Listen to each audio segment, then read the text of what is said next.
squash, and she is currently at Valor Reykjavik over in Sweden. So, did I say Sweden? Is that correct? Iceland, my dear. It's I okay. I forget all of those the state. I mean, you know, I should know. That's pretty much where I hail from. But she is also, I wanted to point this out, she's the founder and creator of Stoic LA. It is a luxury streetwear brand for those that have endured. Lots of fun women to highlight, but keep your eyes on those, Jordan O'Brien and Jamia Fields. International talent across the USA women's roster, but facing off against them today is a Team Mexico that is certainly stacked with talent as well, my friends. Absolutely. We'd have to start with number 16, Joana Rosas, represents Xolos in Tijuana. She's playing in Liga MX Femenil. She is a phenomenal player. Cal State Fullerton legend. Number 16, keep an eye on her. Number 15, Mimi Rangel, Long Beach State. She's held a lot of records statistically within the top 10. She even had some time playing with the OL Reign. She's played professionally in Spain and Denmark. Wendy Pintor, Cal State Dominguez, played professionally in Peru as well. I mean, just so much talent between both sides. Sure, and up-and-comers as well, too. You look at Bianca Sanchez, who was the Offensive Player of the Year for UC Riverside, a two-time MVP, first-team All-American 3-time, and collegiate athlete 3 times as well. We're going to take a pause for the national anthems, and we'll be right back with you, folks.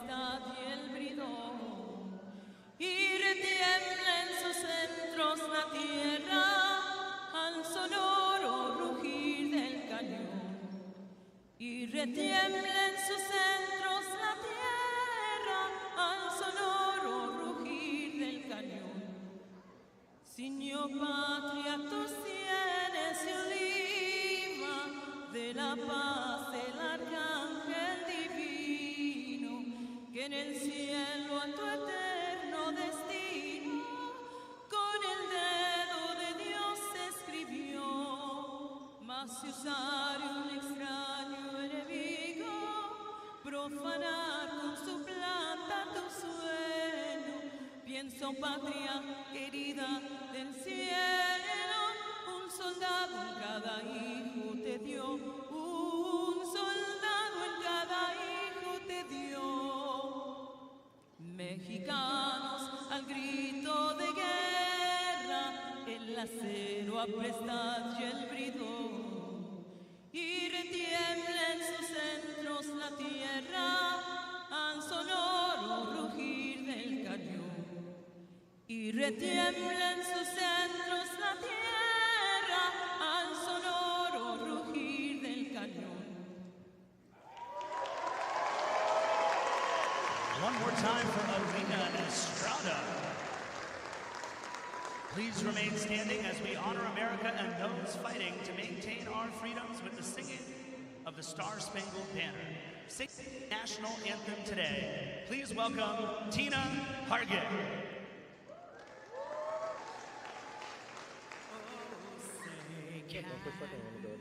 See by the dawn's early light what so proudly we hailed at the twilight's last gleaming, whose broad stripes and bright stars through the perilous fight o'er the ramparts we watched were so gallantly streaming, and the rocket's red glare, the bombs bursting in air, gave proof through the night that our flag was still there. Oh, say does that star-spangled banner yet wave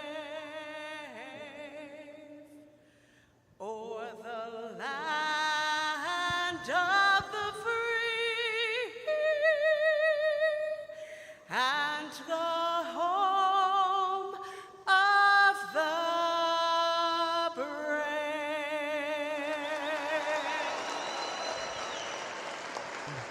One more time for Tina Hargit.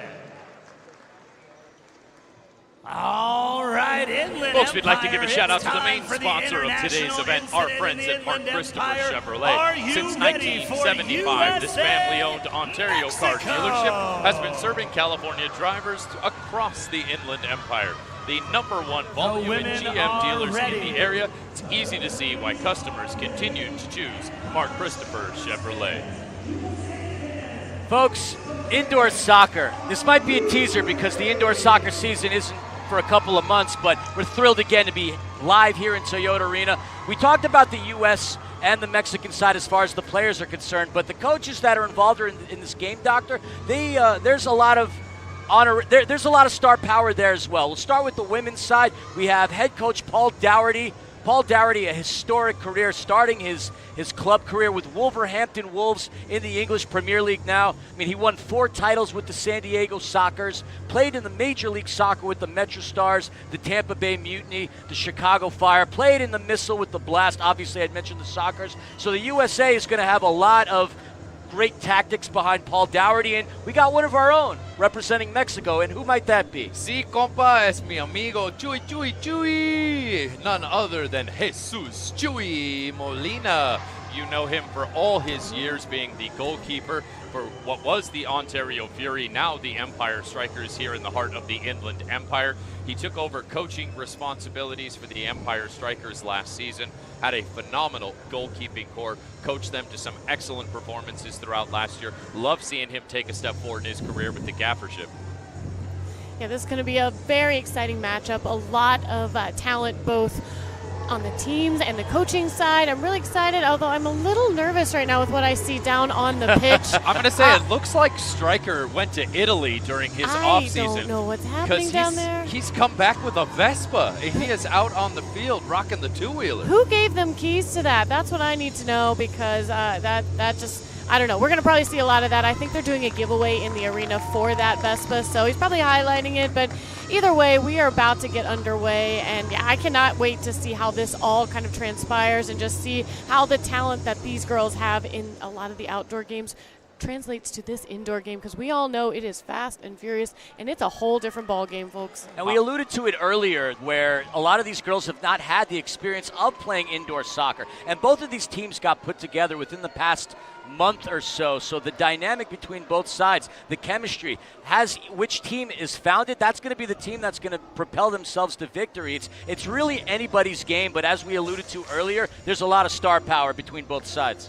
Not only is there some phenomenal talent on the field, I want to give a shout out to these uniforms, because, man, I'm hoping the game is as fire as the kits that we see today. I'm loving what we're seeing from the women's teams. I've seen the men's team's kits as well, too, and the smoke show is going to continue on into the evening because these threads are lit. Yeah, I definitely agree with that. I would love to be down there on that pitch right now wearing one of those uniforms. Either one of them, really. I mean, I actually love the women's Mexico kits. They are very clean. They really encapsulate, like, the actual, I feel like a lot of the culture of Mexico as well. And the women's, I mean, come on. Stars, stripes, what else do you need to say about USA, right? You know, I got to play the role of kit man today, which is fun. You know, sometimes being a broadcaster, you wear a few hats here. I typically help set up the locker rooms before the games. Got to put all the kits out this morning, make sure everybody had the matching shorts and jerseys and everything. It was a fun job, I got to say. Maybe there's aspirations in my future to take over as a kit man. Didn't you put out 2 of each, and wasn't that for a reason? I believe we are going to have an autographed copy of each and every player's jersey today that will be available for auction at a later date. But more on that to come, because let's get going. We are underway from Toyota Arena, and again, thank you to everybody joining us today on Twitch. The United States and Mexico in a historic doubleheader here in Toyota Arena. Doubleheader because, well, the men are going to be playing later. Triple header if you count the ACA cornhole tournament that's going to be happening today as well, too. You're not wrong about that. Fun for the whole family at Toyota Arena. A lot of fun indeed. Great way to spend a Sunday, in my opinion, to be honest. So. And shouts to all you spending your Sunday joining us here on MASL on Twitch. Great to get back in contact with so many of the fans. They've been sliding into the DMs all day, wishing us well, shouting my love to each and every one of you out there. That ball's going to come out of play. We're going to have a restart. And shouts to you guys in the chat as well, too. I am following along, so if you got something you want to throw the broadcast way, by all means do so. See, number 100 on the Mexican side, Heidi Duran. She's a player that you're going to have to keep an eye out for, representing Cal State San Bernardino. Played at LASC, and a very smart girl, chemistry major. Panda, you would spend a lot of time in the operating room. You know how hard chemistry is. Yeah, thankfully we don't deal with chemistry a whole lot, but definitely in the medical field it's important and it's very hard. And one of the reasons I didn't go into that field, but yeah, kudos to her, a super hard major. So you know she's a smart girl and probably going to make smart choices out there on the pitch today. And shouts to all our friends at the Los Angeles Soccer Club, one of the most accredited and award-winning private clubs across the United States. They actually won a U.S. Open Cup back in the 70s, so historic, the Los Angeles Soccer Club. Both sides getting a field for each other. Again, most of these girls have had the privilege of playing outdoor soccer, not that many in the indoor game, as we see Lauren Sesselman passing it up past the yellow line. And we have a whistle down on the turf. Looks like that foul is going to go against number 13, Isabel Collin. You said it. Those jerseys really are fire. The red, white, and blue of the United States, the white and yellow of Mexico. Both these teams did represent one another down in Chihuahua, Mexico for an indoor friendly in that manner. It was the USA that dominated that game in October of 2023. It was, or 2022. I'm losing track of years, so much time flies by. But neither of these players, nobody on the turf right now did play in that game down at Corner Sports Arena. You know, it's interesting early on here in the game, just seeing how these players that have typically played futsal and outdoor are adjusting to the boards. We've seen a couple errant passes off the boards, but you're definitely seeing them try to work that into the rotation, and it's going to be interesting to see that develop over the course of the game. Sophie Jones passing it back into the midfield. That's number 7 for the United States, Alexis Cat. Jojo Rosas, that's the player to watch out for on Mexico. Currently playing in Liga MX Femenil. She passes it up top. Edia Bianca Sanchez broken up by Christine Kwan. Christine Kwan representing the United States on the futsal side internationally. She's also a 2023 invitee to the senior squad as well, too. So perhaps more of her to come. We talked about WPSL. She represented the CA Storm most recently, a team that went really far last season, winning a national title. You might recognize that team, the former team of one Alex Morgan. And there's a shot just above the crossbar. Pretty cool that we have a connection to Alice Morgan out here on the pitch today. Absolutely. Ball comes across the yellow line. Mexico on the attack. That's going to roll into the keeper for the United States. Rolled out to Christine Kwan. I think for a lot of people who didn't understand what just happened is you can only pass back to the keeper that one time in indoor, and that's going to be a rule that's very crucial because we just got a top-of-the-arc restart for the USA because of that back pass twice to that keeper. So keep an eye on that. Those are going to be those rules that are really hard, I think, to get adjusted to when you are used to the outdoor game. Yeah, 3-line passes and some of that stuff are going to come into play today. A quick top-of-the-arc restart almost got us our first goal of the game. Well done, Panda. Look at you rocking it as color commentator. You guys maybe should go down and be sidelined for a day. I'm just going to come up here and just, talk about things up here because I like the bird's eye view of stuff from here. I have played the role of sideline reporter as we got a foul on the pitch here heading in the direction of the United States. So I've done it. I think we need to send Philly down there. He's the one looking all dapper in the bright red suit today. Hey, got to represent. I'm being neutral here. I got a red and white suit with a red and white bow tie, and I got a lapel pin that's got both flags on there. Look at you and your neutrality. I so think proud you of guys both need to do it, though, in heels next time. Just saying. I mean, I don't have strong ankles, Panda. I'm just going to say that right now. Oh. I don't think the fans want to see me in heels. Sorry, Panda. Well, that's fair. Well, That's what if fair. we have the Rocky Horror Picture Show in Toyota Arena, Doctor? Are you not going to do that then? I'm going to let that one go. Giselle Cruz passing it over to 19, Wendy Pitora. That ball gets taken away by the United States. Back and forth between both sides. We've only had one shot on goal so far within these first 5 minutes of action. We have number 43, Marie Marlowe, taking a shot, and she scores a goal. What a banger of a goal. Finding the back of the net. Doctor, first goal of the game. Give us the news. From way downtown, picking the top corner. What a strike. At least 6 feet outside the yellow line. Top bins. My goodness. 1-0, United States. Yeah, like you said, that goal came from forward Marie Marlowe. She is a University of San Francisco alum from Marietta, California, and there's no doubt that she was going to score that goal. She's been playing this game since she was 6 years old, and she's the first student to earn an athletic scholarship from Santa Rosa Academy. She is putting that skill to good use today, and like you said, we are up 1-0 to the USA. I think it's only starting, guys. Panda, you're burying the lead here. She also used to play for a club near and dear to our hearts. Of course, that is the Arsenal. Oh, God, here we which go. are definitely, here we definitely better than Manchester United this season, Philly. We're not talking about any of that. And she has goal-scoring prowess. She scored 128 times in high school, and you said it. She was the first athlete in her high school to get an athletic scholarship to go on and play. That was a phenomenal goal and a great way to start the afternoon off here at Toyota Arena. Oh, did you see that defensive play by Diana Milan? That's some killer work right there from the CSU LA grad. Mexico looking to answer back. That's Heidi Duran crossing the midfield. The yellow line in the offensive third. Battle on the boards. Kim Mendez. And it looks like the refs are letting them play. I like that. Both teams acting very aggressively on the ball.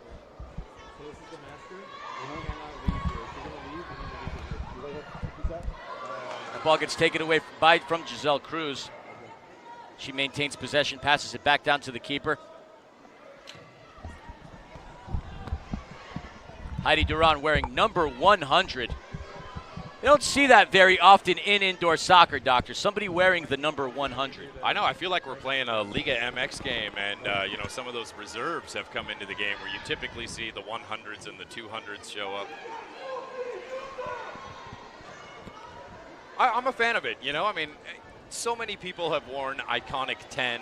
There's some legendary players that have worn the 10. Why not slap a 0 on the back and be the first to claim it as 100? Absolutely. Angie Morales passes it over to number 88, Bianca Sanchez. She gets by her defender. She takes a stab at it, and she ties the game. Number 88 getting on the mark, Bianca Sanchez. Doctor, walk us through that Mexico goal. Well, I shouted her out prior to the game. Watch out for number 88, the offensive player of the year for UC Riverside. She finds the net with a beautiful bit of footwork, pulls the keeper out, beats her defender, and you can see just the cleverest of touches to the back post and in. That is a striker's goal right there. Brilliant shot. We got ourselves a brand new ball game. You know what the similarity are between the two goal scorers that have scored both for Mexico and the U.S., Doctor? What would that be? They both have Arsenal connections. Oh, I love it. I love it. Yeah, I thought you would like that one.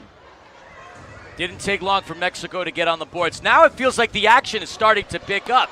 First 10 or so minutes in this matchup, it's both teams getting a feel, not for each other, but for the level of play within this game. Jojo Rosas with the fancy footwork. That ball comes in off of the boards.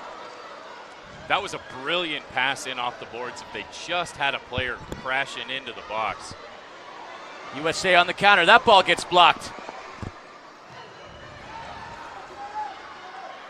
You guys talk about the level of play kind of picking up and feeling it out, which I think we already expected that, knowing that these girls had never, a lot of them haven't played in this kind of environment. And another thing that they're really probably getting used to is just how the ball travels a little bit differently on the turf and carpet. So outdoor, it seems to be a little different. So that first touch for them in the initial part of this game was probably not as clean as they would like. So adjusting to that and figuring out what to do from there is definitely a critical thing to learn as this game moves on. Absolutely right, Panda. Not only do you have a different surface, not only do you have the boards, but they play with a completely different ball in indoor as well, too. That's got a different purchase and bounce. Shot by Jaden Anderson. Jaden Anderson finding the top shelf where Uncle Franz hides his schnapps. Doctor, give us the news. Wow, what a strike. I thought I had a second there to finish that little bit, but no.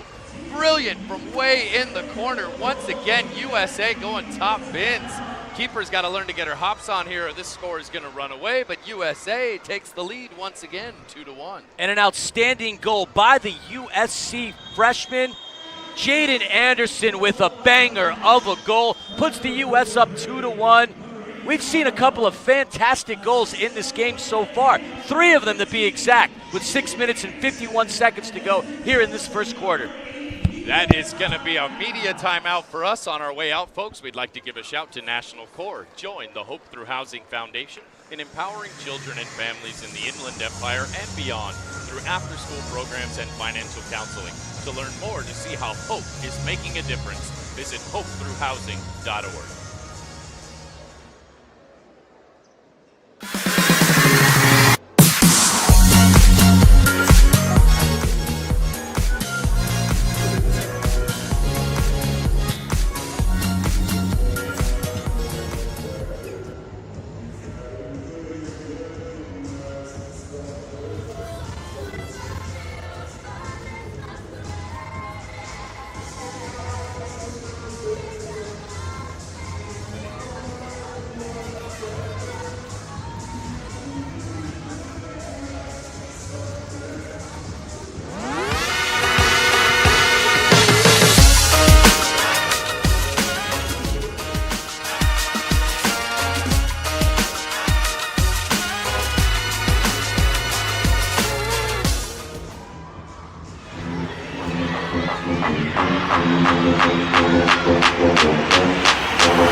Welcome back to Indoor International Friendly, brought to you by Mark Christopher Chevrolet, coming at you live from Toyota Arena in the Inland Empire. It's Jonathan Reimer and Christian and Amanda Filliman. Good to be back, and we've had such an exciting just first quarter already, so I think this is just a little bit of a precursor for what we're about to see going forward. Hopefully a lot of goals and a lot of action. This is anything but a friendly, and I love how they give that term to these kind of matches because the competition already is fierce. 3 goals early on in the first quarter, certainly expecting a flurry of them today. One thing we love about the beautiful indoor game is its high scoring. For those of you who get a little bit bored at the outdoor game with 1-0 and 2-1 finishes, we're 2-1 and we're not even through the first quarter. Yeah, absolutely. If you're watching NFL today on another screen, it would be 14-7 currently in the first quarter. So don't tell me that this game is slow and low scoring, because here we go. We are off with a bang. Madison Chavez kicking it over to number 10, Kim Mendez. USA applying that pressure. Mexico having a tough time getting out of their defensive third. Folks, you can scan the QR code on your screen to try and win 2 autographed balls by the entire USA and Mexico team. All proceeds going to help fund the Hope Through Housing Foundation here in Los Angeles. So by all means, scan that QR code and give yourself a chance to win an autographed ball. Ball gets taken away. Mexico with the break, and we have a save. What a phenomenal save, and what a beautiful single touch with the shoulder to play herself in there. My goodness, some skill. Eliza Martin with a fantastic save, preventing Mexico from drawing equal in this matchup. Yeah, that was a great run by Denise Rodriguez and a great effort to keep that ball in play and get that shot on goal. Let's take a look at this save once again. Full extension out, tip of the fingers.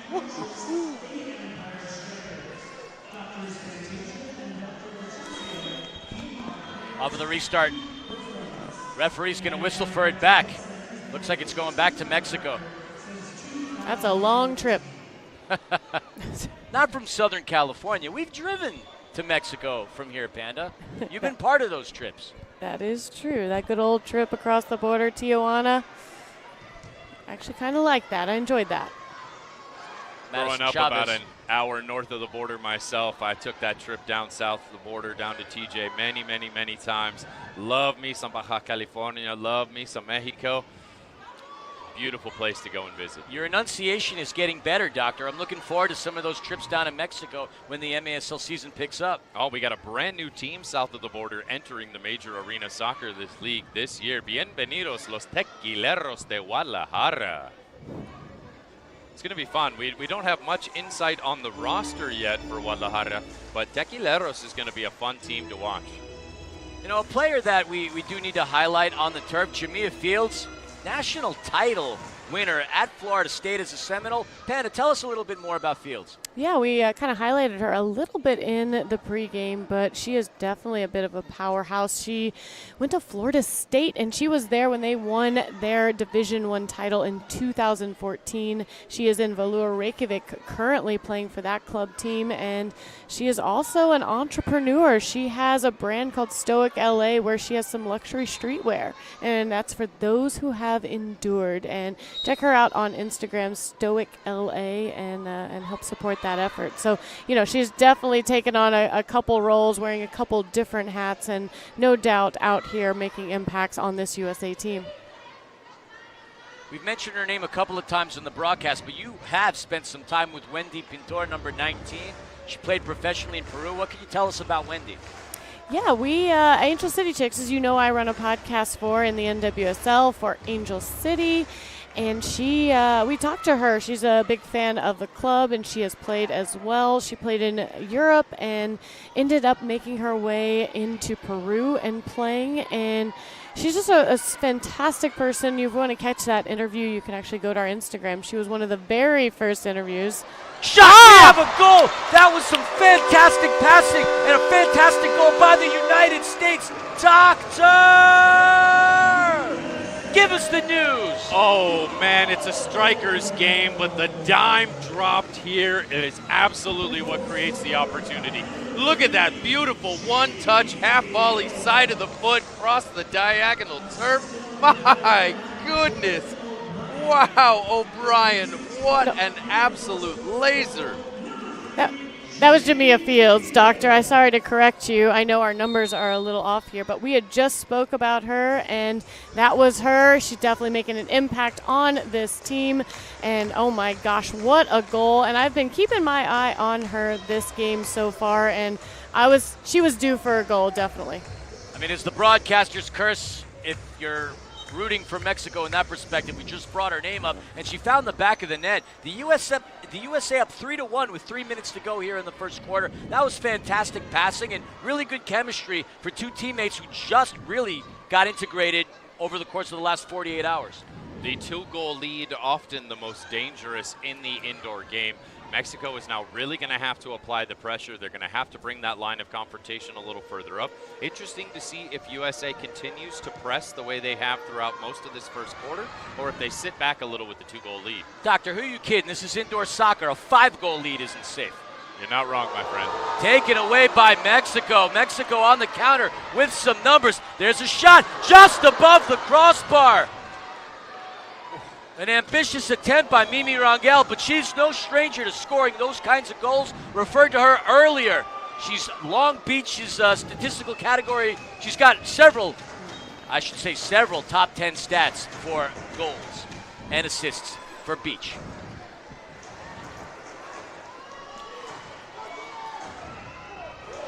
And we have a whistle down on the turf. It looks like that foul's going to go against number 13, Sofia Cortez. USA on the restart. Jaden Anderson, who scored the second goal of the game, to take it.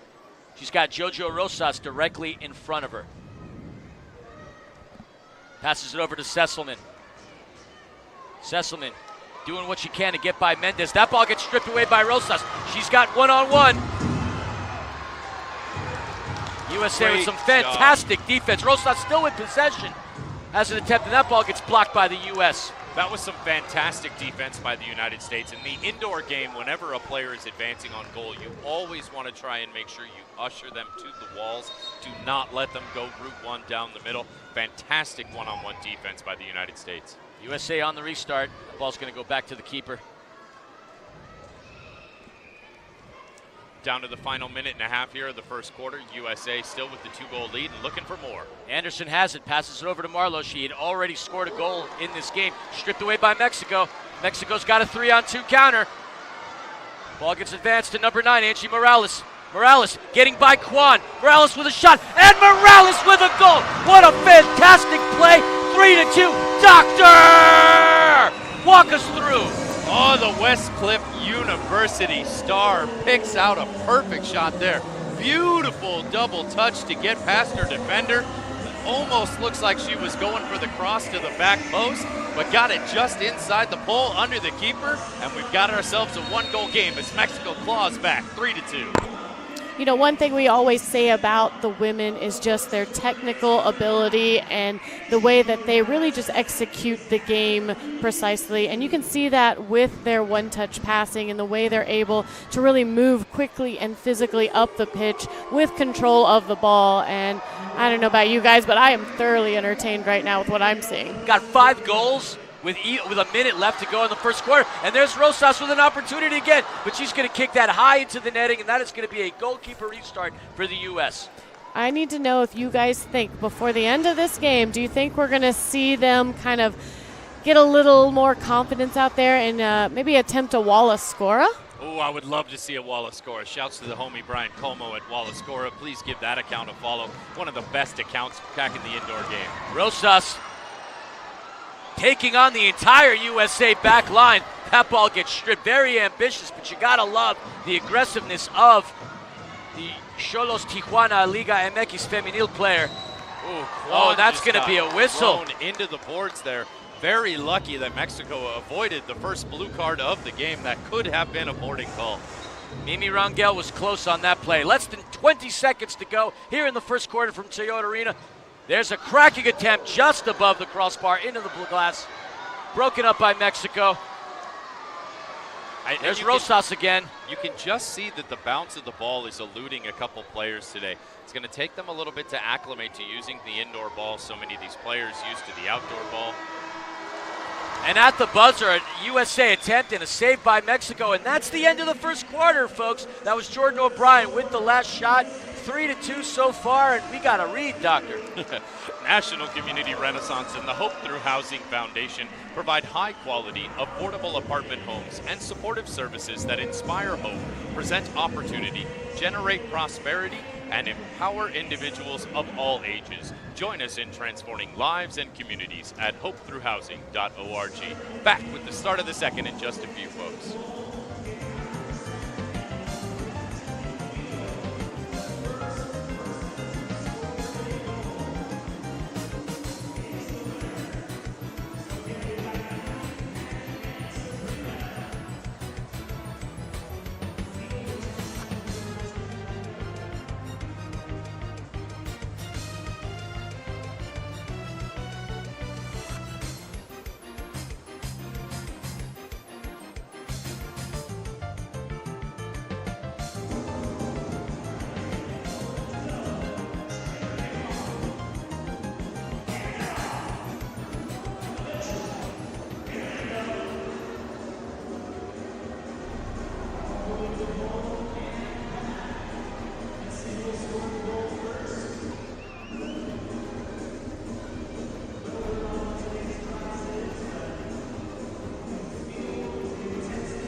On the counter, shot, score!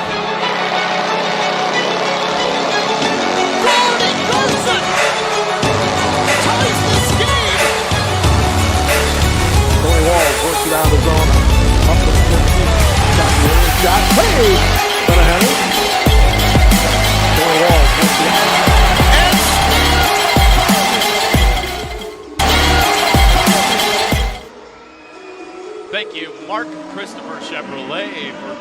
official sponsor of today's match. You can reach out to the Mark Christopher Auto Center staff today, set up a test drive or service appointment. You can contact them at 888-964-5407.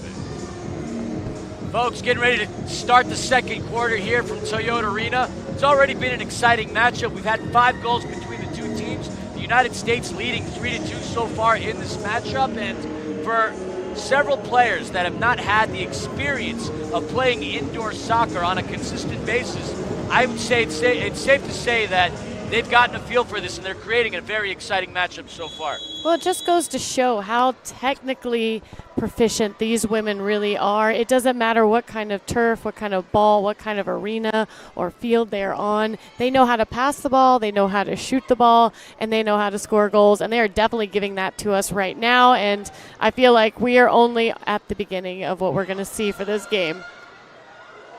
Whoa, and there's a shot just above the crossbar, and a phenomenal save! Ooh, Viva Mexico, what a stop. There's a play, shot, saved again by the keeper. Mexico is doing a phenomenal job keeping the United States from finding the back of the net here in the opening moments of the second quarter.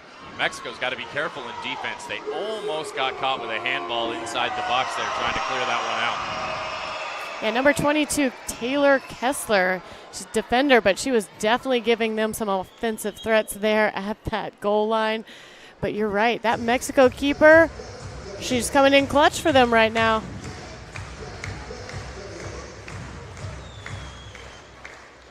Let's take a look at that save once again. My goodness, full extension, beautiful stuff. The technical skill on display here has been magnificent so far. Brilliant passing broken up by the United States defense. Very much impressed with the goalkeeping by Mexico. Heidi Durant takes a shot just above the crossbar. Retained away. There's an attempt, and we've got a goal by Angie Morales. She ties the game with 13:35 to go in the second quarter. Doctor, walk us through that fantastic Mexico goal. Angie Morales doubles up on her scoring tally, collects a rebound right top of the box, splits the defender, beats the keeper. What a beautifully placed strike. Perfect touch to settle it down, handles the bouncing ball excellently. We got ourselves a brand new ball game, 3 apiece. 6 goals so far, and as we were having our pregame conversations, you were predicting 5-4. Only 9 goals. We've got 6, and with a whole half and a quarter to go. Oh, I forgot to mention when I said 5-4, I meant for the first half. I'm so sorry. I must have misspoke.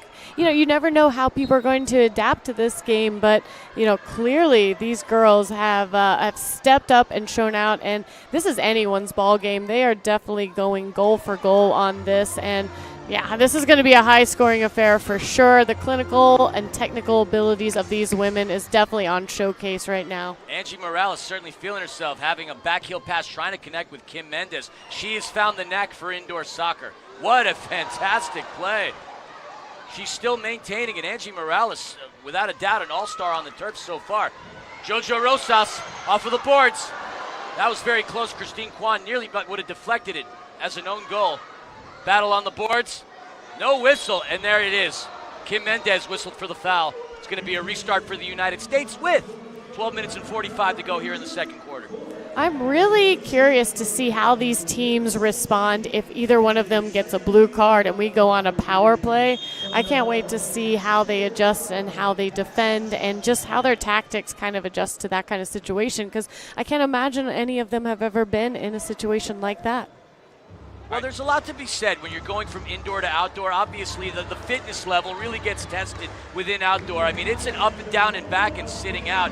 It's more sprinting than endurance here. And let's see how the girls adjust, but they're adjusting very well. The pace of this game is certainly picking up. That ball gets stripped away by the United States. Christine Kwan maintaining possession. She's going to kick that up top, trying to connect, but that's stripped away by Mexico. Shot and a save.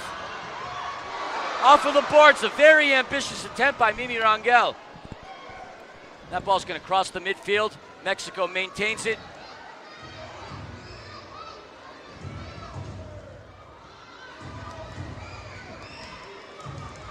Mexico having all the possession throughout the start of this second quarter.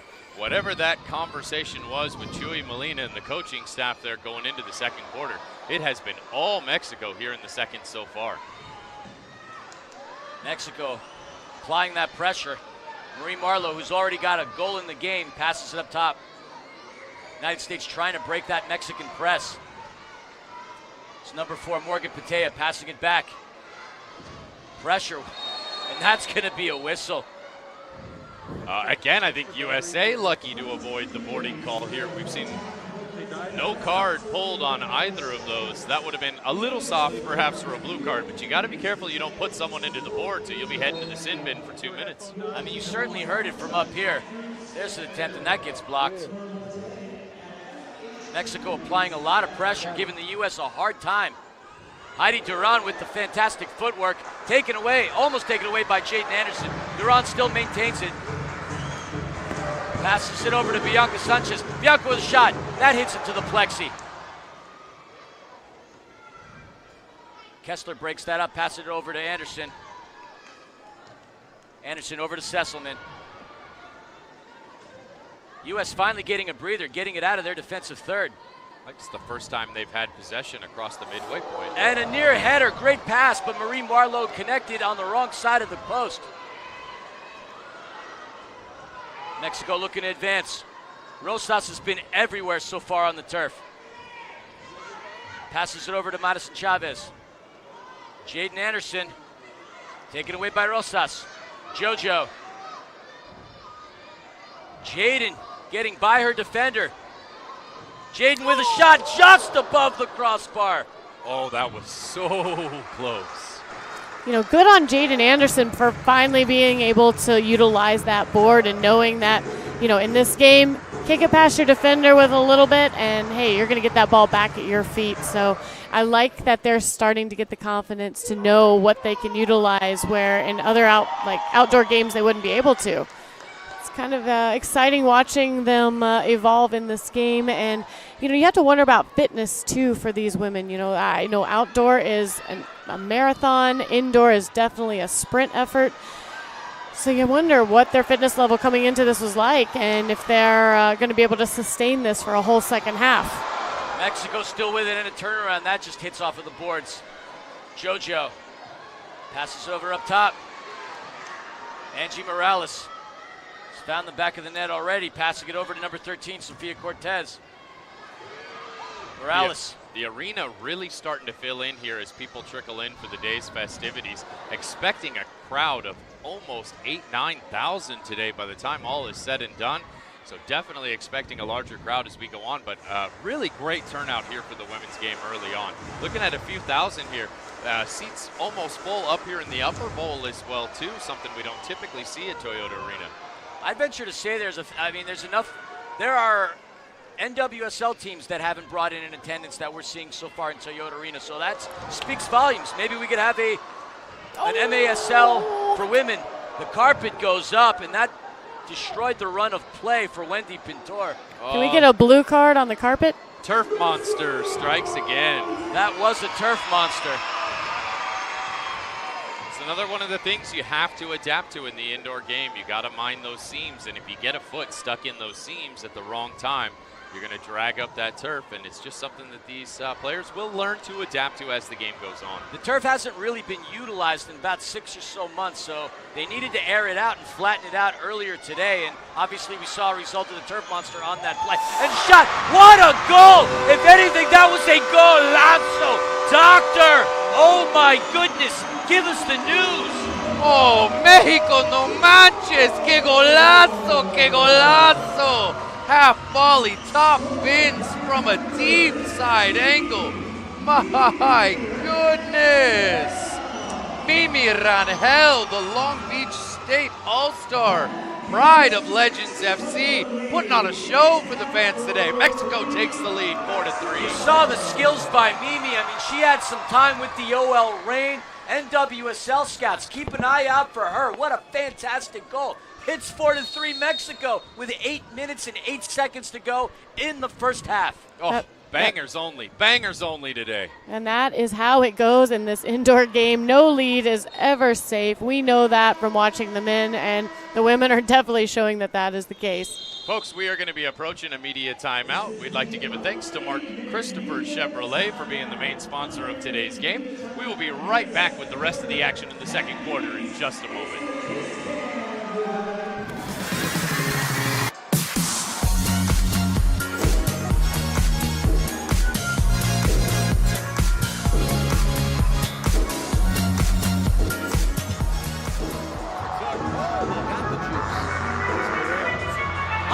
Counter, shot, score!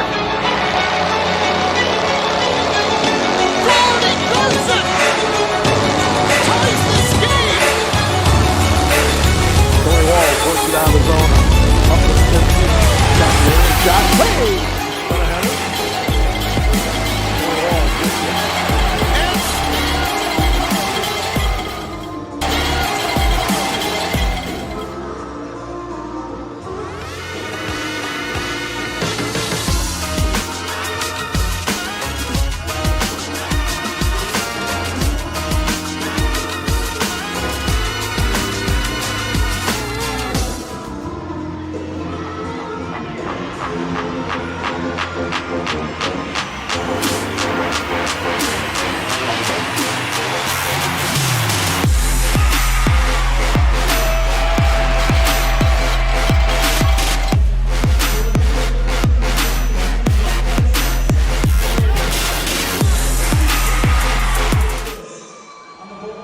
Welcome back to Toyota Arena for the first of two USA versus Mexico matches today.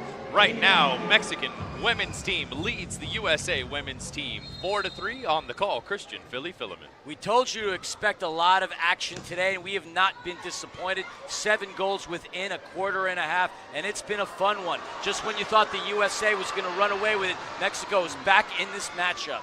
I mean, 3-1, blink your eye, and it's now 4-3. Heidi Duran takes it away. There's a shot that gets deflected off of the United States. Christine Kwan trying to head it out of trouble. Angie Morales, who has been a pest for the United States defensive side all game long, still maintains that possession. Heidi Duran kicks it out of danger, passes it back over to the midfield. I want to take a moment to give a shout out to RGH325 in the chat saying, love these announcers and the fun they have with the game. We love this sport. Indoor soccer is fantastic. No disrespect to the 99 St. Louis Rams. This is the greatest show on turf. Amen. Christine Kwan looking to advance the ball. Passes it over up top to the midfield.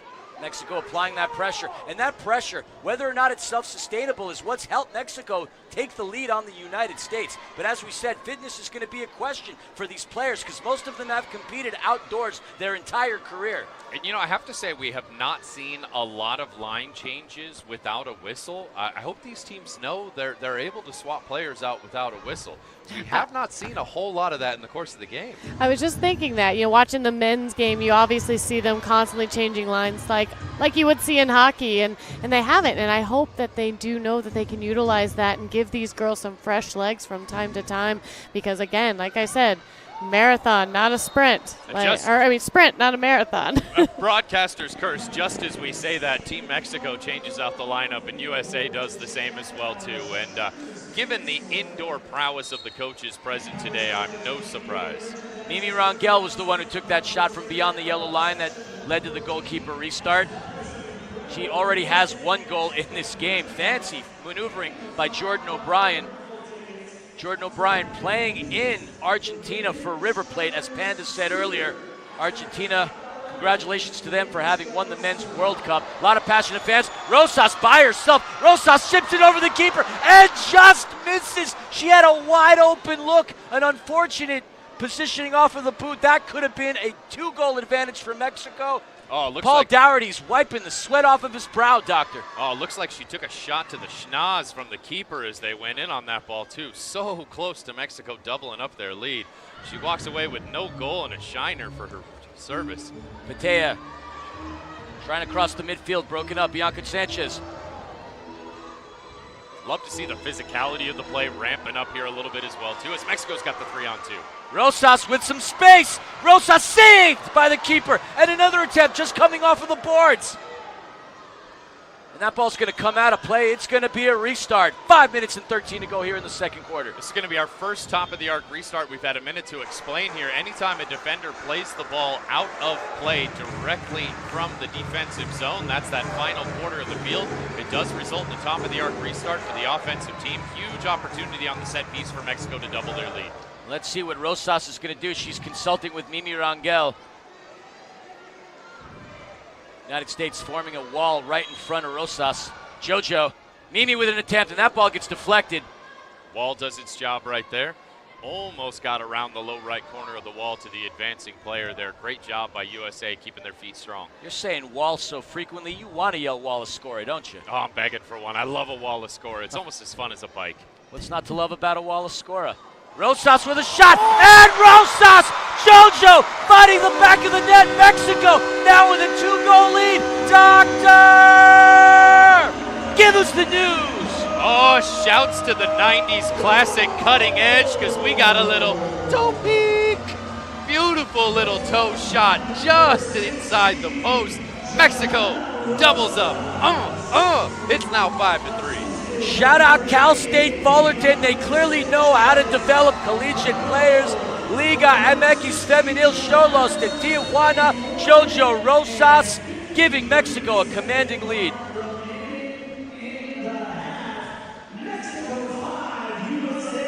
Christine Kwan battling it out with Heidi Duran. Gets that ball over to Marlowe. You know, throughout USA's early success in this game is when they were employing a high press versus Mexico. I really think they need to go back to that tactic. Allowing Mexico too much space, not giving them enough pressure is just giving Mexico the run of play here in the second.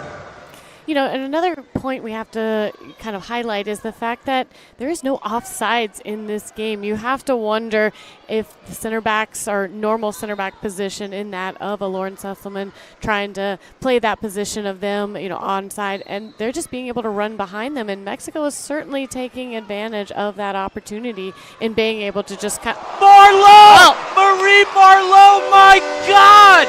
Scoring the 4th goal for the United States. I'm sorry to cut you off, Panda, but all I have to say is wow. Doctor, give us the how and the whys. Oh my goodness, with the defender challenging the shot coming in, she is still able to wrap her toe around it. Perfect curler, top corner over the keeper. My goodness, bangers only. No normal goals allowed today. Oh Nothing but bangers and smash. What a goal from downtown in Philly. It's fine that you cut me off. I am your wife. I'm totally used to it. I didn't even notice it happened. So it's perfectly fine. For something like that, you can interrupt me anytime. Now, who knew the broadcast was going to have you sleeping on the couch, Philly? I did not see that coming. Well, we're in a professional setting. I can't catch a backhand while I'm doing my job. Man, I'm going to have to leave you guys and go down to the turf and find someone to interview in this game because I feel like we have a lot to talk about. I mean, you have your pick between Chewy and Paul Dougherty. It's your call, Panda. All right, I'm gonna make this a surprise and leave it up to fate and see who wants to talk to me. How about that? That sounds good. Mimi Rangel trying to take on 2 United States defenders. While Panda does the stair climber real quick and heads down 3 stories all the way down to the floor here to go grab us an interview, give a shout to her. She's done a fantastic job. It's her first time doing color commentator. She'll be back on the mic for the second half. Philly and I bringing you home here in the second quarter. And 3 minutes, 30 seconds left to play. Mexico up by 1. And that was Heidi Duran with the last shot on goal by Team Mexico. 3 minutes and 21 seconds to go. If I may have a little bit of time, Doctor, I want to give a shout out to my father-in-law, Robert Harnischfager. Hopefully you're tuning into this broadcast. Nothing but love for your son-in-law here in Ontario, California. Oh, Philly scoring points with the in-laws. What a smart I love man. my in-laws, Doctor. They are wonderful people. United States looking to tie this game. Great passing. That ball comes in, tries to get scooted in. Saved by the keeper. It's a beautiful 180 spin in a play. Smart move there as we've got a foul in the midfield on Kwan. It's going to be Mexico's ball, but look at that quick turn and shot. Just not able to get quite enough purchase on it to beat the keeper, but still love to see the athleticism on display. I think number 19, Sophie Jones, was a little caught back by the fact that she had such a look. Did not get enough boot to leather. That could have been the equalizer. Jojo Rosas, who's already been successful in this game, passing it over to Bianca Sanchez. Bianca trying to get by Marie Marleau. Marie Marleau already with a golazo in this game. 2 minutes and 35 seconds left to go here in the second quarter. United States applying pressure. Wow, and that's fantastic utilization of the boards. But United States retains possession. Morgan Patea puts her defender on skates as she passes it over to the midfield. USA, huge opportunity here as we approach the 2-minute warning. They've got to find a goal here to tie it up. And that ball gets taken, shot off the boards, deflected. Lauren Sesselman's going to make the attempt to retain it. I think a missed opportunity there for the USA by having both defenders sitting wide outside the yellow line. When they've advanced into the zone and they have that kind of possession, they've really got to step inside the yellow there and give that outlet option pass back. Something you'd like to see them coached up on as we go into the second half, Billy. Absolutely. So much action left to go, and, Panda might have called it right. She did say 5-4 at the half. Shot just above the crossbar. That was Jamia Fields, the Florida State Seminole, with an ambitious and amazing attempt. Just missed it, creating some space. Another shot, saved by the keeper. Oh, what a save. What a save. United States trying to equalize this game before heading back into the locker room. That ball's going to come off the boards, cleared by Mexico. Doctor, you're right. It is starting to get very loud in this building right now. I mean, what a treat the fans have been put onto today as that one goes high up into the netting. A speculative shot from that distance without enough pace and accuracy. But it's beautiful to see so many people out here in the IE coming out to support indoor soccer, showing the pride of USA and Mexico. Looking around the arena, I'm seeing a lot of national team jerseys. Angie Morales getting by all her defenders and creating an unbelievable opportunity. Mexico with another goal. Doctor, talk to us about this one. Angie Morales with the sombrero trick in the first half. 3 golazos. What a beautiful second dive going around her dribble there. Just a fantastic move to beat the defender, create the space, left-footed inside post. Beautiful shot. Que golazo! Que golazo! I mean, the footwork by Morales. I mean, she's got another half to go. We may even see 6 out of her with the way that she's playing. Oh, USA trying to get one here in the final minute of the game as they have possession in the low post. You and I have another half and another game to go, and I'm already losing my voice. 10 goals so far within the first half. Hey, at least we only have to do 2 games today, not 25, my friend. Yeah, I'm preaching to the choir here. You had 16 hours worth of broadcasting last week. I shouldn't say anything. Oh, Mexico keeper just ran outside the box with the ball. Very lucky to avoid the call there. That was a dangerous move by the Mexican keeper. An astonished referee who was feet away from the ball did not see that one. Mendez to the midfield. Back over to Mendez. Mendez looking to connect with Heidi Duran, broken up by Kwan. And that's going to be a whistle against the United States. Is the ref going to go into his pocket? Never mind. No Smurf sighting. We haven't seen any Smurf sightings so far in this game. I very much thought that was going to be the first one there. Certainly looked like a cynical challenge from behind. But avoiding any adjudication is the United States beyond the common foul. Less than 10 seconds to go within this second quarter. Can the United States get one more attempt? They're going to have to hurry if they're going to look to get another shot on. An attempt just misses, and that's the end of the first half, folks. We have seen 30 minutes of exciting indoor soccer played by these two unbelievable ambassadors, United States and Mexico. 6-4 Mexico going into the locker room. Doctor, what are your thoughts? 10 goals in the first half. These ladies are putting on a show. Are you not entertained? Oh, this is beautiful stuff. Shouts to our friends at National Corps. Shouts to our friends at Park Christopher Chevrolet and Auto Center for bringing this action to you. We will be right back after this break with the second half. Do not go anywhere. This has been a wild one, and it's only getting crazier. Only getting crazier. Back in just a couple of moments.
Tacoma. Got the juice.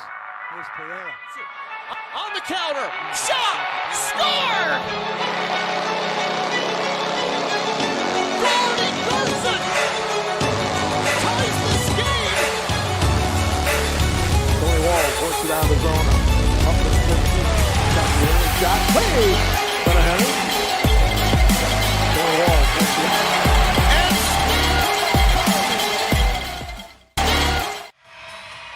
Bombers. Red Lions. Manchester United. Sporting California B 2011 ECRL. Pachuca United LA. AYSO Region 66. San Dimas High School Drama Club, Southridge Tech School, Empire Soccer Club, Elite Soccer Institute,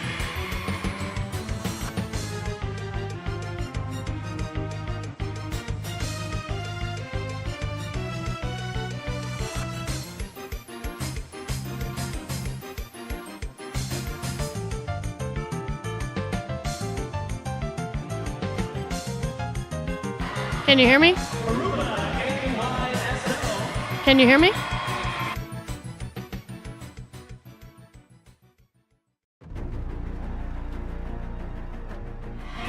Hey guys, I'm here with Paul Daugherty. He is the coach for the USA women's team. I have a few questions real quick for you. First, this is history in the making, the first international matchup between Mexico and the U.S. in the MASL. Tell me how it feels to be a part of coaching that team. It's great to be start of something that looks like, and if you can see by the first half so far, it's very entertaining. A lot of goals, 6-4 is quite a lot for the indoor game. The crowd has really upped the tempo. Some of the girls out there have played like way past almost the limit. You can see they're coming off, they're absolutely breathing out there. They just don't have the breath left out of them, but they're putting everything into it. It's amazing the effort and how much they've risen to what is a massive occasion for these girls. It has been nothing less than exciting. And are you surprised by the amount of goals that these girls have scored so far? I'm really, and I'm also very excited about how some of the quality of the goals have been absolutely ridiculous. Some of these have been like bombs from long distance, just like rockets. Some of the assists, some of the passing in front of goal has been way, it's so comparable to the men. I mean, there's an excellent game out here last year with the men's team, and some great goals, but the goals these girls have been doing so far, if we can repeat that the second half, I mean, they've got way too much power for their buck. I definitely agree with you. Up in the booth, we were calling them nothing but bangers and mash up there, which I'm sure you know what we're talking about. What do you think we can expect for this second half? Well, continue. Sometimes after the halftime, the adrenaline can lower a little bit, maybe a slower start, but certainly to continue. Two offensive teams just going at it like two knockouts, just wanting to win straight away. Be a knockout in the round. And as you can see, there's so many skillful players out there. Almost like they feel like, oh, this is my time, you know? So exciting for them to be playing in a women's indoor arena in front of a massive crowd like this. Having said that, can you see a future of indoor soccer for the women's, especially here in the MASL? If you'd asked me that question before the game, I would have questioned it, and then you turn around, you see the quality of the game, and you see the enthusiasm in the stadium. There's got to be, really. Absolutely. Good luck in the second half. It's going to be exciting, and thanks for sitting there talking with us now. Thank you very much. Thank you. Back to you guys in the booth. That was United States women's coach Paul Daugherty talking to our very own Amanda the Panda Filament. And it's not very often that you would start a matchup where the coach of the losing side, is as enthusiastic as Paul was. And he's as enthusiastic because this game has been nothing short of unbelievable. We've had 10 goals for the first 2 quarters. My heart is palpitating. I'm going to need to take several hits of melatonin when I go to bed tonight. But, Doctor, what are your thoughts for these 2 quarters that we've just endured? Oh, who needs Starbucks when you got indoor soccer? Pump it into my veins, baby. This has been one heck of a game so far.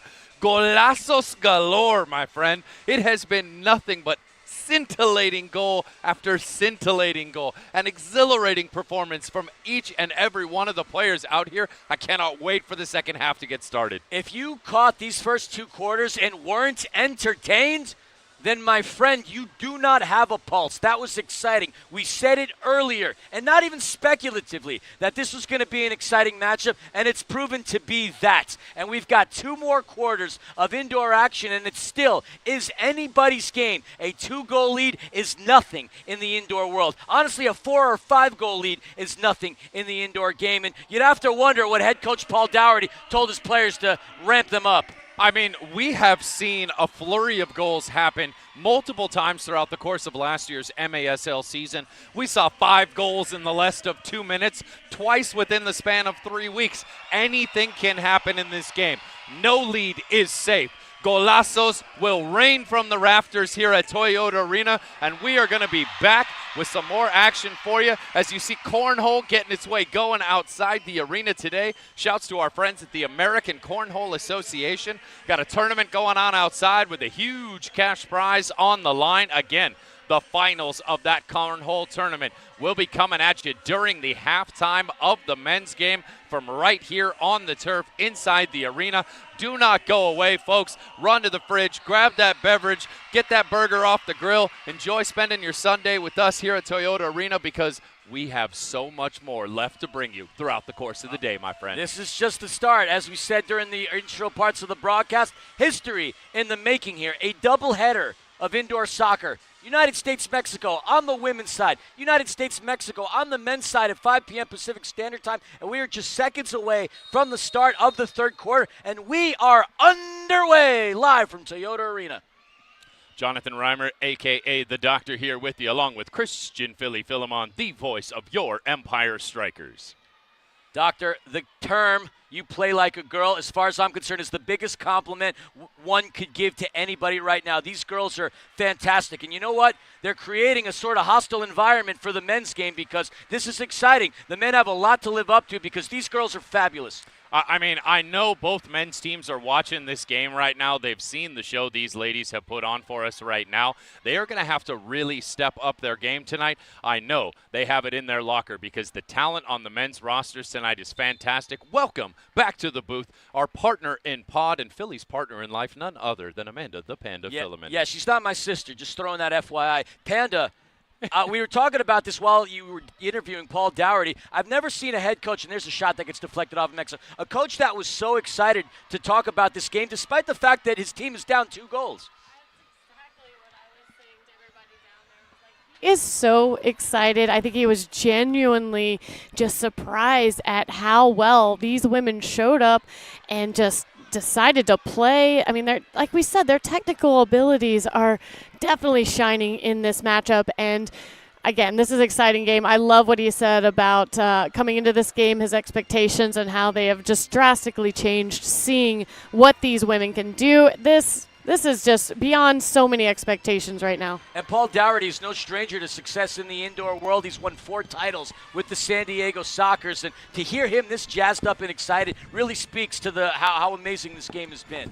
Yeah, no doubt. This is exciting. The second half is, you kind of have to wonder if it might pull back a little. I don't know, again, what the fitness level is. Can they keep that same type of intensity up for the second half or not? What do you think, Doctor? Well, one simple solution to that is going to have to be shorter shifts. And as players get gassed, we're going to have to see quicker rotations on the lines. which of the captains and which of the coaches are going to be able to execute those changes effectively, not get caught short-handed. That is going to be the key. So much of indoor comes from your ability to get players on and off the pitch. If you can catch a tired team with a quick change and leave them without the opportunity to get their change on, you're going to be able to find success. Once again, we see the Mexico keeper playing a dangerous line with treading outside the box there. She has got to be careful. Well, there was a little miscommunication between her and Mimi Rangel that almost resulted in an own goal. And that's the last thing that you would want to have Mexico have happen, considering the fact that they've been really dominating over the course of play here in this matchup.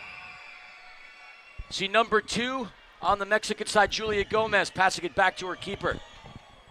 Julia Gomez, representing the University of Laverne, goes by Jules. We're going to start calling her Jules from here on out.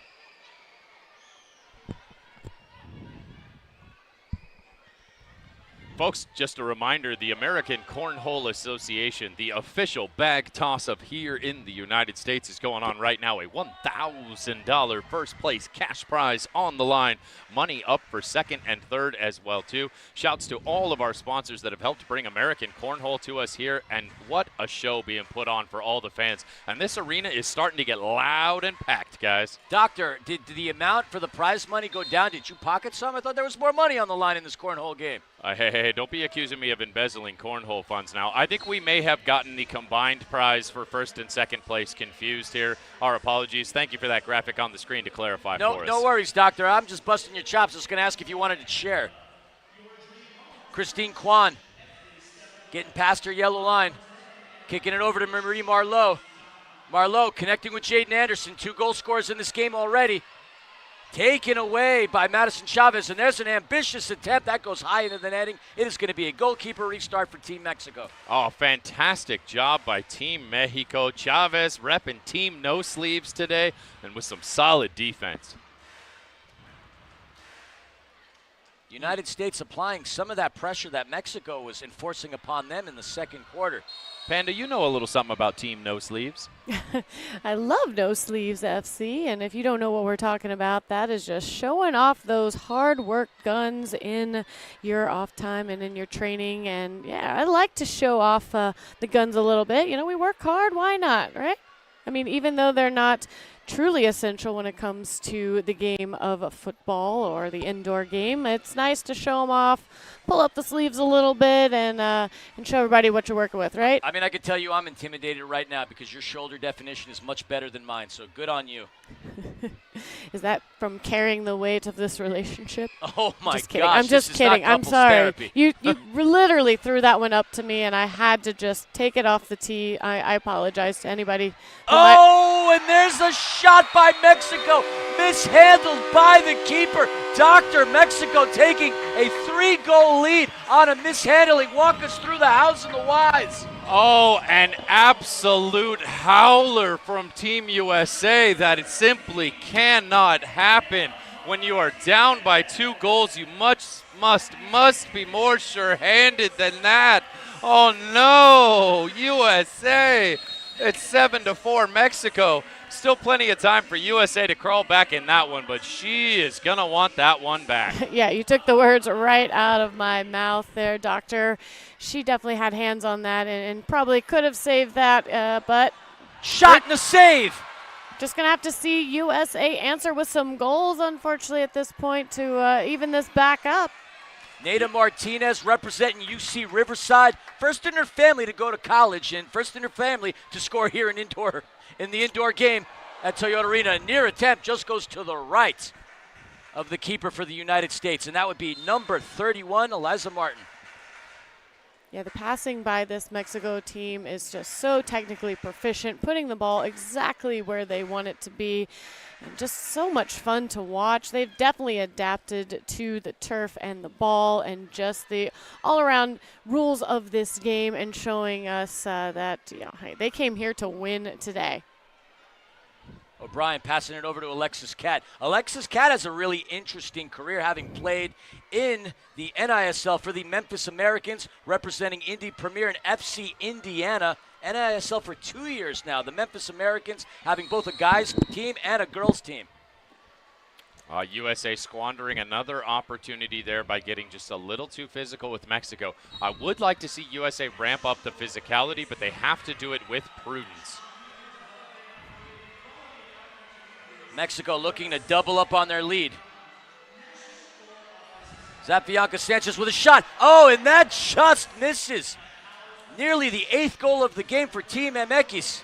And just far too easy for Mexico to create the space there.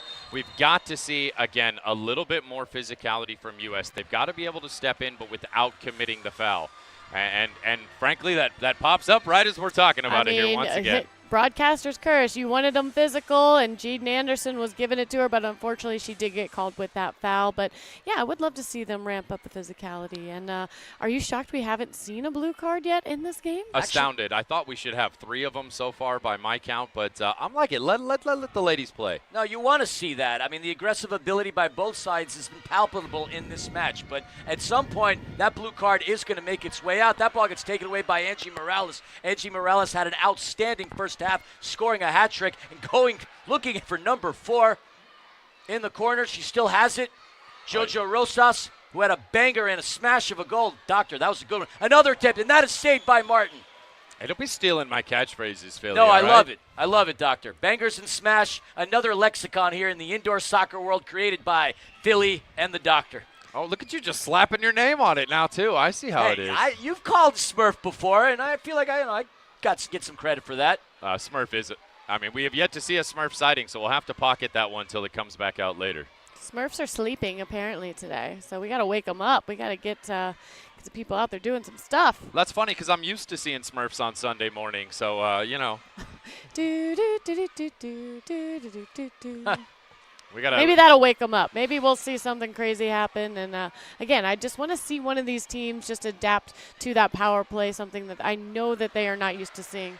Oh, solid defense right there from USA. Great getting goal side of the player. Smart move. We might be getting ahead of ourselves. There might be some listeners out there that have no idea what the heck we're talking about. Folks, a Smurf is what we refer to as a blue card. A blue card is think of it as a yellow card in the outdoor game. But in the indoor world, a blue card gets you a penalty, 2 minutes in the sin bin, and a power play for the team who was fouled.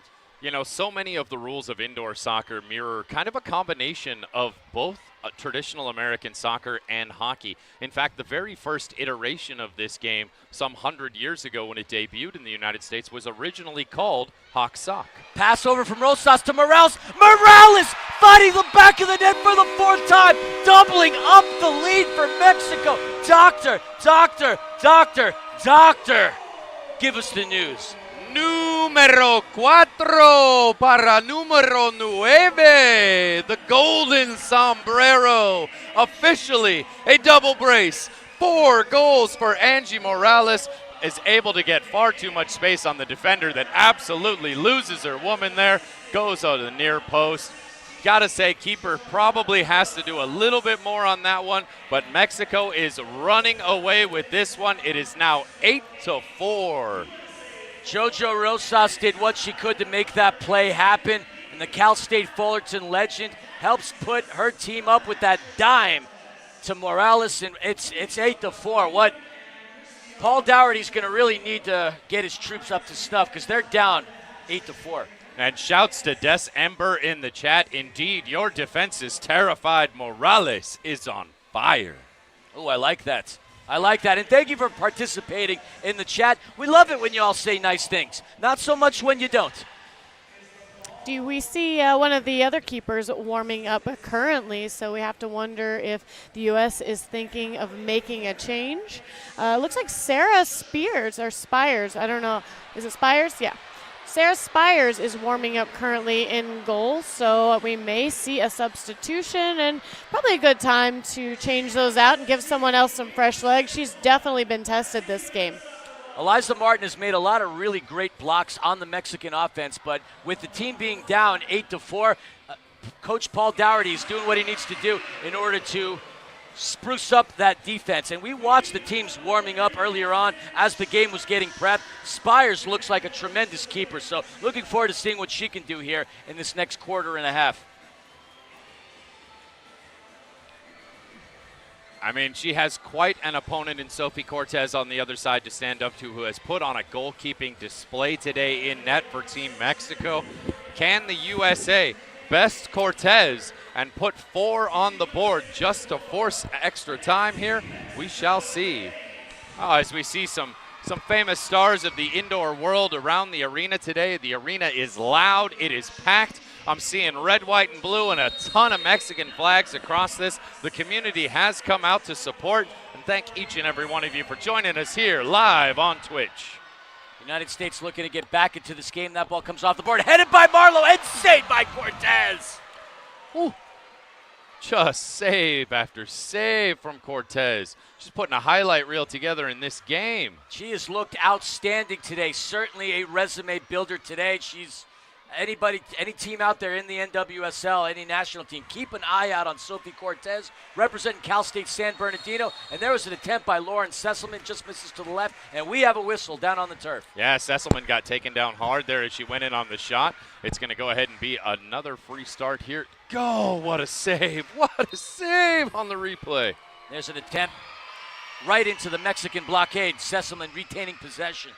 You know, we have not seen from Team USA or, frankly, Team Mexico today a lot of your traditional indoor restarts, forming that triangle, moving the ball around, finding the open woman. And you know, I think a lot of that has to do with the fact that these teams are just not too familiar with playing the indoor game when it comes to these set-piece opportunities. Well, they're getting more familiar with it. I mean, we've got 12 goals between the two teams. And there's another attempt by Alexis Cat into the blockade. United States still has it. Jamia Fields, that ball gets taken away. Great backheel pass by Mimi Rangel. Cheeky. Very cheeky. That's going to find its way. Oh, Mexico was in on goal there if she just saw she had a runner.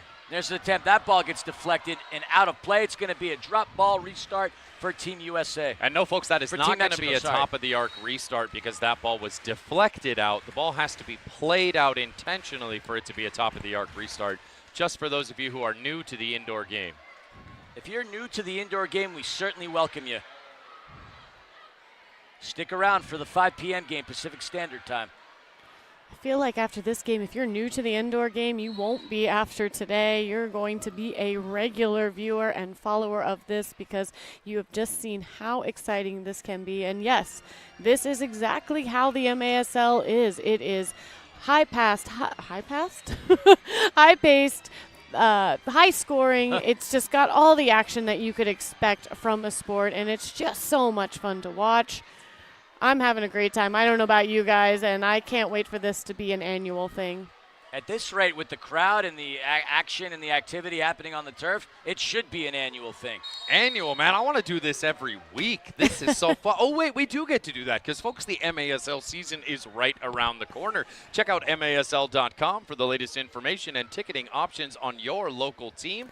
You can certainly, if you are here in the greater Los Angeles area and, of course, the beautiful Inland Empire, come on out to Toyota Arena and check out your Empire Strikers as we just a few weeks away from the start of the Major Arena Soccer League season. We've been talking about Angie Morales all day as far as her offensive output is concerned, but she's the one that caused that turnover, getting the ball over into Heidi Duran.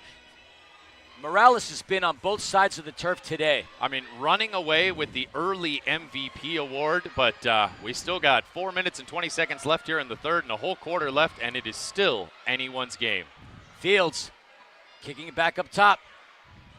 Ball finds its way into Kessler. That ball into the net, and goalkeeper restart for Mexico. You could see Kessler kind of got stuck between two ideas there. She was going to think about lofting a ball to the back post. No one made the run, had to switch to the idea to shoot at the last minute, and just could not get her foot straightened out in time. Kessler's got a career ahead of her. She just committed to St. Mary's College. Go Gales, a product of Legends FC from Murrieta Valley High School. Keep Blue your card. eyes on her. Blue card. And we have our first Smurf sighting. Smurf Village is finally open for business. This is going to be a massive opportunity for USA to claw their way back into the lead. Who is heading to the sin bin? Let's catch a replay here from Mike Cepeda and our amazing production crew today. See what has transpired to present this blue card to us. I think it had to be too many women on the field. I'm pretty sure that was happening, and we're just going to take a look to make sure that's what's going on. But I saw them switching out. There was a player on it when they shouldn't have been, so let's see. That is the call. It is too many women on the turf. Too many women on the turf. Mexico gets caught in a poor change. Did we not discuss earlier how being able to execute an effective line change is the key between victory and dominance when it comes to indoor game? Mexico sending number 100, Heidi Duran, to the sin bin. She will be sitting out the next 2 minutes.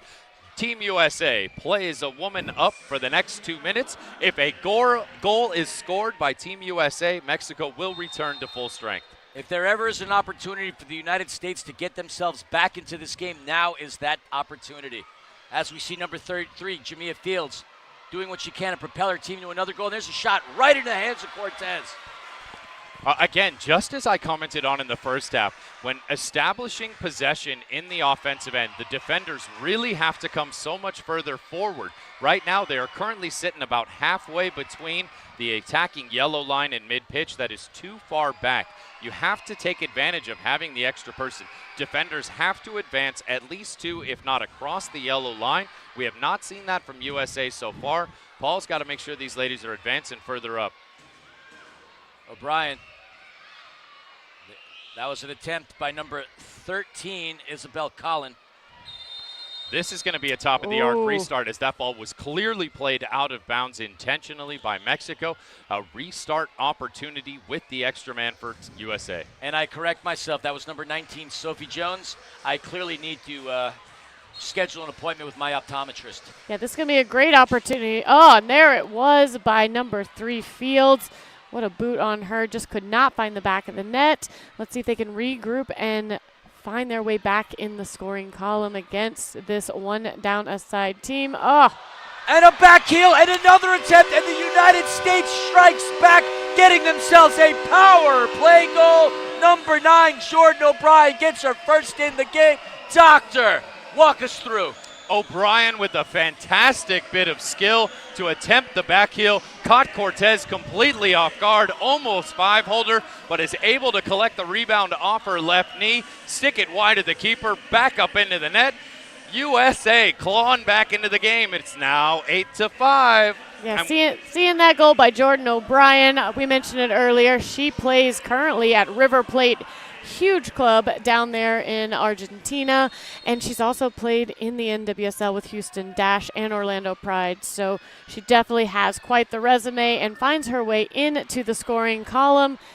Let's see what we can do here. Lots of action happening now that we are back even 5-on-5. Oh, Team USA had a brilliant chance with a route 1 through ball there to try and get them in on goal, but just too much mustard on it. Cortez is able to come out and clean it up. As we said earlier, Cortez having an exceptional afternoon in goal.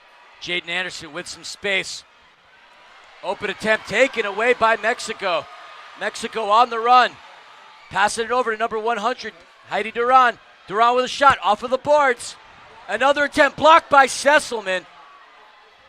And that was Neda Martinez, who did score a goal for Mexico in this game with that attempt. Brilliant pass from Anderson. And there's a shot missing off of the boards by Sophie Jones. Mexico has it. Mexico looking to kick it out of danger. Minute 51 to go here in the third quarter. Cortez. And Cortez is going to kick that out of play. Top of the arc restart, and that's something that a nuance to this game for the outdoor players. Yeah, you saw her put that ball down out of bounds where it went out, which is typically what you would do in the outdoor game. But in this game, when the opposing team is able to boot that ball out of bounds, they get a top-of-the-arc opportunity. And, you know, sometimes those definitely result in goals right away. So let's see what, if anything, the U.S. can pull out. Mexico on the run. That's Wendy Pintor applying pressure. Wendy Pintor, that gets kicked out by Spires. Lucky for USA, this one kicks off the top of the board as it goes out, and they avoid a top-of-the-arc restart. Philly Panda, for some of the fans who are just joining us, why don't you recap some of the stars on each of these teams? I mean, we've mentioned her name a bunch of times. Jamia Fields, number 3, definitely someone to keep an eye on from Florida State. She's played in the NWSL and also found her way in the scoring column, as well as Jordan O'Brien, number 9 from River Plate. Want to keep your eyes on her. Philly, who do you have? I mean, first off, that was a cracking attempt by number 10, Kim Mendez. You got to highlight the leading scorer in this game, number 9, Angie Morales, representing West Cliff University. She's had herself a heck of a game. Team Mexico also has number 16, Jojo Rosas, who plays professionally for Xolos Tijuana in Liga MX Femenil. She's having another outstanding game. And look, we got to talk about Sophie Cortez, the keeper from Mexico, Cal State San Bernardino, Moreno Valley native. Started playing guitar recently, and man, she's been having a great game. Another attempt into the netting, and that's going to be a goalkeeper restart for Spires and Team USA. Man, making saves on her head, probably play guitar behind her back at this point. I mean, what else can this lady do today? She can do everything. A Swiss Army player. That ball's going to come out of play. 35.5 seconds left to go here in this third quarter. If you're just joining us right now, Mexico is leading the United States 8-5. I think we'd be remiss if we didn't mention the likes of number 23, Lauren Susselman, as well as number 43, Marie Marlowe, who have been key players in this game as well for USA. Anybody you'd like to highlight on the Mexico team right now, Doctor? I mean, it's been the Angie Morales show. My goodness, what a player. I also think Bianca Sanchez scored an absolute golazo as well, too. She was the Offensive Player of the Year for UC Riverside, a 2-time MVP, 3-time Scholar Athlete, 3-time first-team All-American. I mean, she has certainly put herself on display today, and that brings us to the end of the third quarter. We are going to take a quick trip down to catch up on what is going on with the American Cornhole Association tournament going on outside. Emery Johnson, take us away with an update on cornhole.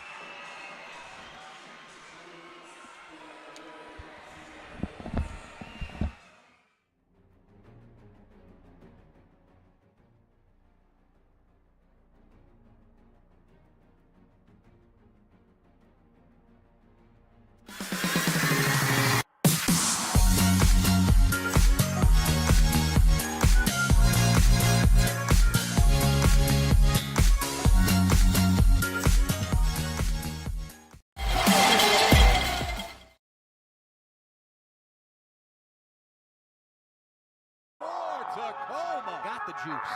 Here's Pereira. On the counter. Shot. Score. Gordon Gerson ties this game. Tony Walls works it out of the zone. Up to the 15. Got the early shot. Played. But ahead. Tony Walls works it out.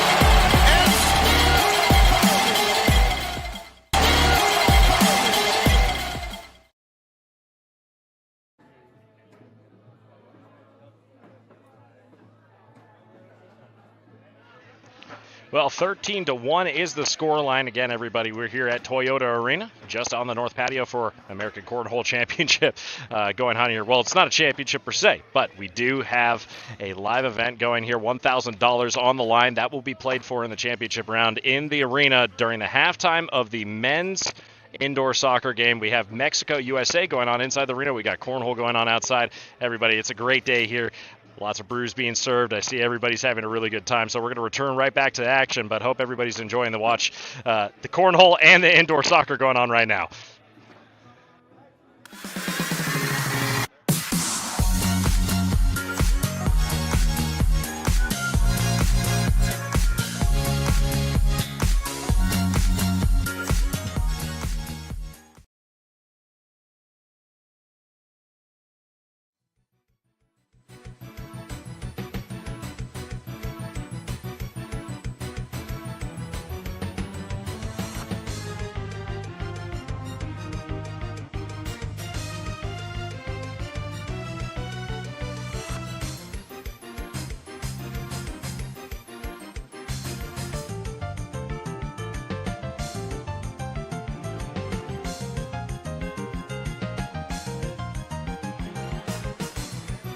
We're back now, getting ready for the start of the fourth quarter here from Toyota Arena. It is Team Mexico 8, United States 5, in what's been an exciting and competitive matchup. And joining us in the booth, the most imposing indoor soccer player of our generation, the legendary King, Frank Tayu. Frank, welcome upstairs. Thank you. Thank you for having me.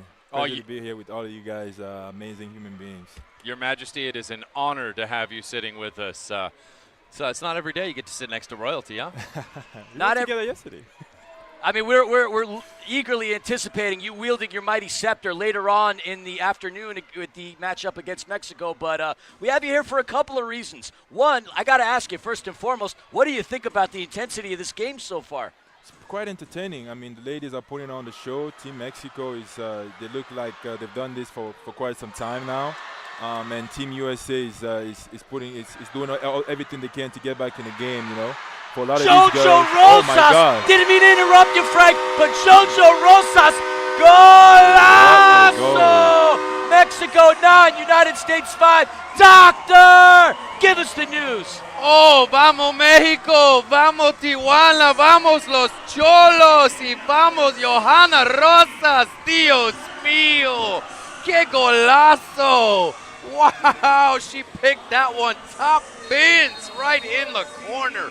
My goodness, you have to say, USA, a couple poor attempts at a clearance there, set that opportunity up, but Dios mío, what a strike. King, what do you think? Amazing, amazing. I mean, we all jumped off our seat. I mean, it was incredible. That's what this game needs, and the ladies are showing that they can hold their own. We need more events like this for sure. Angie Morales has 4 goals on the game so far, so she's adding the pressure on you, Mr. Leading scorer at MASL. Now, another reason why we wanted to bring you up here is you recently had a highly successful turnout and a very successful event last week in Upland at the Y. Talk to us real quick about the King's Cup tournament that happened last week. Man, the King's Cup tournament was one of those events where you just hope and pray and dream for. Goal! And we have another goal. The United States getting themselves back on the boards, scoring the 6th goal of the game. Doctor, pardon me, the 5th. Walk us through. Oh, the pride of CSU Los Angeles, Morgan Patea with the toe poke sliding strike in here, just managing to get goal side of her defender, strikes that one into the corner. My goodness, what a strike. It has just been golazo after golazo this whole game, my friend. We can't even get an interview in without worldie after worldie going in. I'm so apologies, Frank, that the action has taken away from you talking about the King's Cup, your successful tournament, please. Yeah, you've been here 90 seconds and we've already witnessed 2 goals. 2 goals. Wow. Anyway, you were, as you were, Your Majesty. No, I was just saying, you know, it turns out way better than I envisioned. A lot of people showed up. Thankfully, you 2 gentlemen were there with me, and I couldn't be more grateful and thankful for your support. You know, a lot of superstars from the MLSL were there, but you know, I hope that I was able to display the talent that goes unnoticed in the world of indoor soccer, and we're gonna have a lot more coming up. So I'm excited. Now, dare I ask, are we going to have a women's tournament? Because you're seeing the excitement on the turf today. Well, you know, if you remember the last tournament we did, we paid attention to every detail. So I'm not allowed to speak on future plans, but we have a lot of good things planned for the future. Fair enough, and that was a battle. Sophie Cortez finding herself well out of position and wrestling for the ball. An open attempt by Lauren Sesselman going into the netting, and that's going to be a goalkeeper restart for Team Mexico. Frank, Romina Snake walks away with the $50,000 grand prize. A team that, you know, has played south of the border but is relatively unknown to a lot of the people who are big MASL fans here north of the border. What did you think of their performance? Like I said, Romina Snake is a team that have been playing together for quite some time. I believe they also play in the M2, but I think they played many tournaments with that same group of guys. You know, and any tournament, like I said before, you know, you get better with time. And I think nobody picked them to win the tournament because they started a little bit slow, but with the confidence of just having so many years and so many tournaments won. Oh my God! Oof. Jaden Anderson, and that was stopped by Sophie Cortez. This game is getting wild. 3 minutes in, so much excitement. Doctor, you and I are going to have to utilize a lot of those energy drinks if we're going to be here to call a great game from Frank later on. Oh, shouts to our friends at Red Bull. Yes, sponsor us, please. We utilize your product quite frequently. Frank, it was really an awesome tournament. The proceeds benefiting the YMCA. Talk a little bit about the charities involved. So I got with my friends at the YMCA to start a mentorship program, Sunday Fun Day, where one Sunday out of the month, one career professional will come in and talk to the kids and hopefully inspire them. And obviously, you know, the best amateur player or most prolific player of the tournament will get a trip to the MASL Combine. That was kind of the vision behind the whole thing, is to give back to the community, display the talent in our league and in the world of indoor soccer, and inspire the youth in the process.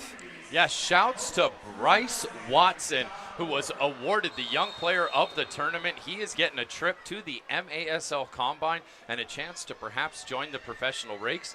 He was teammates with Lauren Sesselman on the co-ed team. She is now representing USA down here on the pitch, 2 weeks apart here from excellent displays as she sits here on the ball right now and is in on goal. Sesselman nearly threading that in. United States maintaining possession. Ball getting over to the USC freshman, Jaden Anderson. And that ball is going to go the distance. It is going to be a drop ball for the United States. Now, Bryce is someone that you personally had invited to the tournament. Tell us a little bit about him and what he could potentially bring to an MASL side should he get picked up at the Combine. Yeah, when I was getting ready to play in the TST tournament, he was in the initial pool of players that the team was looking at, and I immediately noticed his speed, his technical abilities, but also his passion for the game. So, you know, when I put the Rainstorm team together, I reached out to him and I said, you know, I think this is going to be a great opportunity for you to come out and show what you can do, and hopefully, you know, we can make your dreams come true. And I was very happy to see that. You know, you picked the same player I had in mind. my jaw just dropped. The footwork by Mimi Rangel trying to find a golazo stuffed by Spires. That was some fancy footwork. You might even call it some inspiring goalkeeping there. I see what you did there. Very, very well done. Very well done. Now, Frank, let's talk Empire Strikers. Obviously, you're coming back for another season. A lot of changes happening in Empire. You know, what should we look forward to coming out of the Empire Strikers in this upcoming MASL season? Well, you know, I think after what happened in the last 2 seasons, us not making playoff, we can only go up from now. I'm very excited to see what the new coach can bring to the table. I'm very excited to see what the new players can add to the group that we already have. Sure, we lost a few players, but at the end of the day, you know, there's a bunch of guys that have been with the program for quite some time, and now is the time to step up. So we'll see what they can do. Well, folks, as we get ready for the end of this game here, we're going to say goodbye to Royalty. Frank, it is always an honor and a pleasure to watch you do your work. It's a pleasure to have you here in the booth with us. Frank, the King Taiyu, legend of the MASL and the Empire Strikers, about to be on display here representing Team USA later today. Frank, thank you so much for joining us. Thank you for having me. See you soon, Frank. I'll see you guys very soon. 9-6 here in the fourth quarter with 9 minutes and 35 seconds left to go. It's been all Mexico. Jojo Rosas, another attempt. Jojo Rosas stopped by Spires. Incredible save. Rosas with the fancy footwork. Scooped up again by Spires. But Rosas is down on the turf. The official blowing the whistle, stopping the run of play. We hope Rosas is okay. She's had an outstanding game, and the last thing you'd want to see is her to walk away from a phenomenal performance with an injury. Yeah, it looks like she's back up heading to the bench. Just took a little bit of a knock there, but it's no worse for the wear. Xolos Femenil, don't worry, your player will be back and safely. Welcoming back to the booth, the legend herself, Amanda the Panda Filament. Welcome back. We got 9 minutes, 20 seconds left to play. USA currently sits down by 3. Certainly, you would have to say a surmountable obstacle. You really missed the mark on saying a queen has just replaced a king, but I will let it slide today. God, so much royalty in the house. No, this is great, and yeah, good to see Rojas up. She has been phenomenal. This game has been incredible, and just so impressed by the level of talent, the adaptability of these women out here to this game. I know it's different. I know the rules are a little off. Shot and almost a banger and a smash. Another attempt off of the boards. The United States trying to find that 7th goal. Kicked out of danger by Mexico. United States still has it. Fields trying. That ball's going to come off of the boards to Alexis Cat. Oh, ring-a-ding off the bar. So close, USA. So close. Yeah, they're definitely trying to knock at the door here. 6-9. This is definitely anybody's game at this point. We cannot count anyone out yet. Rosas using the board. She's got Kat and Kwan in front of her. She's going to wisely pull it back. She had the one-on-one advantage. She still has it. Somehow still has it. And that looks like it's going to be a whistle on Kat. It's going to be a restart for Let's take Mexico. a look at the shot once again. How close was this to going in? As you see USA with the strong header playing her in, and inches from glory. Bianca Sanchez. Ball gets deflected. Again, we said that most of these girls are experienced in the outdoor game, but Rosas using the boards to her advantage, already figuring indoor soccer out. Yeah. Got that protractor out. She's got her angles down. Protractor? Do kids these days even know what that is? I think they have an app for that. Rangel with a shot. Saved by Spires. She's creating her own highlight reel today. Wow, what a save by that goalie. Holy moly. That was you like that, huh? We are going to head to our media timeout, but we're not going to do it without giving a shout-out to our friends at Mark Christopher Chevrolet. Since 1975, the family-owned Ontario car dealership has been serving California drivers across the Inland Empire. Thank you, Mark Christopher Chevrolet. And we will be right back with the rest of the fourth quarter. Do not go anywhere. USA, Mexico, back after this.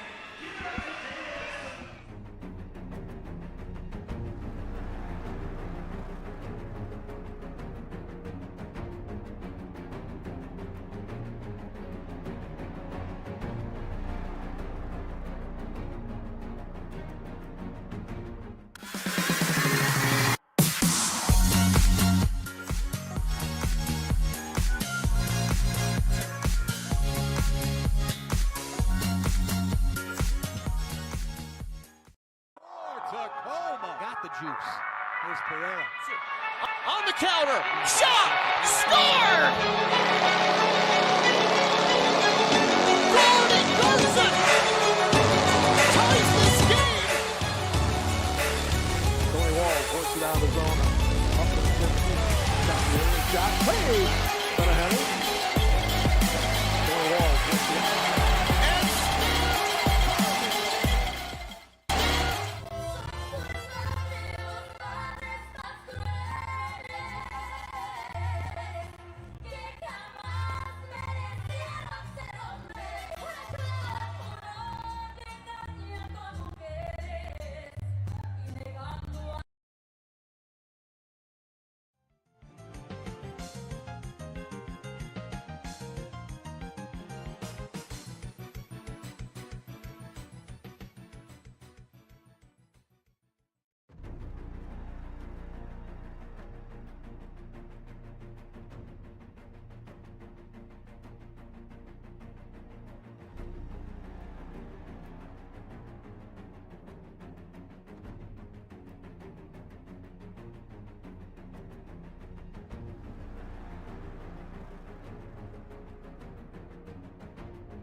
All right, welcome back to the fourth quarter. 7 minutes and 35 seconds left to go. Mexico on the top of the arc restart. Rangel with a shot, and that gets deflected by Lauren Sesselman. Into the netting, it's going to be a goalkeeper restart. I don't know what's making me sweat more, the intensity that's on the turf today, folks, or Stryker on that Vespa that's going to get raffled off. Oh boy, yeah, that's are Mountain Lions allowed to drive? I don't even know. How do they even get a driver's license? I'm confused. And folks, I'm sure it is not a Vespa, by the way. We would like to once again give a shout to our friends at Mark Christopher Chevrolet. I'm sure that's a Chevrolet product down there. Oh, yeah, my mistake. I just knew it is. Okay, the scooter. We'll call it the scooter. My mistake. We're using the Kleenex word to describe facial tissues here. Yeah, fair enough, fair enough. We see Kat Saunders into the game, replacing Sophie Cortez for Team Mexico. And Cortez had a splendid effort in between the pipes for Mexico. Looking forward to seeing what comes from Saunders. Panda, your thoughts on that? That seems like a bit of a bold move to take out a keeper that's having such a great game. It certainly is. It has to definitely say that this Mexico team feels like they can handle it from here, and that despite who's in between the pipes, they feel very confident that this game is still theirs. I mean, she was phenomenal. She made so many great saves. So I would love to see her tested by this USA team and see what she really has. But I will say that the swap out that the U.S. had. Oh, what a goal by Kim Mendes! Golazo mio! Doctor, give me a prescription, man. I have anxiety from the beauty of that goal.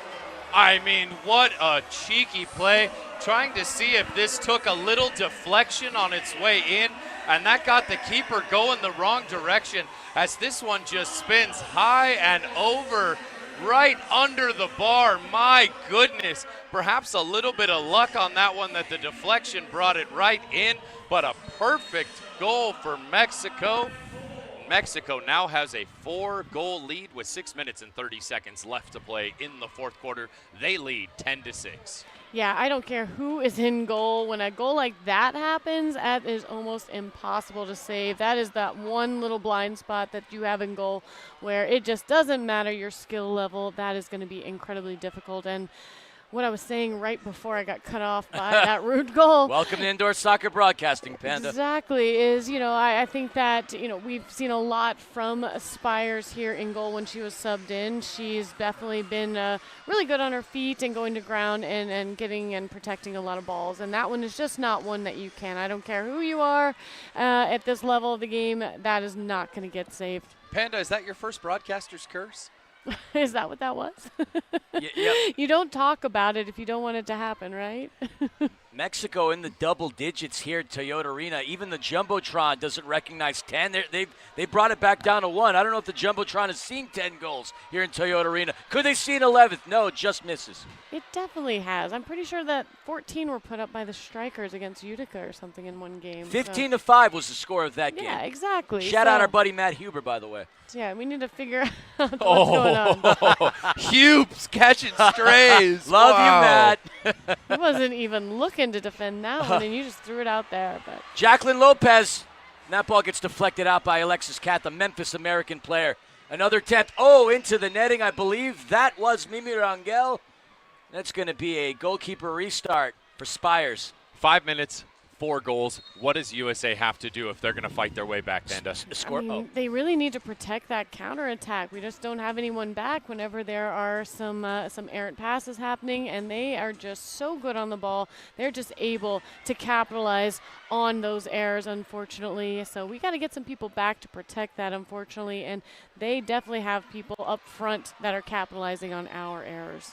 Yeah, defensive positioning for USA seems to have been their Achilles heel throughout the course of the day, whether it's overcommitting on possession or not advancing in at the right time. They really just haven't picked their spots very well, would you say? I would definitely say that is the case in this game so far. I'm just super impressed by the way that the women for the Mexico team have been playing. They just have such crisp passes. Their footwork is amazing, and just their soccer IQ just seems to be really up there and knowing what to do with the ball. A tremendous save by Spires. That was Heidi Duran catching a beautiful pass from Angie Morales, and Angie Morales has not stopped. She's been a beast out there doing things offensively, defensively, scoring goals, contributing dimes, but Sarah Spires with another tremendous save. Shouts to our friend from Goals and Boards. We got Brad and Gio in the chat. One of the best ways to keep tabs on all things in the indoor game, whether you're not at maslsoccer.com, you could certainly head over and check out our friends at Goals and Boards. Gio, Brad, great to see you guys jumping in. What, no love for Phil Levanco, who's joining Goals and Boards now as the third co-host? Oh, hey, yo, Phil, I left you out here. Speaking of which, we got Greg Suddy, who was just up here in the booth from Suddy on Soccer. Another great way to keep tabs on all things indoor. Suddy was up here with King Tayu a moment ago. Saw Suddy as I was downstairs. Actually helped him get his credentials and get in. He somehow was not on the list outside despite having credentials. So shouts to our friends at Suddy on Soccer and our friends at Goals and Boards and all the fan-created content across indoor soccer. Keep up the good work, everybody. We love every minute of it. We all love indoor soccer. Obviously, you're tuning in because you're interested and love indoor soccer too. And the way to grow to the game is tell your friends, tell your family, have watch parties, tweet about it, rap about it. Tell everybody that you can. Let's grow this game organically together. We are in that DIY movement, and it's up to us to help grow this splendid game. Rap about it. Now, that is not something I anticipated, you know? I would love to see some indoor freestyles. Don't ask me to do it. I will not be rapping about it, but if someone wants to, I would love that to be a fun anthem for the MASL. We have our first timeout called of the game. USA taking an opportunity to give us a shout out to our sponsors today. We'd like to thank the folks at National Cord. Join the Hope Through Housing Foundation in empowering children and families in the Inland Empire and beyond through after-school programs and financial coaching. To learn more, to see how hope is making a difference, visit hopethroughhousing.org. Guys, the dance cam is livening up the crowd. The arena's filling up. We got some bean toss getting thrown outside. Cornhole is certainly heating up out there. So we got the finals coming later today. USA versus Mexico. It looks, though, Mexican women's team is going to walk away with the early dub. It is going to be up to the USA men's team to try and even up the score at the end of the day today. Is it too early to put this one in the refrigerator? It's a Herculean task to score 4 goals in 3 minutes and 16 seconds. But as you and I know, because we've called it, we've seen 3 goals get scored over the course of 90 seconds. So you never know. I would say don't count your chickens before they're hatched, or whatever the heck that means. Restart. Sesselman kicks it off of the boards. Panda, we are shortly going to say goodbye to you, so you can hopefully head down turf side and get us some of those post-game interviews. It's been an honor and a pleasure having you in the booth with us, Panda. You're welcome back anytime. Yeah, thanks, guys, so much for having me. It was an amazing opportunity to be able to comment on such a historic event and seeing these women do what they have done today. No doubt we're going to see a lot more of it in the future. Jaden Anderson stopped by Saunders, who just checked into the match a couple of minutes ago. A fabulous effort by the USC freshman, but an even better save by the veteran keeper. Oh, she had a wide open player if she'd have just seen. Take it away, and the USA get on the boards. Don't go anywhere, folks. I believe that was scored by number 9, Jordan O'Brien, the River Plate player. 7-10, 2:33 to go, and we're going to get a timeout by the officials. Wow. Folks, if you want to hear more of Panda, you can check out her work on the NWSL. Her and Nina Kiefer from Angel City Chicks following everything in the NWSL. And, of course, Panda, co-host of the official podcast of the Empire Strikers, Striking Fury. And, frankly, we've got to get back in the booth and record another one of those episodes, guys. But, Panda, head on down, get us that post-game sound. Thank you so much for joining us. I can't wait to talk to these players and see what they thought about this event. Thank you guys again for having me. I will see you guys on the pitch. And I got to say, Doctor, and I'm not just saying this because I'm related to her and she's my wife, but Panda did do a fabulous job. Hopefully we could get her up here for more broadcasts. And, wow, it's been a lot of fun so far. 2 minutes and 33 to go, 10-7, and I still think the United States can do something to get themselves back into this game.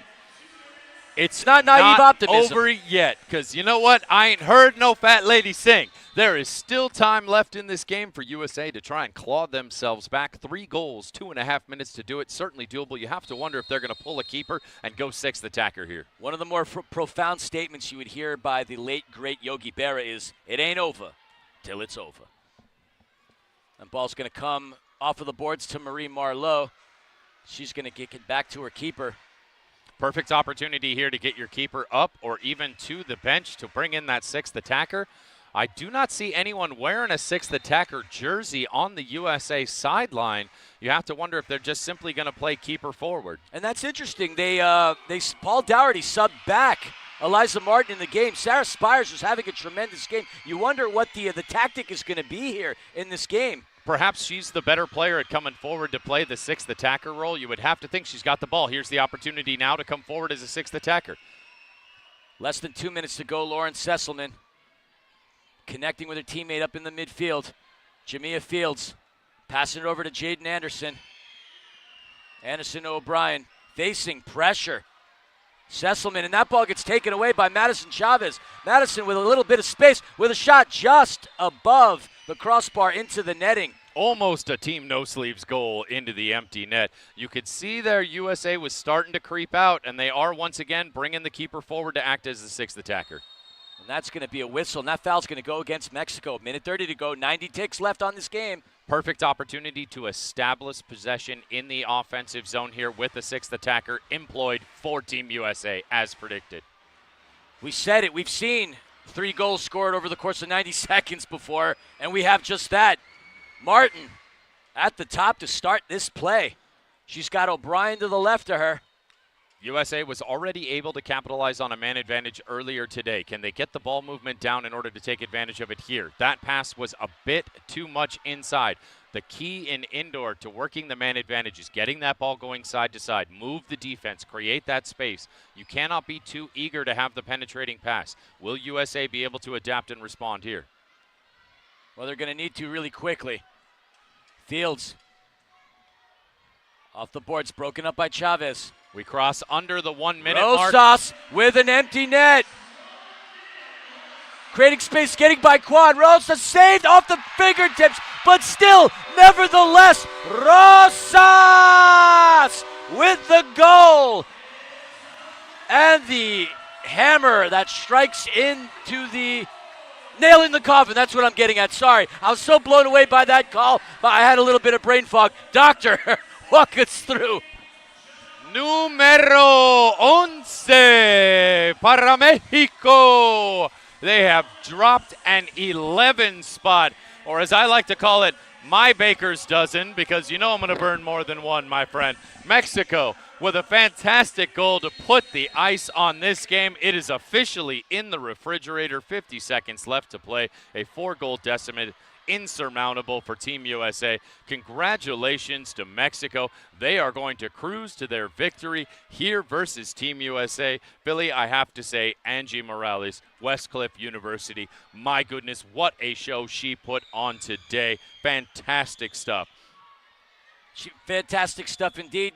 One more attempt by Team USA, potentially. Alexis Cat by the yellow line. She has a shot. And Alexis Cat, the Memphis American, Indy Premier FC Indiana, fighting the back of the net. Doctor, give us the news. Well, it might be a bit recreational at this point, but USA picking top bins. Just a beautiful floater from outside the yellow line to the far corner. Keeper was screened off the shot. Could not see it coming in. Late to react. And with that, looks like we have arrived to what appears to be our final score today. It is going to be the United States 8, Mexico 11. Hang on a second. There might be one more left with Mexico. That ball gets taken away by Quan. Still a fight. Mexico eagerly trying to fight for that 12th goal. 4 seconds, 3 seconds. And that's all that she wrote, folks.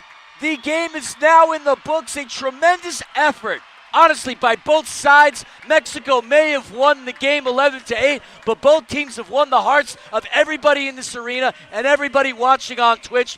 What a flurry of goals, and what an incredible matchup. There is a clear winner today, and it is women's indoor soccer. It does not matter which team walks away with a victory, although it kind of does. Congratulations, Mexico. Fantastic goal.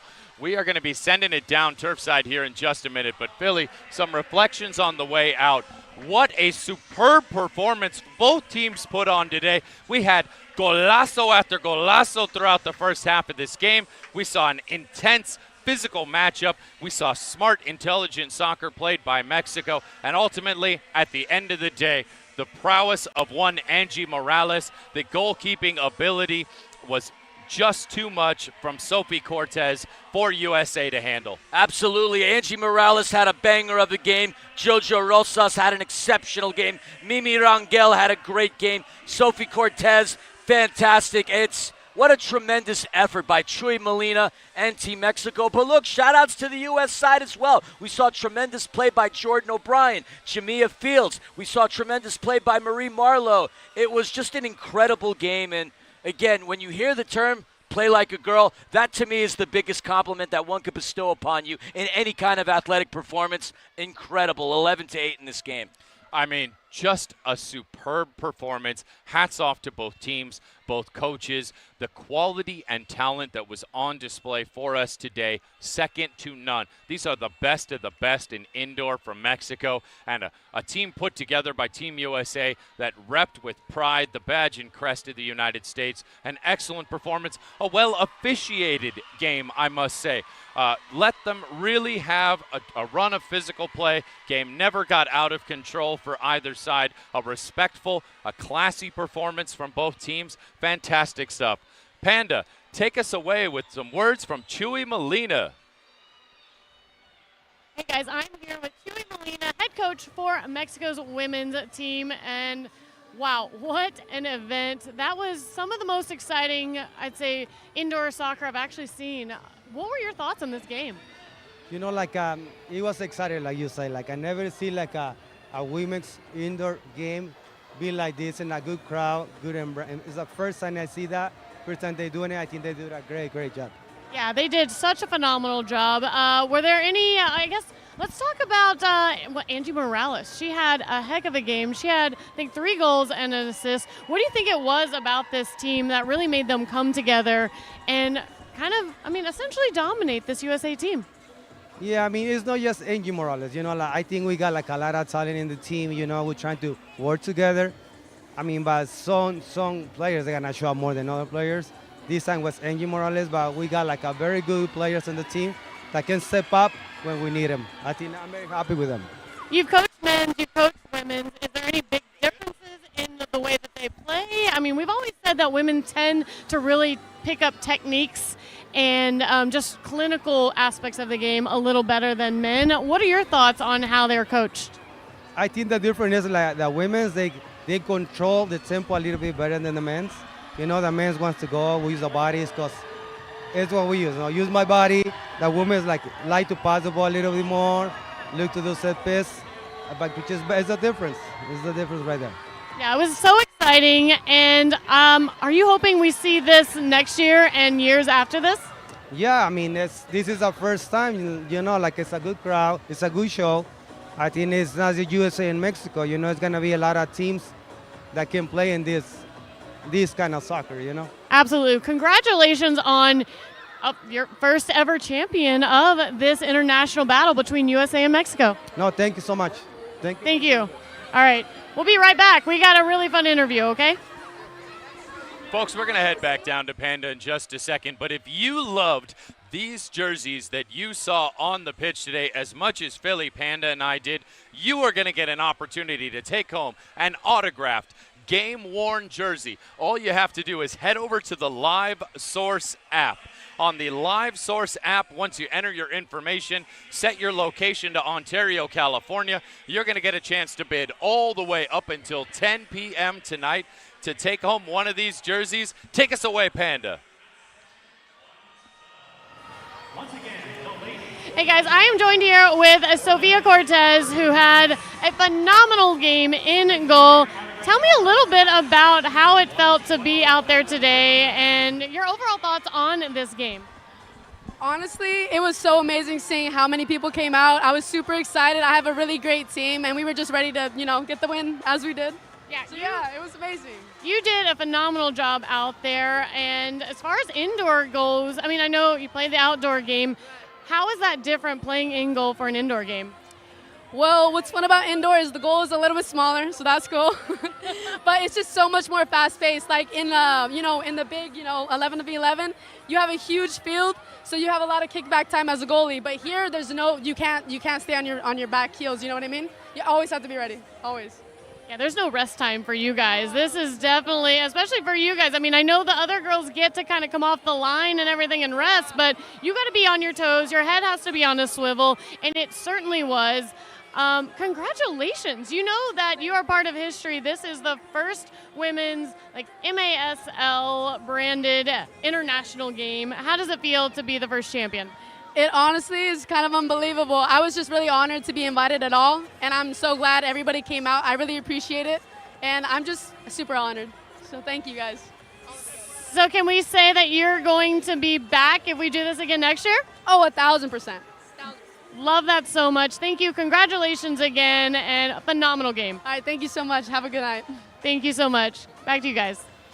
Los Manos Oro de Sophie Cortez, pride of Cal State San Bernardino. When she's not ripping and shredding across the sixth string, she is stopping goals left and right. An insane performance from her. My goodness. Folks, we got so much more action coming to you today, and in fact, we would love to check in on what's going on with that bag toss outside. Take us away, Emery Johnson, give us an update on what's going on with the American Cornhole Association tournament happening outside. Actually, we're hearing that they are in the middle of a round, so unfortunately we're unable to kick to them so that they can maintain the competitive edge as we see Stryker scooting his way around the field.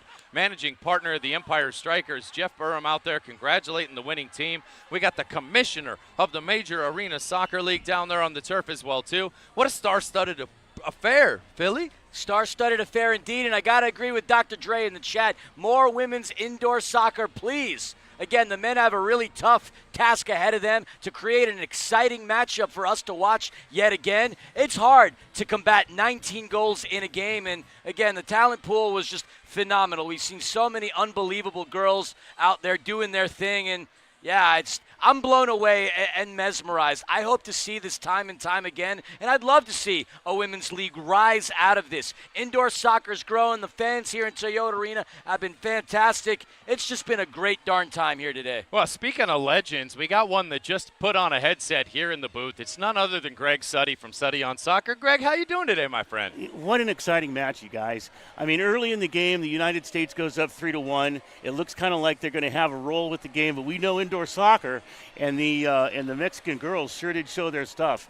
What was it, 2 or 3 hat tricks on the day? I mean, fantastic stuff. A 4-goal performance from Angie Morales, a sensational performance from Johanna Rosas as well, too. Reppin' Cholos de Tijuana. I mean, Sophie Cortez in goal. My goodness, guys, sign first, her up. That girl can play. I mean, we were all right, guys, treated first to I want such to say an thank you for everyone performance today. I was so enthralled by everything that I saw throughout the course of today. Yeah, and then going forward to the game later tonight, the 5 o'clock match, the men coming forward. What a day. What a day of outstanding indoor soccer.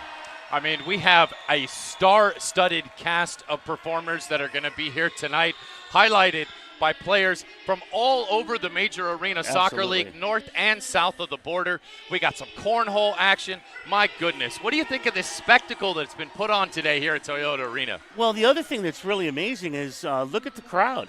I mean, for the ladies' game, there was a crowd that in a lot of cases equals some of the crowds that the Strikers bring in. It was an outstanding crowd just for the ladies' game.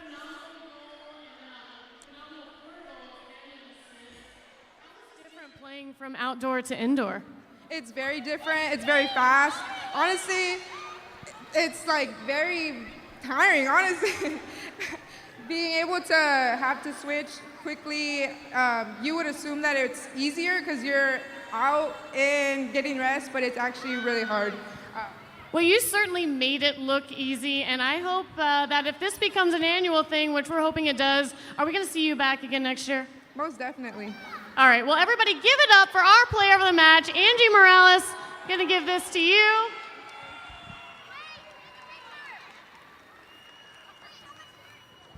All right, big round of applause for Angie Morales, everybody. Angie Morales walked away with the player of the game. Would you say, Philly? No question. I mean, she had She was such a pest for the United States defense. She was out there putting on a clinic, finding the back of the net, creating beautiful opportunities for goals. And for somebody who's not played indoor soccer, she may find a home in a future down the road, but she still has plenty of outdoor left in her. And I mean, it was a joy watching her play. She was not, I'm going to be honest, she was not on my scouting report coming into today's matchup, but she's certainly on our scouting report now, and she's going to be on our forecast moving forward. I mean, what a performance by Angie Morales. My goodness. Yeah, she made a great observation just now about, on the field there, about the difference between playing indoors and outdoors. And that was a pretty good observation. Obviously, she doesn't have a lot of indoor experience. Didn't look like it today. You could have fooled me. Right, I know. She put on a show for the 7,000 deep that have entered into Toyota Arena. We got more to come. We got a cornhole tournament happening outside. We'll get the finals later today, halftime of the men's game. We will see the ACA, American Cornhole Association finals. And we have a massive roster lined up for the men's game starting at 5 p.m. Pacific, 8 p.m. Eastern. Greg, I got to ask you, are there some players on these men's rosters as you're looking forward to tonight that really stand out to you as players for the fans to watch for? Well, it's kind of interesting when you look at the roster, because it's pretty much the United States or the MASL champions, Chihuahua representing Mexico, and then a United States All-Star team representing the United States. So it's going to be an interesting match because you have the club team kind of playing the All-Star team. And it's going to be an interesting evaluation to see how they come out and play. As far as players that I'm looking forward to see, I'm kind of looking forward to seeing David Ortiz. I love how he sort of owns the field on his play. And of course, I'm always excited to see Nick Pereira. We called him at the King's Cup, and he had a great day a week ago. I mean, just a front duo of Frank Tayu, Zach Reggett, Nick Pereira, all on the ball at the same time. All on the ball. We are going to be treated to something excellent. Panda is about to pass out a trophy. Let's take it down to Panda to see that trophy get awarded. Everybody give them a round of applause. You guys certainly earned every bit of that, and I hope you guys had as much fun playing as we all did watching you. Again, congratulations to Team Mexico for being our champions of this first ever women's indoor matchup against the USA.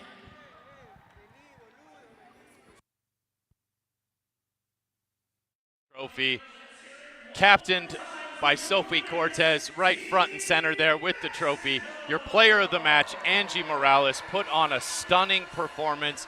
Team Mexico comes in, despite being the road team, although you might not know it if you looked around the arena at this crowd, as there are a lot of Team Mexico supporters across the crowd, but they travel north of the border and get the victory today. We are going to check in with what's going on with the American Cornhole Association tournament. Take it away, Emery Johnson, and catch us up with what's going on with some bean toss. So 2 points up now for Team Monica. Well, everybody who's watching the soccer game going on inside, we are covering cornhole here on the north patio. Currently throwing is Team Monica's Corey. He throws a defensive bag. It's holding onto the outside of the corner. We hope you guys are enjoying our coverage and the coverage of the U.S. women's and Mexican women's indoor soccer teams. Guys, if you're just joining us, we've had a unbelievable series of games as it will be 12-6 now as the scoreline. Dirty Bags able to take 1 point back in that last round. It has been back and forth here. If you're just joining us, Team Monica, very successful early on. They have dispatched a number of teams to get to this point in the aggregate scoreline. And the Dirty Bags, well, they've been around as well all day as we continue. Nice shot in from George and the Dirty Bags. And we got a response from Mark and Team Monica. That's one in. And another shot in from George and the Dirty Bags. They're chasing one here. They have to get some good luck. And Mark does his job, drops another one in. And all you're going to be able to do is watch. And a big round here. 10-9, 1 point swing again. It's going to be 13-6. And that's how this entire game has been going. It's been 1 point swings.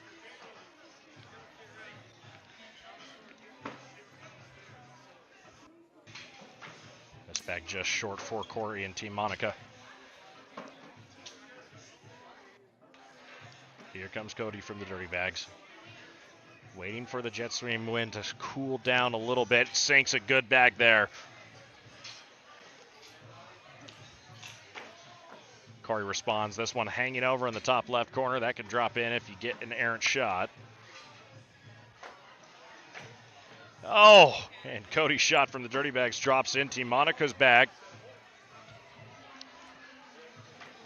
This one's short. One bag remaining for Team Monica, 2 for the Dirty Bags here in this round.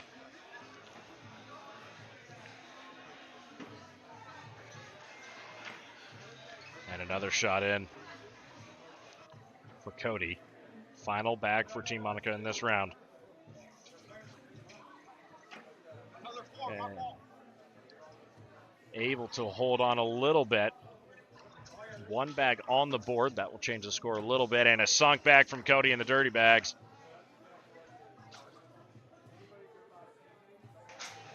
So a 10-6 round makes it 13-10.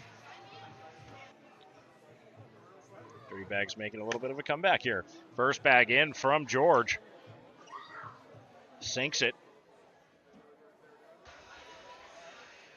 Mark from Team Monica puts it on the board. This one a little bit short.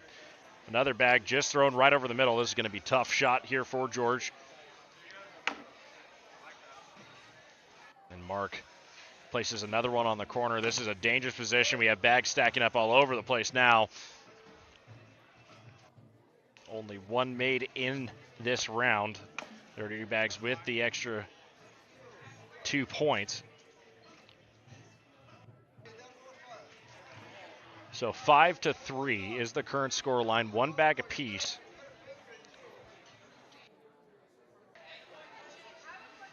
We are all eyes on George from the Dirty Bags. Can he finish this here? A short shot and right at the front.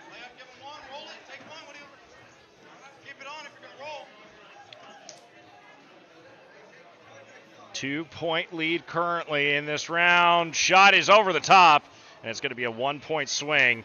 11-13 now. So a 4-5 round, and I have run out of room on my scorebook, so I'm going to have to start a new line. 11-13, and first to throw here will be Cody.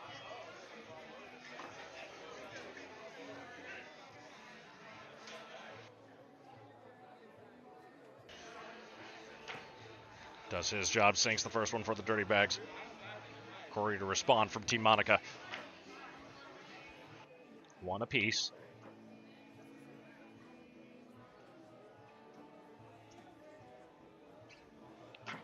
And this one just off the mark from Cody. The wind is coming in again, so they have to choose how they want to change the throwing pattern here. This one on the front of the board. So all tied currently, but that one could fall off for Corey. 2 bags remaining. Here comes the next shot, and that was beautiful. Almost knocks off the bag. Corey to respond, and he does. He gets his bag to fall off, and he has one on the top corner. So Cody can take a 3-point round here if he plays it right. This one at the top of the board. And all Team Monica can do is try to sink one more. This one off the back.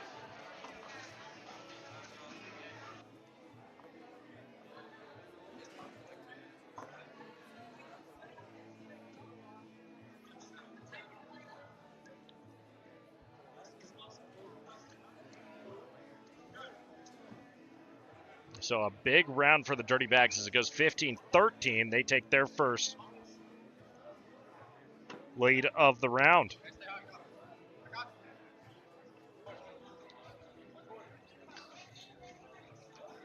First to throw is George, sinks his.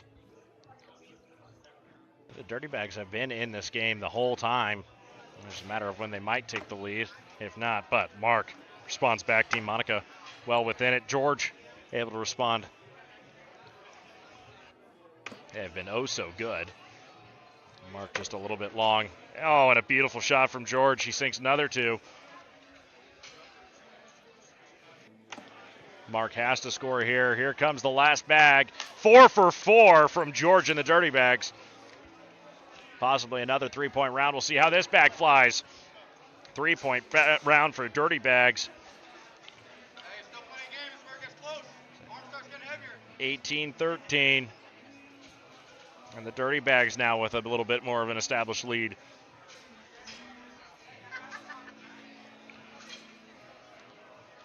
This can all change in one round, though. Corey, he's been amazing all day.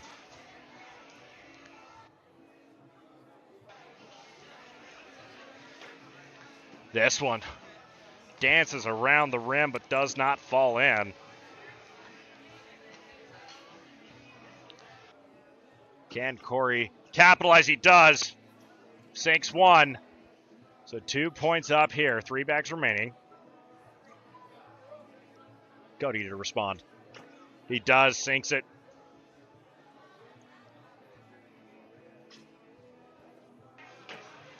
Oh. And this one on the rim.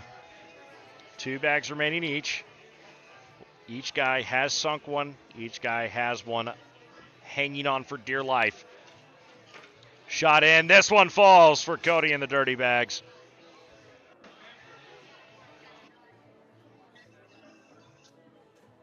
Corey just short. Team Monica. Cody could really put this one away here.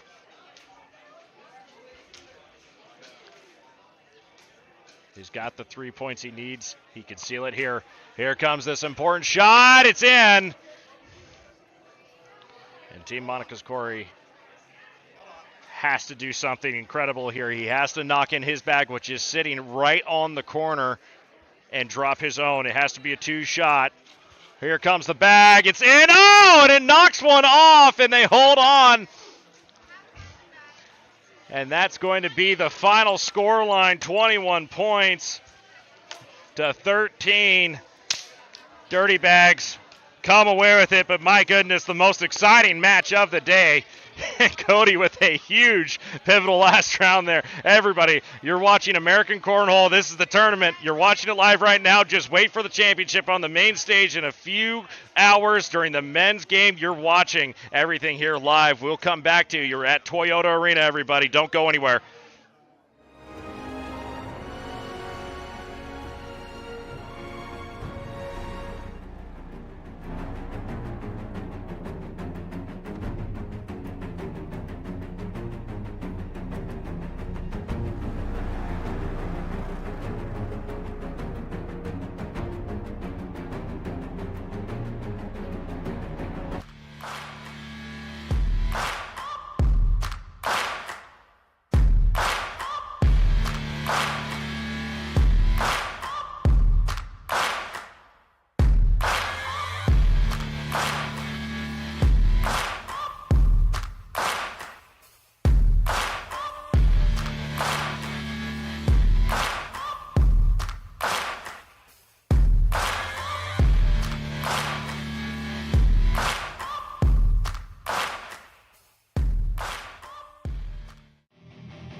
Beautiful fourth one in. So more points for the Pitchbags. 14-0.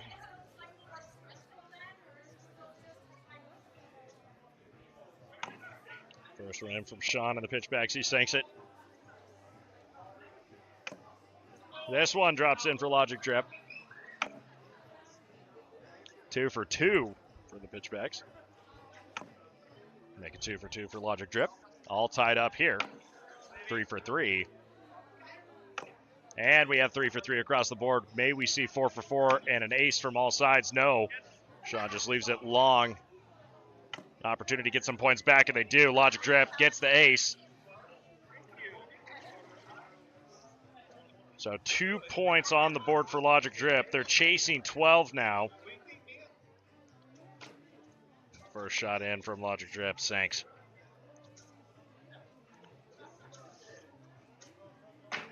Next shot in from Jordan and the Pitchbags. It's good. 1 on the board for Logic Drip now.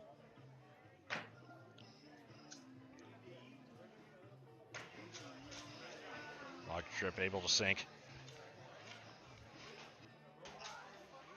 This one in for Jordan and the Pitchbags. Now 2 on the board for Logic Drip. They have 2 in, 2 on. And a third drop. So another 2-point swing, make it 16-2. This could be all over here depending on how this plays out. 1 on the board for the Pitchbags. And a sunk shot from Logic Drip, make that 5 in a row. This one in, Pitchbags. Back up on 1 point in this round, but that's changing. 3 bags of remaining. This one just long for Logic Drip. Next shot in, 2 in for the Pitchbags. Logic Drip able to respond. And the 4th one off the mark. They can make it just a 1 point. And this one, 1 point gain here on that round.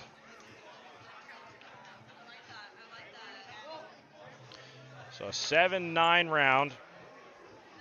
Check that in favor of Logic Drip. So 4-16. First one just on the edge. This is a dangerous location for that bag. And it's going to drop in. 2 in for Logic Drip. Second bag in, just a little bit long for the Pitchbags.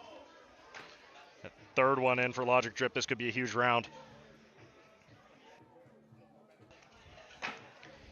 Jordan able to respond back. This one off the mark. A very pivotal last bag for Jordan. This one's in, able to sink it.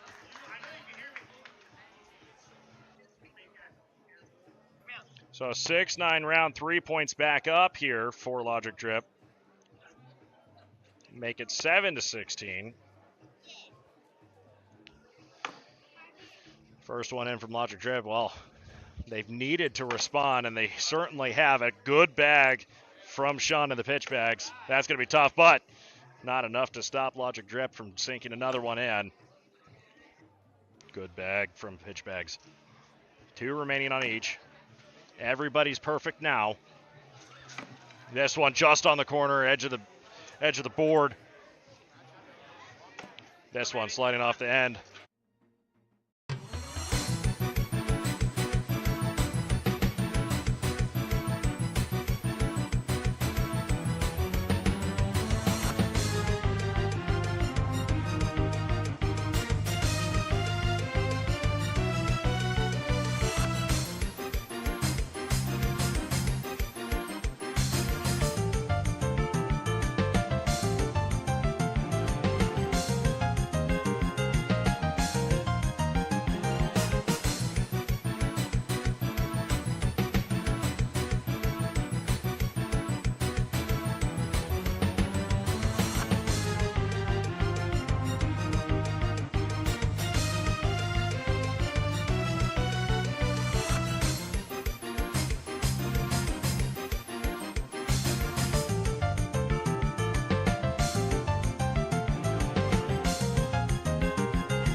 started in the final round out here on the patio. The next match will be played inside the arena. This is it. It all comes down to Logic Drip and Team Monica to play it out here. And we'll have our final teams make it out into the arena.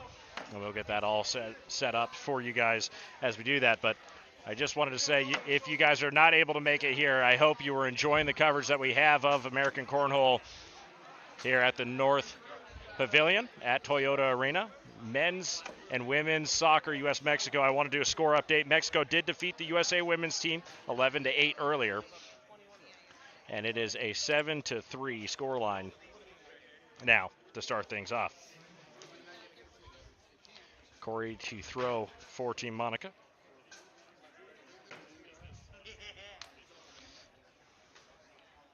Throwing for Logic Drip is Nate. He's got the pink bags. Here comes Nate with his next shot. A little bit of a defensive posture. He has to be. A lot of bags on the board. It's really messy up there. 2 bags now hanging over the edge, and that's really hard. A bag from Logic Drip, and Nate comes in and knocks in a bag from Team Monica. Team Monica can capitalize. 2 to drop. And all they can do is watch. 3 bags on the board. A 9-3 round. Make it 10-0. Mind you, Logic Drip has been in this position before. That's where they were against the pitch bags just a couple moments ago. 10-0 was the scoreline, and then it went 14-0. First bag in from Sean. Or from Mark on the board, but first one from Tim Sinks. Mark able to respond back for the Team Monica.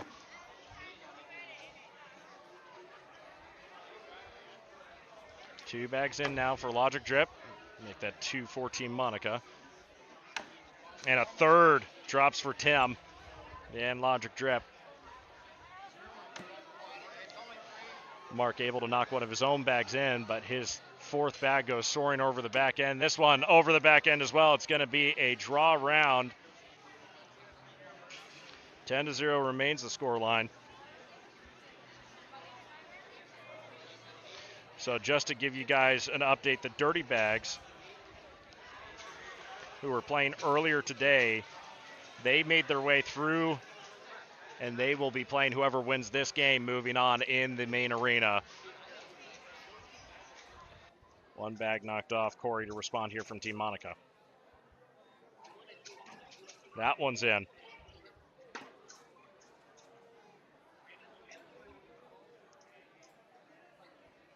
The 2 hanging over. Oh, and a great bag from Corey. 2 knocked in. Nate could do nothing about that. Could this be a big swing round, Team Monica? Corey, so good. And a 9-7 round. Those 2 bags on the board definitely helpful, but 12-0 is the score line now.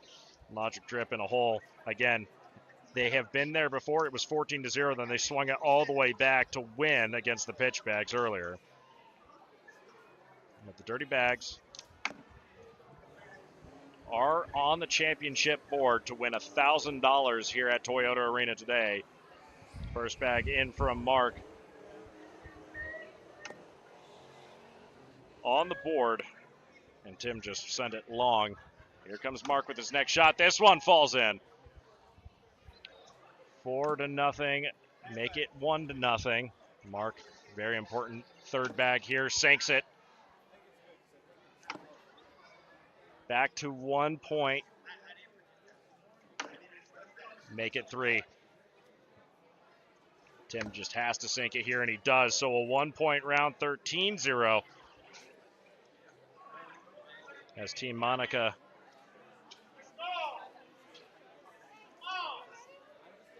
does their best to keep adding on to this lead. First bag short from Team Monica. As the crowd is starting to get into it here, this bag long from Nate in Logic Drip.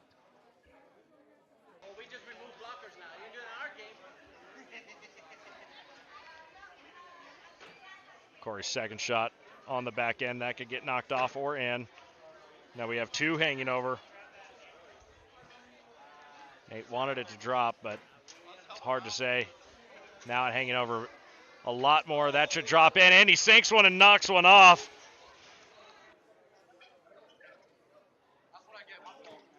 Corey with his last one knocks one in.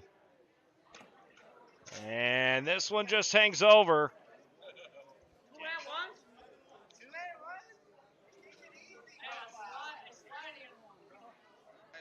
So a 7-1 round, 6-13 now the scoreline. And Logic Drip making their comeback again potentially. First shot in from Tim, sinks it.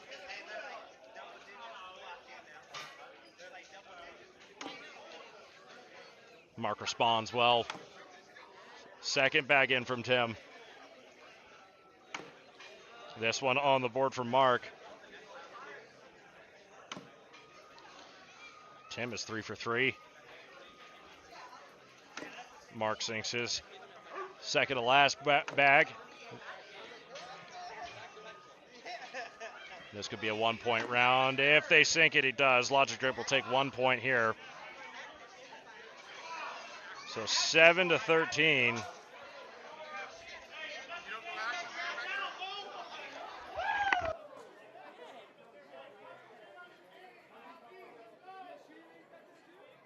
And the crowd starting to get into this one a little bit. Corey sinks his first one as the first bag from Nate went long, but this one sinks. Second bag on the edge of the board. So Nate now up 2. Corey leaves it short. Knocked off by Nate. Corey needs to respond here. Last bag. Oh, it's hanging over. So a 2-point round. Check that 3-point round. Make it 10-13 now. And Logic Drip doing exactly what they just did in the last round. Or should I say last game.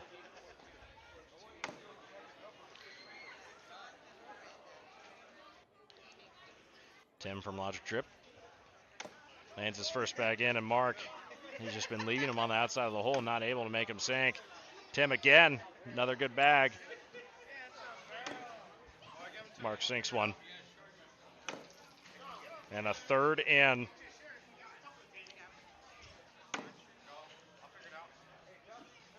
And all they can do is watch and see what Tim does. Tim misses it here. Can Mark come back?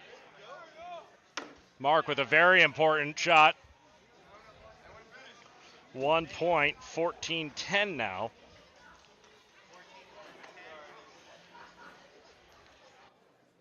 And a very important round for Corey and Team Monica here. Try to get that lead up a little bit more. He sinks the first one. Here comes Nate. Able to respond well. Corey. Perfect so far. So is Nate. That one just a long from Corey. That one almost too long from Nate as well. Still on the board, hanging over a little bit, but that could go either way. Corey drops it, and it doesn't go in. So 2 on the board. And a 1-point round for Team Monica. 15-10.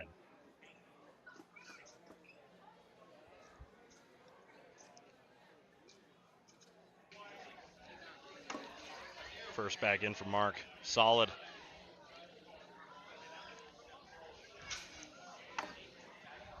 Tim has just been cool as a cucumber out here. First bag in the middle. He's going to have to force Tim to throw. Almost perfect here with that bag location.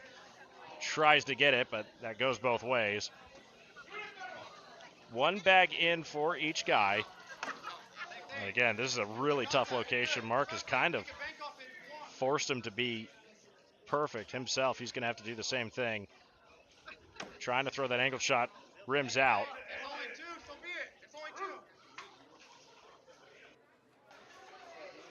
Tim has to be perfect here. That one just off the rim as well. 1 point round for Team Monica. And the score will go to 10-16.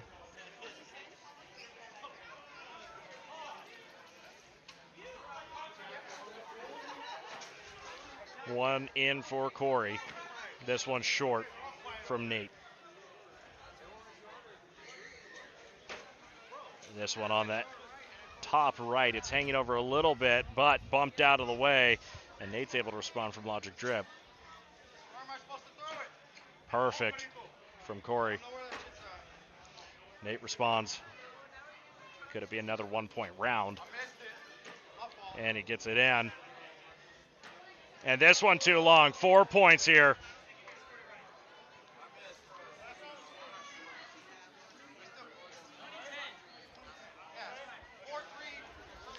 So 20-10 is now the score line.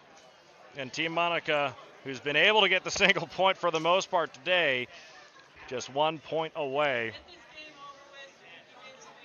And Tim has to be perfect here from Logic Drip. No room for mistakes now. May Marks try to throw that one that lands right in the middle of the board. Sinks the first one. Now the pressure is on. Tim responds, bag is in. Marks so good. This one too long. They have the points they need. This one in, 3 for 3.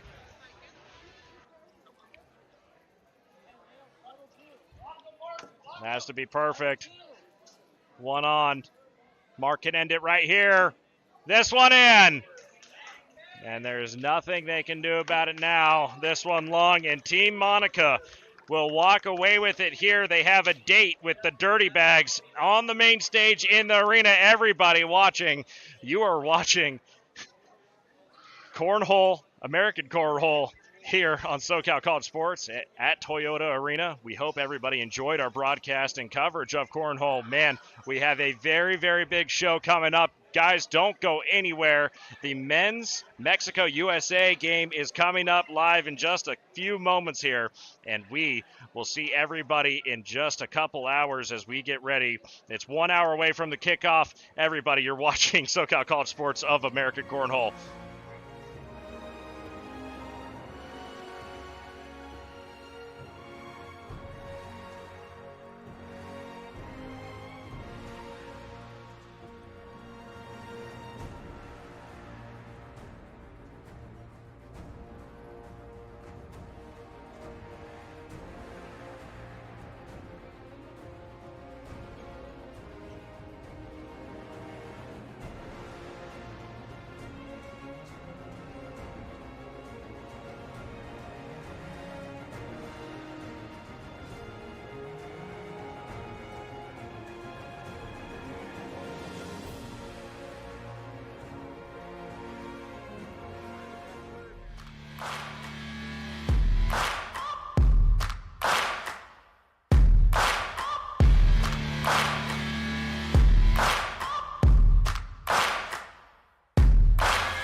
Got the juice.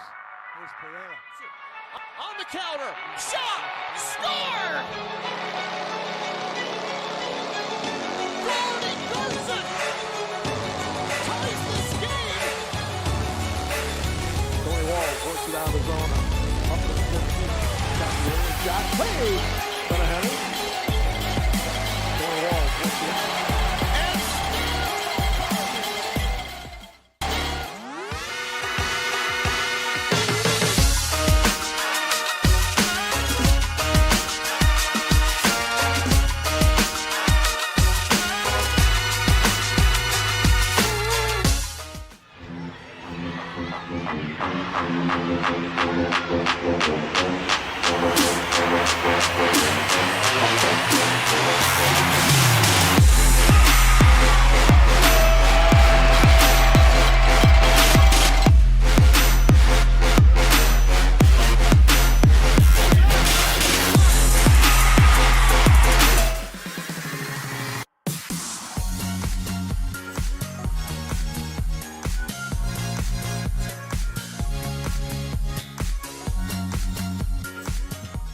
Hello, Toyota Arena. Thank you for sticking around for this game. We hope you enjoyed the first matchup. That game between the United States and Mexico on the women's side was phenomenal. We saw 19 goals between the two sides, and the men certainly have their work cut out for them. If you don't know me, my name's Christian Philemon. I'm the play-by-play broadcaster for the Empire Strikers and tonight's game. And standing in front of me, the president of the Major Arena Soccer League and the managing partner, Mr. Jeff, managing partner for the Empire Strikers, Mr. Jeff Burham. Jeff, first and foremost, what a crowd, what an afternoon so far. It's been a great day. The women that were here playing today, they inspired the audience. They had the fans standing on their feet. They were having fun. They were scoring goals. Doesn't get any better than that in indoor soccer, Philly. Doesn't get any better than that. Again, 19 goals within the first game. The guys have their work cut out for them. Now, Together, we're working on something called Hey Fans. It's a social media application in Southern California for soccer. It's taken the best features from Instagram, TikTok, Facebook, Snapchat, and all the other platforms, creating an environment more like a marketplace for people to share information, create brands, introduce themselves to other people. And how are we going to integrate this within the Major Arena Soccer League? You know, in order for us to grow the league together, Philly, the fans around the country have to learn to integrate. So if we only use Empire Striker fans here in the Empire, then we're only going to get the 50,000 fans. But if we can now make fans with the fans in Kansas City and fans in St. Louis, in Baltimore, Harrisburg, Florida, then we'll bring all these people together through one app where they can interrelate with other fans in the league. They can also interrelate the players from each team. So they can, for example, there are a lot of Frank Taiu fans around this country. There's a lot of, Nick Pereira fans around this country. It doesn't matter if you play for them or not, you just admire them. So now, with the Hey Fans app, they can message Frank Taiu, Nick Pereira. They can buy Frank Taiu's old cleats with his autograph on them. And for some of these kids in the league, that money for those cleats helps them buy new cleats. So it's a whole marketplace, it's a whole social interaction, it's a whole messaging app that has a real opportunity to interrelate fans around the country. The commissioner of Major Arena Soccer League, Keith Tozer, said earlier when talking about the MASL Combine, why be seen by one when you could be seen by all? So it sounds like with the inception of this, these players on here that are rock stars in my eyes are going to be seen by more than one. They're going to certainly be seen by a lot more people. Is that right? They're going to be seen by more people. They're going to be able to interact with more people. They're going to be able to understand, get more content, a better understanding of it's one thing to track the number of goals in someone's life, Billy, but you and I know it's a difference to get to know somebody, to know about Israel Cisse and what his background is, right? To know what the background of Frank Taiu is, Nick Pereira. This is an app that's going to get people to know each other, know them as people, not just as soccer players. Absolutely, and you mentioned Frank. Frank's not only an unbelievable soccer player, but a community philanthropist as well, and we need more people to know about that. Going back to this game right here, we're starting to see people pile in to Toyota Arena, and the crowd that we're expecting is greater than anything I've seen since working with you, calling games in the last 4 years. What are your thoughts on this matchup, and what are your expectations? Well, I think we have two really talented all-star teams, right? You've got Hector Reynoso playing for Team Mexico. You got Nick Pereira's, Mike Ramos's, Chad Vandergrift's, Zach Riggets. You got Israel Cisse's, Jesus Pacheco's, Frank Taiu's. You have an all-star match of mega proportions going to happen. And if you think that these guys don't want to beat each other on this pitch, it's going to be a rough, physical, high-scoring match. But Philly, at the end of the day, go Team USA always. Go Team USA indeed. I'm going to put you on the spot with one more now, and congratulations on being elected as the president of the MASL. What can we expect out of the league in this upcoming season? I think you're going to see a lot more excitement. I think we're going to have better broadcasting, better streaming services, and for the first time, not only with Hey Fans, but with the new Hey Fans iFootball app, you're going to be able to play fantasy football and indoor soccer and really get an opportunity to understand the players from other teams, because you just can't pick teams and players in our team. And if you do, you probably won't win a lot of games like a normal fantasy football. I happen to be a Washington Commanders fan, and real football, right? The NFL football. If I only chose Commanders on my team, I don't think I could field a fantasy team, to be exact. I'm a Jets fan. I have no horse in this race. Thank you so much, Jeff, president of the MASL, managing partner for the Empire Strikers. Folks, we're so thrilled and honored that you can join us today on Twitch. And make sure you check out Hey Fans for all of your future social media lookups and everything within the Major Arena Soccer League. And stay tuned for a lot more information coming out of the MASL. And enjoy your Sunday. This is going to be a great game between USA and Mexico. We'll chat with you soon. Go Team USA! Let's go.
We are back here in Toyota Arena in Ontario, California for match number 2 in this doubleheader friendly that we have going on between the United States and Mexico. If you didn't catch the previous game from the women, it was a unbelievable matchup. Mexico came out on top 11-8.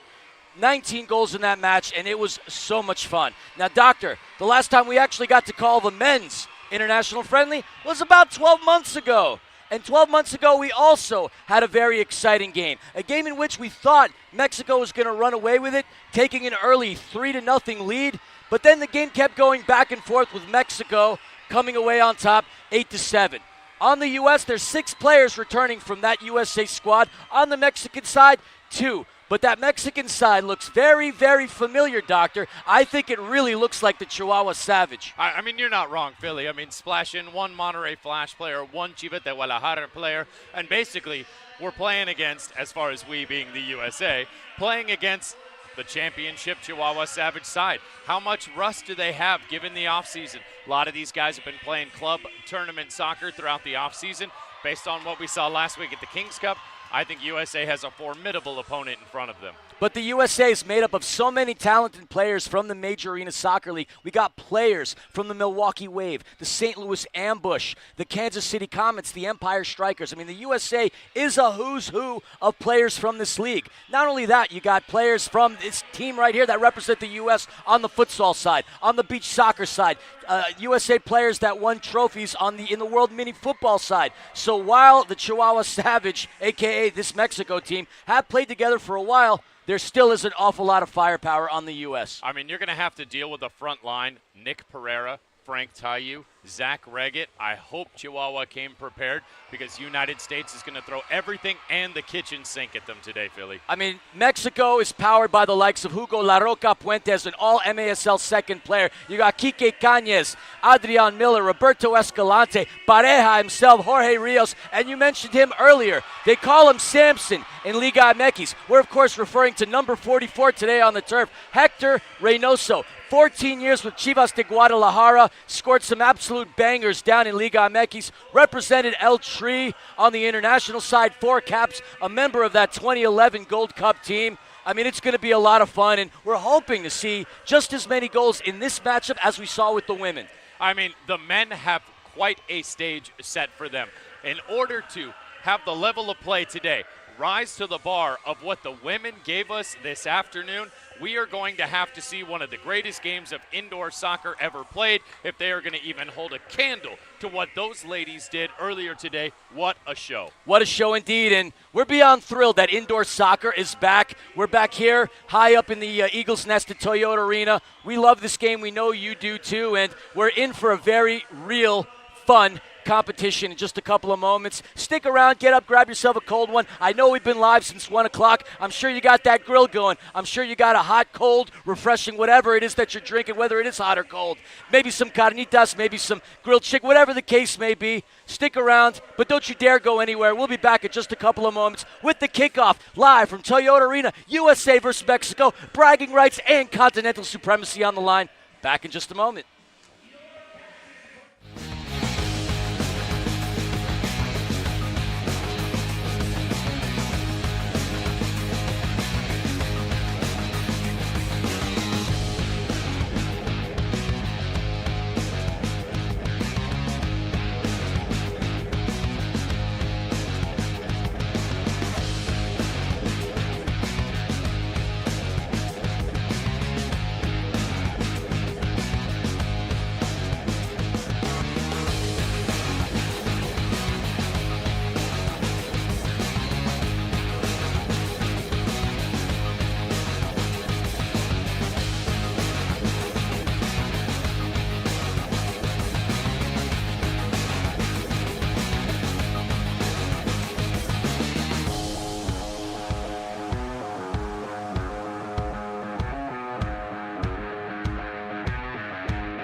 acero a prestar y el bridón. Y retiembla en su centro la tierra al sonoro rugir del cañón. Y retiembla en su centro la tierra al sonoro rugir del cañón. Ciños patria, tus sienes de oliva, de la paz y al arcángel divino, que en el cielo su eterno destino por el dedo de Dios escribió.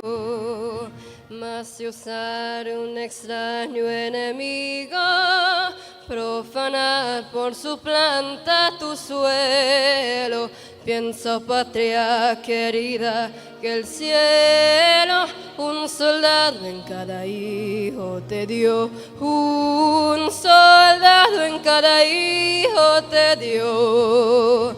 Mexicanos al grito de guerra, el acero a prestar y el bridón. Y retiembla en su centro la tierra al sonoro rugir del cañón. Y retiembla en su centro la tierra al sonoro rugir del cañón. Thank you, muchas gracias. One more time for Luna Beltran. Please remain standing as we honor America and those fighting to maintain our freedoms with the singing of the Star-Spangled Banner. Singing the national anthem today and joining her sister out at center pitch, Brisa Beltran.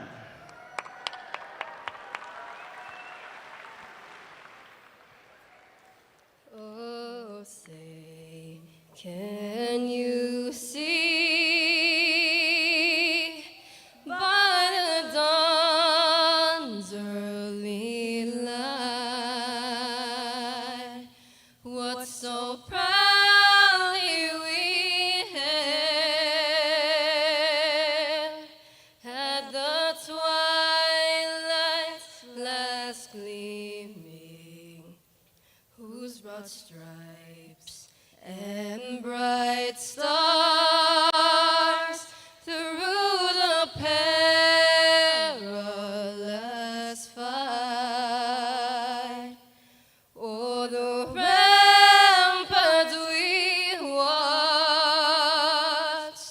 were so gallantly streaming. And the rocket's red glare, the bombs bursting in air, gave proof through the night that our flag was still there.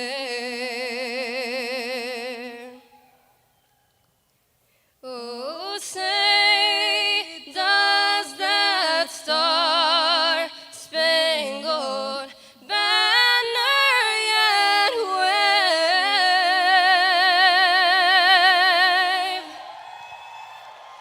o'er the land of the free?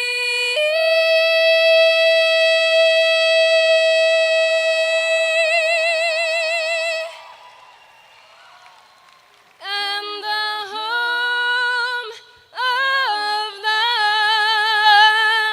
brave. Thank you. Toyota Arena. A fantastic performance of both national anthems by sisters Lisa and Luna Beltran. Brisa and Luna Beltran absolutely belting that one out, Philly. It was a beautiful rendition of both national anthems. And I got to tell you, the more often I hear the Mexican national anthem, I got to say it's probably one of the most beautiful national anthems anywhere in the world. They did a fantastic job. Luna Beltran keeps getting better and better. We're honored to have her here. And we're honored that y'all are joining us at home on Twitch on the MASL channel for this bout between the United States and Mexico. And, Doctor, What are you looking forward to the most in this matchup right here? I mean, as we were talking about in the intro, the level of play we saw from the women's game at 1 o'clock today was absolutely astounding. Golazo after golazo. I mean, it was worldies being scored left and right. Given the talent on this USA roster comprised of teams across the major arena soccer league, and given the talent we know the championship Chihuahua Savage team has that compromises 90% of this Mexican roster, I expect the level of performance to be on par with the bar the ladies set this afternoon. Absolutely, and we have to be careful not to refer to the Mexican side as the Chihuahua Savage, but either way, I'm very much excited to see this team play. The defending MASL champions, but that's neither here nor there. This is a completely different team. Now, Everardo Sanchez is behind the helm of this team, head coach, obviously, of the Chihuahua Savage, and we are going to get to see Paul Wright, the new head coach for the Empire Strikers, coaching his first game here in the Inland Empire. He's got a couple of players that he already recognizes from his time watching the Empire Strikers, and we're about to go down pitch side with Panda in just a second. Panda is live. Epic matchup between Mexico and the USA. And if you were here for the women's match earlier, you know these guys have a huge task in front of them in terms of competitiveness and entertainment value that they're going to have to put on this pitch to match that. Now, we've got two teams tonight. We basically have one that's made up of all the who's of the MASL in All-Stars of the MASL for USA. But they're taking on another team that is Mexico, who is pretty much that in Chihuahua, the reigning champs of the MASL. So you've got one side that is very cohesive, we know what to expect, and then another one that is highly talented and kind of don't even know what we're going to get from them, but we also know that they are going to be able to put some goals in the back of the net. Now, I don't know what to expect. If I was a betting person, I can tell you this much. I would probably put down my betting chips for the night and just tune in and watch this matchup because it's going to be entertaining, no doubt, and I can't wait to see how this plays out. Everybody, let's do this. Let's see who's going to come out on top between Mexico and the USA. Back to you guys up in the booth. Thank you, Panda. If you were looking at center turf and if you got to see it on the broadcast, we had LAFC and United States men's national team center back Aaron Long in the house with his daughter doing the honorary kickoff. So we have legends in the house galore. U.S. men's national player. It's only appropriate that he's going to do the opening kickoff for a U.S. versus Mexico game. Well, it's great to see Aaron Long out here. He took a flight down from Portland either last night or this morning. As we know, the Los Angeles Football Club dropped some points to Portland yesterday, so Aaron Long hopefully in better spirits today. But it's great to see a legend of the domestic game out here. Aaron Long repping it for the United States, repping it for LAFC, the local team here in the Inland Empire. It's a great thing to see. Absolutely. Hugo Puentes about to kick things off for Team Mexico. In between the pipes for Mexico would be Ivan Terry Munoz. And for the United States, we welcome back newly signed Tacoma star Chris Toth. It still feels a little weird to say that, doesn't it? He was a member of the Stars when you and I first got started.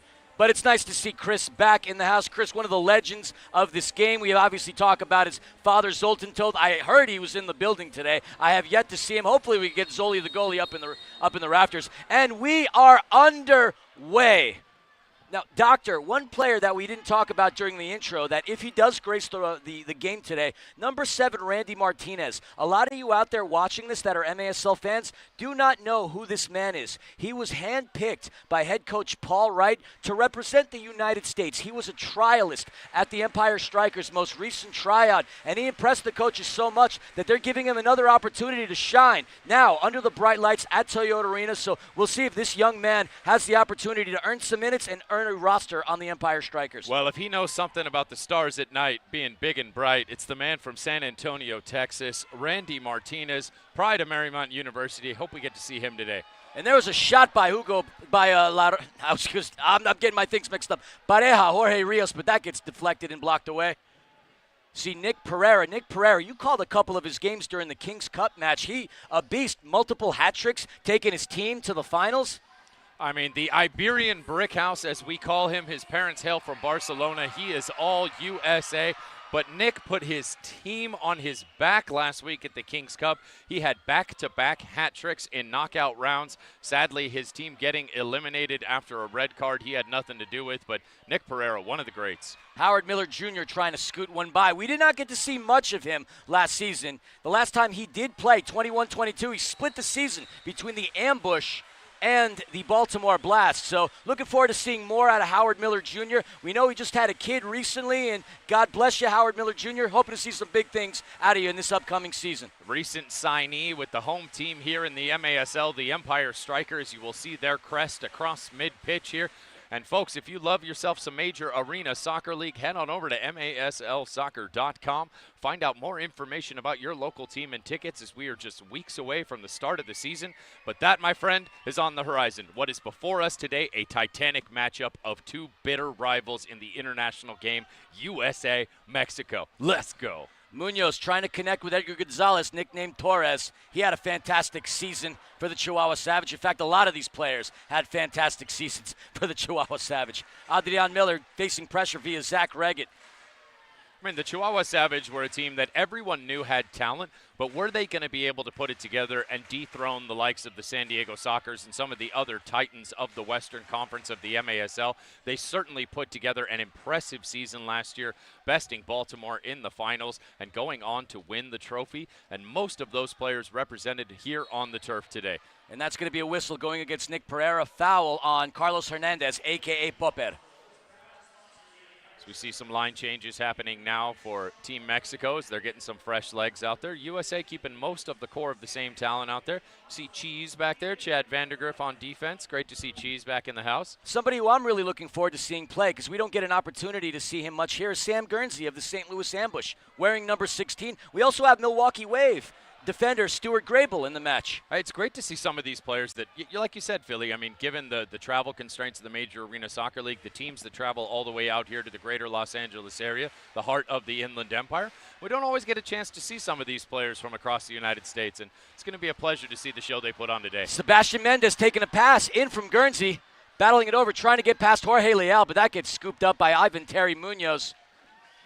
Sebastian Mendez, of course, of the newly renamed Texas Outlaws, no longer the Mesquite Outlaws, as they have gone on to claim the entire state of Texas. Good on them.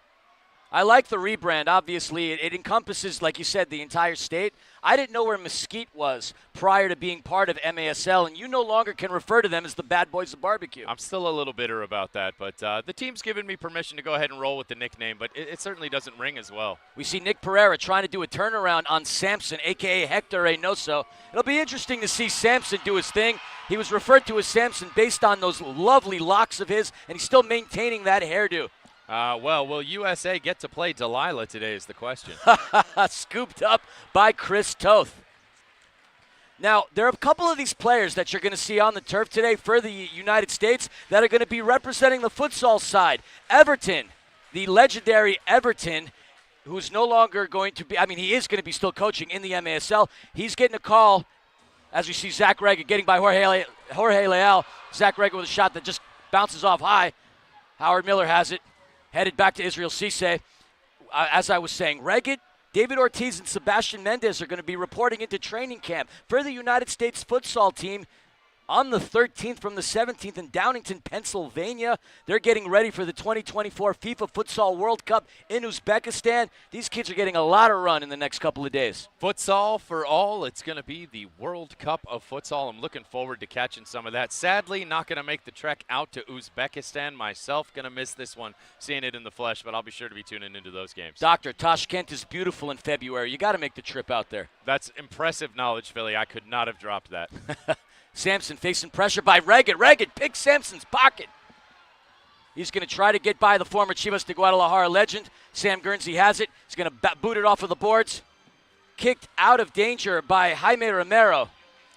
You have to say sustained pressure from the United States here early in the first quarter. They're certainly trying to pick the lock.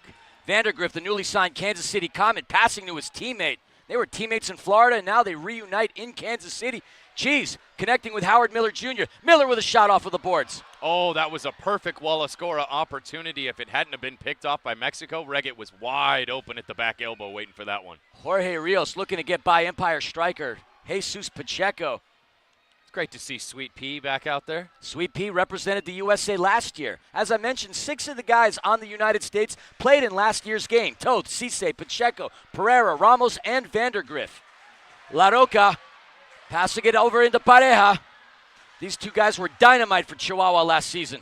There's a shot, and I was about to yell golazo. That just comes off of the board. A powerful shot by Roberto Escalante, and that man has some hustle behind that muscle. I mean, what a hammer of a foot. I mean, that is something that I think across the entire Chihuahua Savage team, their ability to hit with power and precision and pick out corners is just such a feat, and they have so many players on their team that can do it, whether it's La Roca Puentes, whether it's Quique Cañas, I mean, Escalante, so many talented players, just an amazing team of skill. Really going to be a show for all of us today. And you know, so far, the men not really holding up to the billing that the women put out. First quarter in the women's game already had about 3 golazos by this time in the game. You're not wrong, and this is by players that never even played the indoor game. Israel Cisse intercepts. He's going to kick it out of danger back over to the keeper, Toth. That would be the one and only back pass to the keeper permitted. Keeper would have to play the ball across midline in order to take a second pass. For those of you who may have forgotten that rule change last year, it would take the opposing team touching the ball again before the keeper could field a pass. See Mexico on the counter. La Roca with a shot. He just misses. I referred to him early wearing number 12. Stuart Grable's in the match. He is not wearing number 12. In fact, he doesn't even have the same hairdo that he did last season as a member of the Milwaukee Wave. I hardly recognized him when I saw him yesterday as he got into the hotel. It was pretty fun watching the cavalcade of stars roll through the hotel both yesterday and this morning, watching everybody pull up into the arena today. I mean, it really is an all-star team that USA has put together here. I mean, it's such a tease getting indoor soccer right now because, I mean, we're getting to call 2 matches. You got to call, 127 the other day. Guernsey with a shot high into the netting, and that's going to be a goalkeeper restart. We're still going to be a couple of months away from indoor soccer action in the MASL, and that takes us to our first official timeout. Doctor, do you have any reads for us? Folks, we'd like to give a shout out to National Corps. Join the Hope Through Housing Foundation in empowering children and families in the Inland Empire and beyond through after-school programs, financial coaching. To learn more, to see how hope is making a difference, visit hopethroughhousing.org. Back with the rest of the first quarter after this.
On the counter, shot, score! Gordon Gerson ties this game. Tony Walls works it out of the zone. Up to the 15. Got the early shot. Played. But a header. Tony Walls works it out.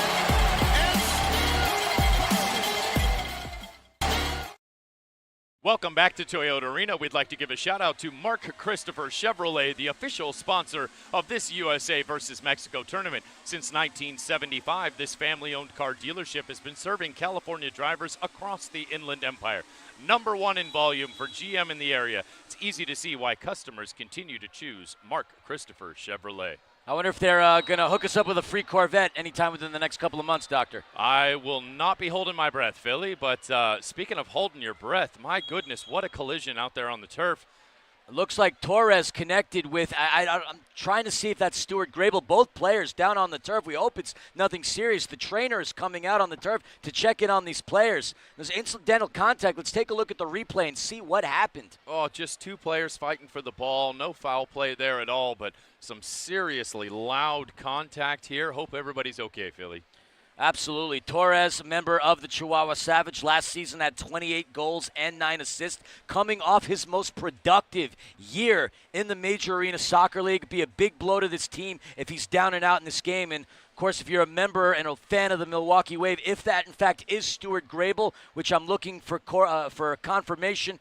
Sorry, we're being blocked off right now by a couple players. Hard to tell exactly who's down on the ground. It has been awarded as a common foul against Mexico for coming in knees up in the challenge, but certainly didn't look like anything cynical to me, Philly. No, not cynical, not even malicious. Torres is up, and that's a good sign. Very tough, hard-nosed player. We're still waiting to see what the word is with Stuart Grable. I have Zach Reger and Jesus Pacheco directly in our line of vision, so we're still waiting to see what's going on. If you're just joining us right now, thank you, by the way, for spending your Sunday afternoon with us. We have 7 minutes and 43 seconds to go here in this first quarter. No goals scored between either side, Doctor. Yes, no goal scored yet, but we certainly have seen lots of points rallied up throughout the course of the American Cornhole Association tournament that has been taking place outside. We are going to get a chance to speak with William Howell here at the end of the quarter to preview us for the finals that are going to take place live right here, mid-pitch at halftime in this game. I'm looking forward to some bean toss. This is going to be exciting, Philly. You have to stop calling it the pitch, Doctor. It's the turf, and it's the greatest show on turf, Doctor. You're right. I'm sorry. I've been in the outdoor world for a while. We're still getting reacclimated to being back inside here, and given the fact that it's about 9,000 degrees outside, it's good to know. And now that I see what's going down on the turf, I stand corrected. It is not Stuart Grable. It is number 22, Howard Miller Jr. I noticed the 2. I did not see anything else. Howard Miller Jr. is back on his feet. Not being assisted, so that's a good sign. Got a round of applause from what is a killer crowd we got in the arena today. We're hearing over 9,000 tickets given out for today's match, and it's packed in here, Philly, and loud. I love to see it. It's very green in the audience, as to be expected. A lot of Mexicans here in Southern California, but we're happy that all the fans are out here to represent their sides, both the United States and Mexico. It's lovely to see a big audience here in Toyota Arena. We started out, obviously, during the COVID season when it was me, Doctor, Striker, Panda, Jeff, the 2 teams playing. It was very quiet in here. Now, we certainly can't even hear each other, which is why I'm probably screaming way too loud right now. No, I mean, I remember those first games we called in here. If there was some loud flatulence on the field, we knew about it. And now we have no idea what's going on down there. It is deafening inside the arena. That's just gross, Doc. Munoz with a goal kick, trying to find up top. Certainly looked like a potential handball there, but looks like Mexico gets away with it. Ball comes over to Miguel Angel Diaz. Passes it over to Adrian Miller. We spent a little bit of time with Miller in that matchup between the San Diego Sockers and Chihuahua Savage last season. A very nice man, and he had a heck of a season last year as well. I mean, one of the statesmen for the Chihuahua Savage, being one of the better English speakers on the team, he typically handles all their English media responsibilities. Just a class act all around. And that ball gets taken away by Adrian Miller. Speak of the devil, he's going to kick it off of the boards. Headed in to number 12, Arturo Valle, and that almost goes into the back of the net. It would be a shame to see an own goal be the first goal of the game, especially after the show the ladies put on earlier today. So if I'm not mistaken, I see Flaquito himself, Brian Macias, in the game, and I'm not sure if he's wearing number 20, but that's the same number of Edgar Gonzalez, a.k.a. Torres. Well, it's a good thing we recognize Flaquito. Certainly his stature tends to give him away out there. Oh, Frank Tayu in the game for the first couple of seconds. No whistle down on the turf. Sebastian Mendez got pushed off. And you have to say, very unselfish there from the King. Shot off of the boards. Munoz got a hand on it. Israel Cisse down in the box. The referee does not blow his whistle. Mexico on the counter. Rios is going to pass it up to Macias. Punched out by Chris Toth. Oh, what a play by Toth to step in front of the attacker and get to the ball. Mendez off of the boards. Sorry, Doctor. Trying to connect with Tayu. Sorry. I'm still astonished that Frank did not take the shot when he was in on goal earlier. Unselfish from the King. Perhaps he should have been a little more selfish. Vandergriff battling on the boards. That ball is going to roll into Ivan Terry Munoz. Munoz kicks it right off of Vandergriff. And that's going to be a restart for Team Mexico. Folks, your eyes are not deceiving you. I know you're looking at green and yellow. That is not Australia or South Africa. It is, in fact, Team Mexico. And I have to say, these kits today are fire. If you want to bid on one of these kits, you can head over to the Live Source app, enter your location as Ontario, and up until 10 p.m. tonight, you get a chance to bid on a game signed and worn. David Ortiz strips the ball away. He's wearing number 100. 3-on-3. He has a shot high into the netting. Zach Reggett was looking for the ball. David Ortiz apologizes to him. He knew he should have gotten the ball over to Reggett. He was ambitious in his attempt. He did have his most productive season as a member of the Mesquite Outlaws last season, and I know the Texas Outlaws are going to look for more out of the villain this upcoming season. Hey, shooter's going to shoot, right? You get a look, take the look. Especially given the fact that you're playing against a team that has a lot of chemistry, and we're playing a team that's just been put together here. Take your shots. Mike Ramos getting out of danger, passing it to Reggett. It's saved by Munoz. Oh, Terry Munoz, what a save. That ball's going to find its way into La Roca. He's got Vandergrift in front of him. Puentes off the boards. Broken away. Nick Pereira has it. As you like to refer to him, the Iberian Brickhouse, quarterback in the ball. Moving it out of danger as Jaime Romero was applying pressure. Hey, you and I were going over some notes late last night in the hotel, and in comes Nick Pereira. Surprised both of us, snuck up behind us, gave us a good scare. It was good to see the man in the building. I mean, I think my heart's still palpitating from the way he scared us. It's a big man. That's a lot of body coming at you right there. You say that way too often, Doctor. I mean, he's a huge dude. Whistle. You go toe-to-toe with Nick Pereira. You tell me what your takeaway is. I will not. Yeah, smart move. Escalante, who had a really muscular shot on goal earlier, passes it over to Popper Hernandez. Popper back over to Escalante. Mendez in front of him. Back over to Hernandez.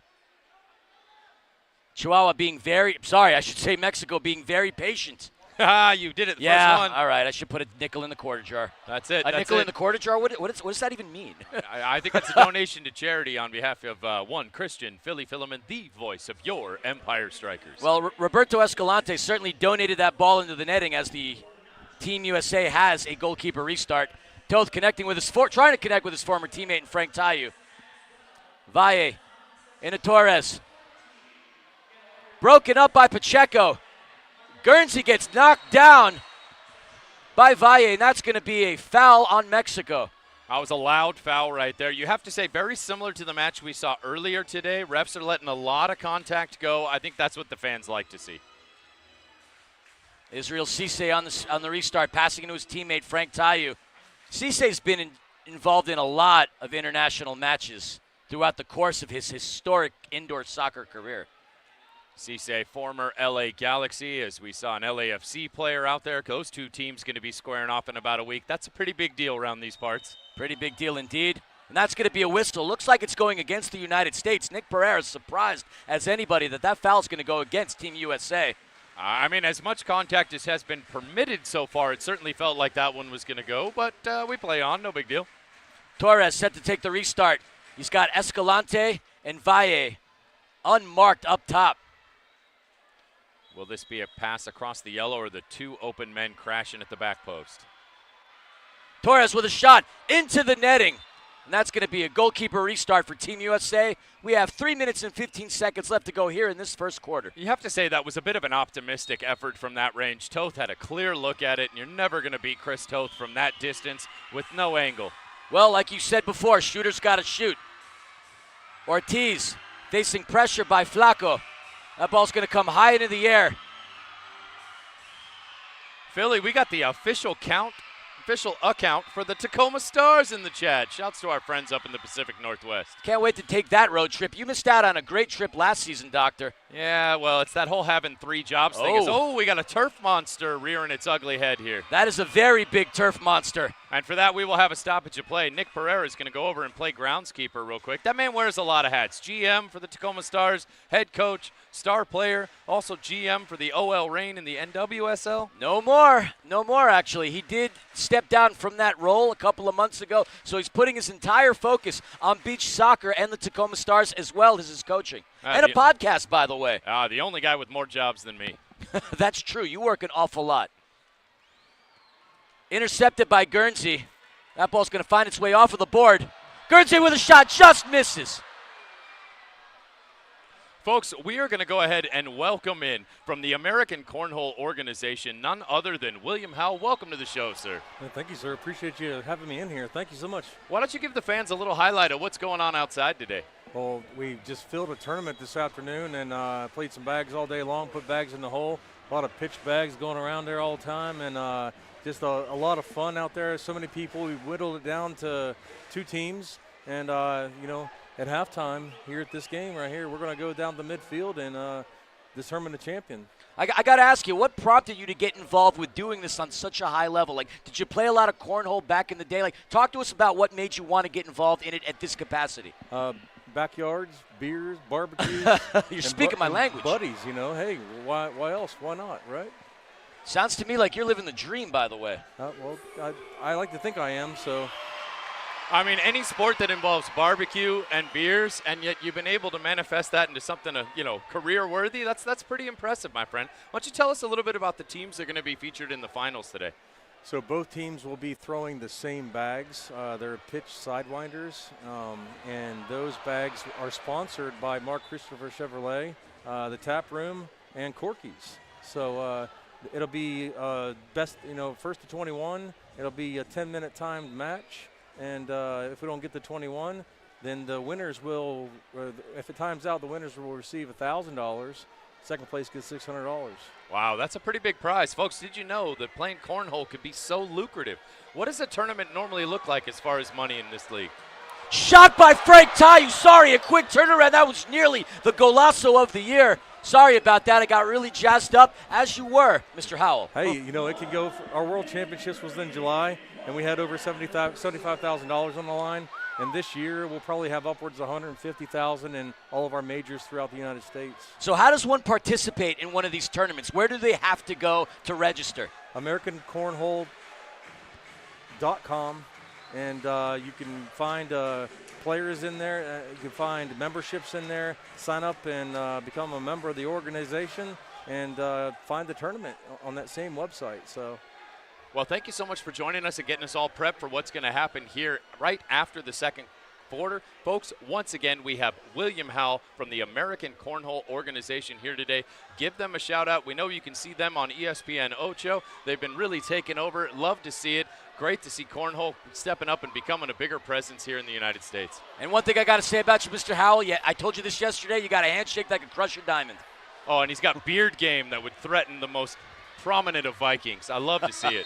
And that is the end of the first quarter, folks, here in Toyota Arena. The score, 0-0. Obviously, I don't have to tell you who is leading in this game. Doctor, do you have any reads for us before we go into commercial break? You know what I'd like to do? I'd like to turn it over to Mr. Howell to go ahead and send us out, sir. All right. So here we go. We're gonna do something special in the end, but I'll just give you a little taste of it. Boom! We're ready to go at halftime. Wow, thank you, Mr. Howell. We really appreciate you coming by and speaking with us. We are 0-0 here at Toyota Arena. Excuse me, I did it again. We are 0-0 here at Toyota Arena between USA and Mexico, all knotted up after one. We're going to take a quick break, folks, and we will be right back after this.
Welcome back to Toyota Arena for the start of the second quarter of USA versus Mexico, brought to you by Mark Christopher Chevrolet. Back on the call, the voice of the Empire Strikers, none other than Christian Philly Philemon. Thank you, Doctor. Wanted to address a question that I saw in the chat, and that question was, what is the doctor's degree in? Well, I say it time and time again, you do have a PhD in personality, my friend, but I love the response of the Tacoma Stars. Boozology. In fact, you and I need to get that podcast started at some point within this year. Oh, yeah, thanks. More jobs. That's what I need. Hey, there's no rest for the weary, my friend, or no rest for the wicked, whatever way you want to look at it. I have 1 day off a month right now, Philly, but I'll happily give it to you. Well, I am beyond honored. 0-0 coming into the second quarter. Not many shots by either side from what our statistician Jason told us. 4 shots in total, 2 by each side. So a very defensive-minded matchup between these two teams. I'm surprised to not have that many shots. Really, especially given the level of talent we have out here today, especially on the offensive firepower side. I mean, Frank Tayu really had the best opportunity there in the first quarter, just wide to the left. But I have a feeling, folks, this score is not going to stay low for long. No, and Frank had a heck of a move creating some space to fire one in. He nearly clipped it in the upper right corner. But you're right, that was the closest opportunity either side has had to a goal in this game so far. You know, we don't get a lot of opportunities to see Zach Reggett in the flesh, but I have to say, man, it looks like he's been hitting the gym during the offseason. Dude's looking yoked. Same with Ortiz, I have to say, and that ball tries to get pushed in past Toth by Brian Macias. Guernsey on the run. That ball gets intercepted by Boper. Almost found Seba Mendez running right there. That would have been a good look for USA. He had a heck of a Kings Cup tournament as well, and he had a heck of a season playing for Mesquite last year. 27 goals and 14 assists. Made the U.S. futsal national team. Sebastian Mendez is going to be one of the best players this league has seen as he spends more time at the helm. Oh, certainly someone that's going to be leading all-star caliber performances like this one for a decade to come at least. Nearly some all-star defending by Mike Ramos, almost taking that ball away from Roberto Escalante. How Mexico still retained possession is beyond me. That's all the skill of one Roberto Escalante. What a player. What a player. Flaquito passing it over to Miller. It's great to see Brian Macias here, kind of a surprise addition to the roster. And there's a shot by Adrian, saved by Toth. Another attempt, and there it is! Adrian Miller muscling that in, threading the netting. Doctor, walk us through that tremendous goal by Team Mexico. What power, what force behind the shot of Adrian Miller, who pays homage to his soon-to-be born new child. Congratulations to the Miller family. Congratulations to Team Mexico for breaking the deadlock. And this place erupted. The Fanaticos de Mexico are in the house, Philly. Absolutely, it became deafening. Toth had a heck of a save on that last shot, but as that ball ricocheted in, not a great opportunity for a clearance by Team USA. And Adrian Miller, not really known for scoring many goals in his career. He's more of a lockdown defender. Finds the first goal here in this game. Mexico is up 1-0. And you have to say a very unselfish play right there from Jorge Leal, who was able to just toe that one over to Miller despite having half a look himself. Decided to give it up to the full look to Miller, and it was a wise choice. Cisse crossing that yellow line. Looking to get by his defender. He's dancing. He's dancing. He just got back from Fiji, so you know Cisse's got a little lighter on the toes after having spent a great time coaching at a youth academy. He's picked up some of those Chimoran moves. Shot by Ortiz, saved by Munoz. Almost redirected onward by the King. Frank Tayu just missing. Intercepted by Mendez. Over to Pacheco. Sweet Pea, who had his best season as a member of the Empire Strikers last season, kicks it back over to Toth. And Howard Miller Jr. back out on the field. Great to see him back out on the turf, showing no worse for wear from taking that hit earlier. A very talented player from the same town as Empire Strikers' own Justin Stinson. In fact, from what I was told, Howard Miller Jr. had an opportunity to play for a Zweite Bundesliga side team. I'm very familiar with the Bundesliga, but I'm not sure exactly what team Howard Miller Jr. attempted to play for. That I have to figure out. Ooh, that's good knowledge. We're going to have to go drop some Zweite Bundesliga knowledge. Ball coming in over to the keeper.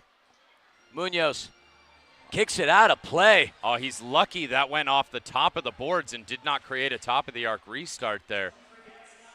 See Stryker getting the crowd roaring. I was a little nervous for him earlier. He was riding a scooter during the women's game. Not sure if they raffled that one off yet, but if there's anybody who would create any kind of an accident driving a scooter, it'd be that mountain lion, that crazy little mountain lion. Mark Christopher Scooter, he was tearing up the field on earlier today. Definitely intimidating to see a mountain lion on the back of a motorcycle driving around. It's not something you see every day. That just sounds like something straight out of the 70s, my friend. Chad Vandergriff there on the restart, starting things off for Team USA. 11 minutes and 14 seconds here in the second quarter. Guernsey in the midfield, kicks it down low to Frank Tayu. Reynoso trying to push the King out of play. Ball goes in over to Mendez. Guernsey off the boards into Reggett. Reggett with Popper defending. Reggett, and that kick saved by Munoz. That was Chad Vandergriff with the attempt.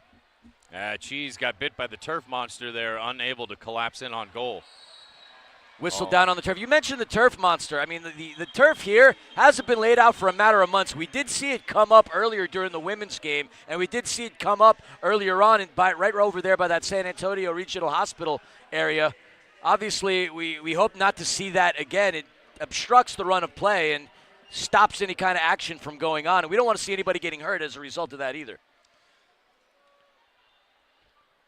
Puentes kicks it back to the midfield. That's going to come in over to 99, Kike Cañas. Cañas with a shot just above the crossbar. Oh, you cannot leave Kike Cañas that wide open. He is going to make you pay more often than not. Lucky there for USA. Mexico did not double up the lead. You're not wrong about that, Doctor. Reggett back over to Toth.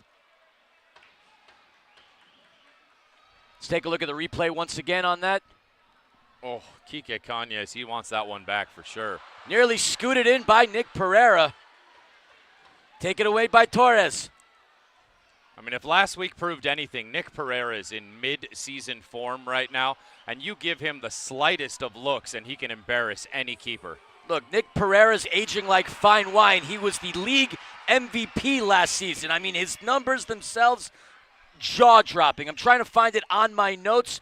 I couldn't even believe it as I was writing it. 33 goals, 37 assists. I mean, 70 points on the year. Nick Pereira had a fabulous season for the Tacoma Stars.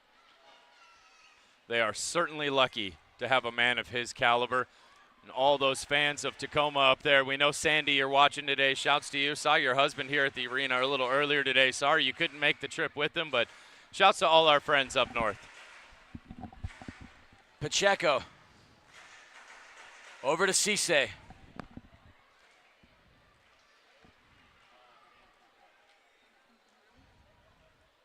Nine minutes and 8 to go here in the second quarter.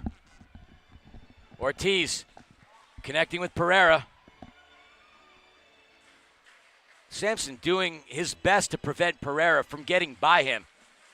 That's a difficult assignment for anyone, but he's handled it very well today. He has. Respect for the Guadalajara man. And Pereira did get by him, but that got kicked out of play by Reynoso. Pereira has it again. You really Ortiz calling for it. Ortiz with a shot, and he just misses. Munoz would have not had any attempt at that. That just hit the crossbar. Miller Jr., another shot off the boards, and Pereira! We got a Wallace scorer! The USA equalizes! Doctor!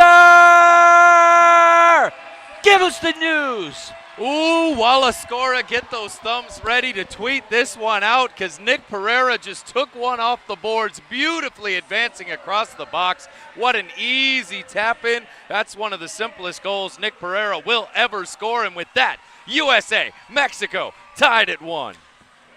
Did you expect anything else, Doctor? And I'm happy to see Howard Miller Jr. getting the assist on that. He was down earlier in the game. We were worried that he was going to be hurt and injured, but he's back in contributing to this goal line. He gets the assist. Pereira gets the goal. It is 1-1 here in Toyota Arena. Oh, Howard Miller Jr. got an A in geometry. He picked that angle off the boards perfectly.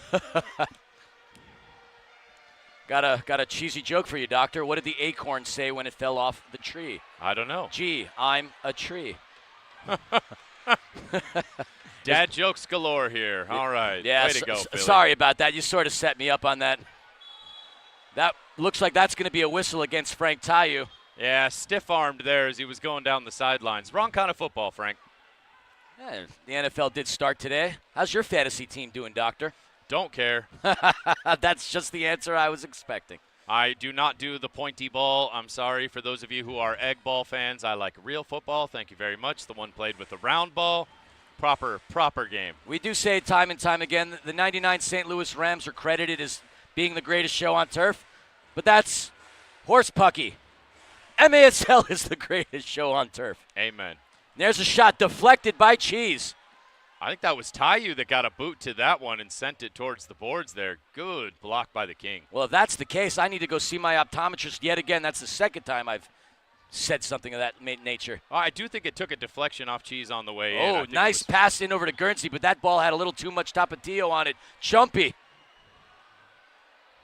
Ooh, that one got by everybody to Toth. Intercepted by I was going to say Puppet Hernandez. I'm sorry, Jaime Romero. Mexico on the run. Chumpy from Monterrey.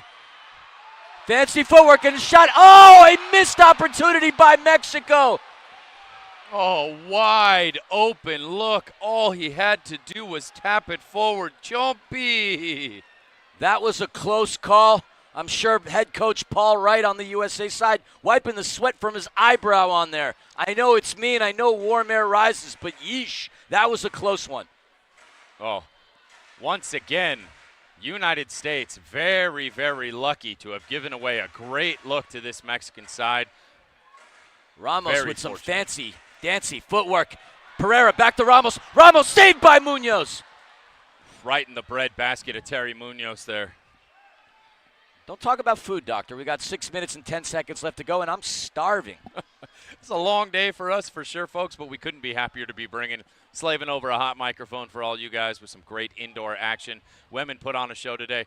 Men have about 2.5 quarters left to live up to the billing. The women were excellent. 19 goals in that game. Highly competitive and a lot of fun. Oh, and just some absolute bangers. Escalante heads it back over to Munoz. We said it earlier. I mean, this is a team that's been put together for years. And the question is whether or not the USA would be able to mesh together in the short amount of time that they've had practicing and training with one another. But they've done a good job. They've taken the calling, and it's 1-1 here with 5 1/4 left to go in the second quarter. With so many legends of the indoor game, I would be astonished if they came out flat-footed, and they've certainly stepped it up. And there's a shot wide off of the mark by Mexico. Adrian Miller, who scored the first goal of the game, has a crack at it. Kicked out of danger by Toth into Pereira. Pereira's got numbers. Kicked out of danger by Munoz. Terry Munoz, great job getting out to grab that one. Oh, my goodness there. Sebo Mendez diving into the customers. Gotta love that hustle, and it looks like we're heading to immediate timeout, Doctor. It does appear we are headed to a media timeout. We'd like to give a shout to our friends at Mark Christopher. Thank you to everyone there at their auto dealership and service center for sponsoring today's match. We will be right back with the rest of the second quarter after this.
Folks, if you love one of these jerseys to be in your home, you can head on over to the Live Source app, fill out the information, enter your location as Ontario, California, and you get a chance to bid on one of these autographed and game-worn jerseys, either Team Mexico or Team USA. Take home a piece of history. Scan the QR code on your screen now to get a chance to bid on one of the jerseys worn by these players today. Philly, give us a rundown on the stats. How's it sizing up so far? I mean, it is such an equal game. Obviously, it's 1-1 on the scoring line. Our statistician, Jason, told us it's 5-5 shots between the two sides. And this is what you would want out of a matchup of this magnitude. Both teams doing what they can to take advantage of one another's inefficiencies, but there have been no inefficiencies in this game as both teams are playing to a stalemate so far. You have to say Mexico's had the better looks. They've missed a couple wide open looks. USA is going to have to lock up that defense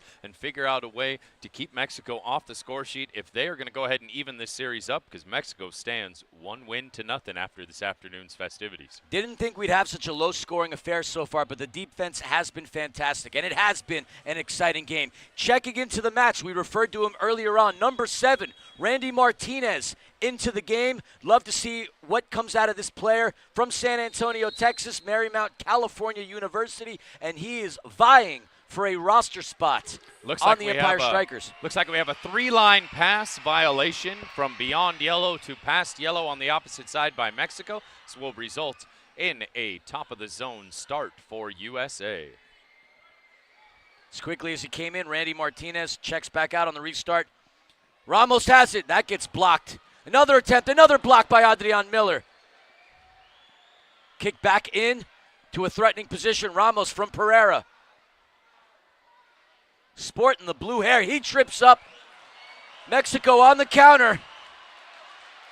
Pareja, Jorge Rios, and Pareja scores as he has done time and time again. Doctor, 2-1 Team Mexico. Give us the news. Well, you have to say a 3-on-1 advantage for Mexico. It certainly looked like they were going to convert. Defense did not do a good job of ushering that player sideways, let him get way too advanced into the middle of the field, and it is just easy to pick a corner. Absolutely nothing Chris Toth can do about that one. 2-1, Mexico. When you give Jorge Rios that much space, he is going to punish you. He came on late in the season for Chihuahua because he dealt with an injury. In the 15 games that he played, he found the back of the net on 16 occasions with 7 assists. But that's not even telling the whole story. He came off of a season in which he had 33 goals. And by him coming back to Chihuahua, one could argue he's a very big reason as to why they were able to get past the San Diego Sockers and through to their first ever Ron Newman Cup and only their second season in the league. Indeed, the San Luis Potosi native certainly had a massive impact on club and has stepped up for country as well.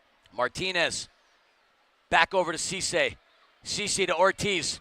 Not used to seeing the number 100 on his back. Passing it over to Tayu. Oh, Sampson hanging on to him. That is a blatant foul by Reynoso. Yeah, I mean, that's clear as day. We could see that right up here in the booth that he was hanging on to him. You know, you have to wonder, with a new team entering the MASL this season, Los Tequileros de Guadalajara, a man who is synonymous with the city of Guadalajara and their football, could Hector Reynoso be signing with Los Tequileros? It's a great question. We're eagerly anticipating more news from that front. On the restart, Pereira. That gets deflected off of Macias. You know, I think Mexico there got a little clever. They showed a gap in the wall, kind of teased it. Pereira went to pick that gap, and they immediately closed it. You have to wonder if that might have been a little trickery from Team Mexico there. Could be. Off the boards into Pereira.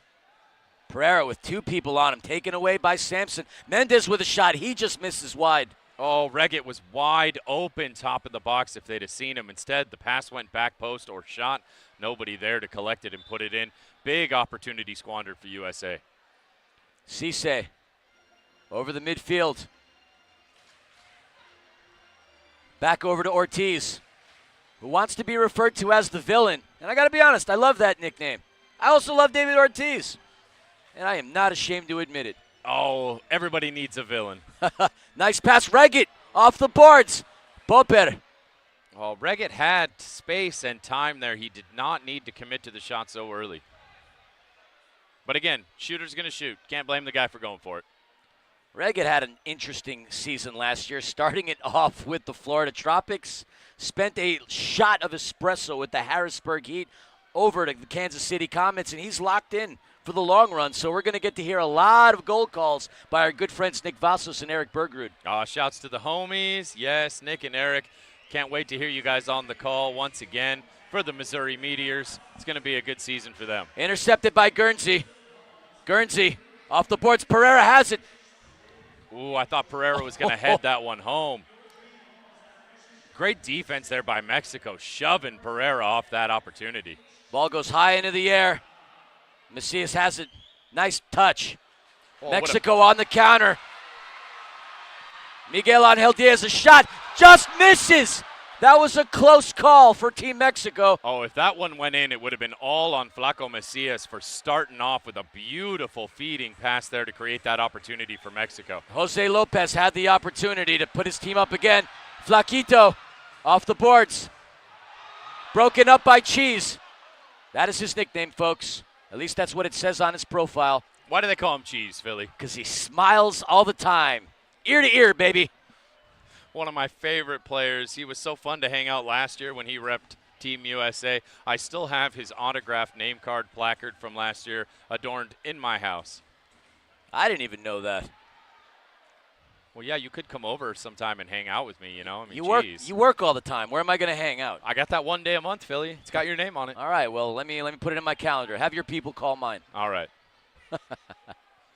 Making barbecue plans on the broadcast here. Love it. Ooh, I mean, all that talk with William Howell from the Cornhole Association, that's all you could think about right now. Barbecue and beer, huh? Dude, I look down at the pitch. I just see ribs and burgers right now. Oh, that's all right. You know what? Anytime you say pitch, that's got to be $1 in the philanthropy jar. You're right. I owe $1 to charity. You know, I'll go ahead and make it $2 for my first transgression as well, too. I like that. Why don't we double it up because it's, an international friendly.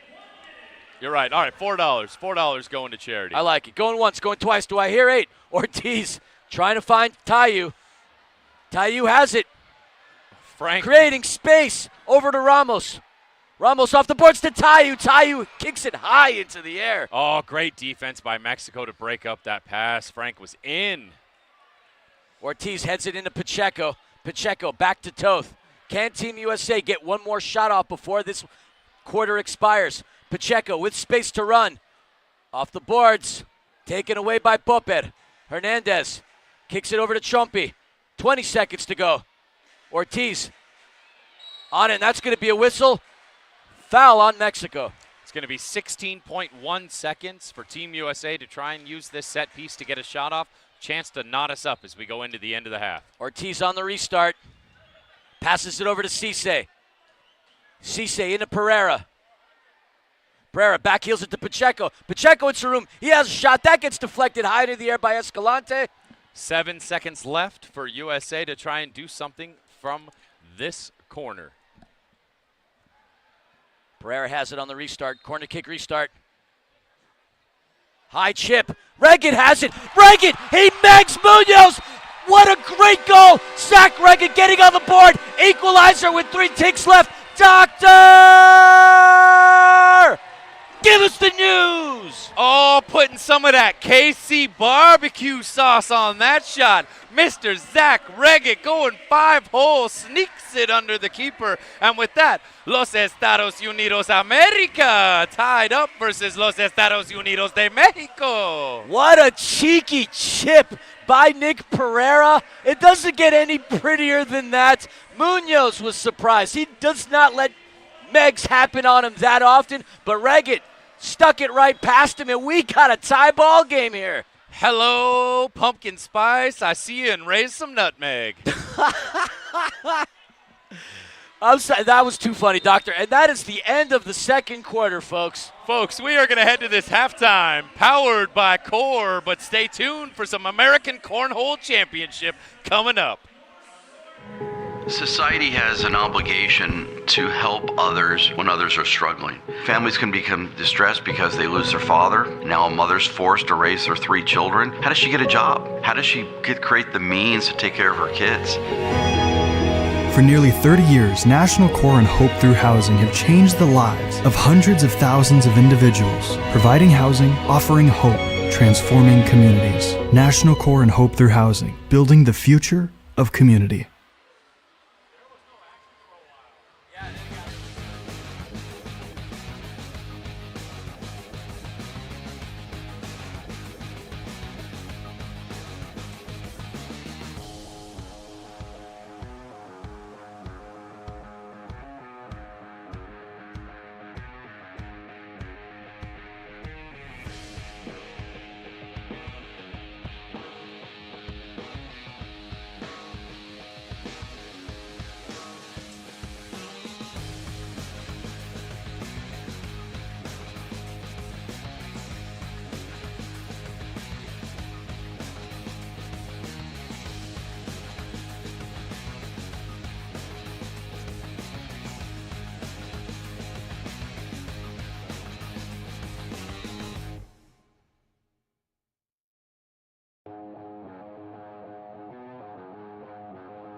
Society has an obligation to help others when others are struggling. Families can become distressed because they lose their father. Now a mother's forced to raise their 3 children. How does she get a job? How does she create the means to take care of her kids?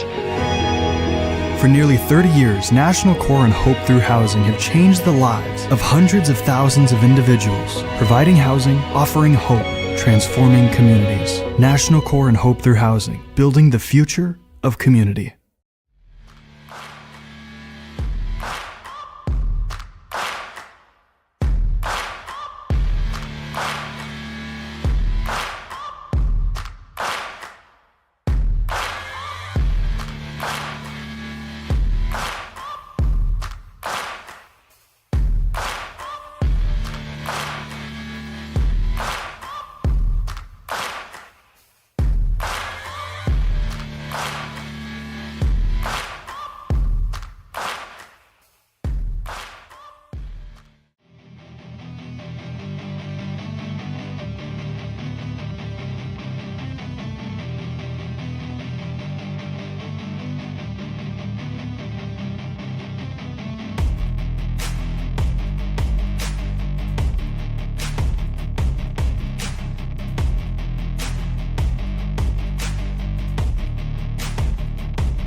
We got ourselves some American Cornhole Organization action coming on down here live.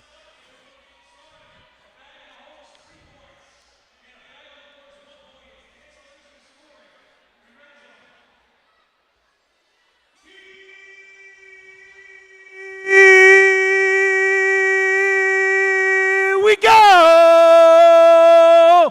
Live from the Toyota Arena, American Cornhole Organization and England Strikers, Empire Strikers.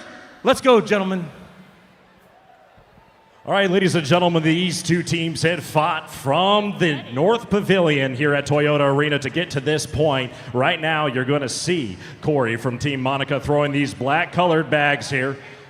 So we have 2 bags on the board. Those are equaling out to no points total yet. Next to take a shot, and he sinks it. That's Cody. So Cody has 3 points in, plus the 1 on the board. That's 4. Minus the 2, and another one in. First round is handedly going to the dirty bags, but not before Corey is able to fire back. 1 bag apiece remaining, and he sinks it again. 1 bag left on, that's 9 plus 1 is 10. All up to Corey to see what he can do to play defense here, and he has 3 left on the board and 1 sunk. So the first round is going to go to the dirty bags. Throwing for the dirty bags just a second ago, that was George. Now Team Monica throwing the black bags. That's Mark. Mark leaves it on the board. This is a nice defensive play. It's going to force Cody to try and score up and over, because if he pushes the bag, it's going to go into the hole. Here comes the second bag from Mark, and he stacks it up. It's going to be really tough to get those bags to drop now. You're going to have to be very close to perfect. Mark coming in with his second to last shot. This one sliding in, and it brought a couple of the bags into the hole. It's going to be 2 pink bags to 1. There's 2 black bags left on the board now, and that's going to sink another 2. They are all tied up. It's up to this last bag from Mark. Mark's so just a little bit long, and that round is going to go to the dirty bags once again.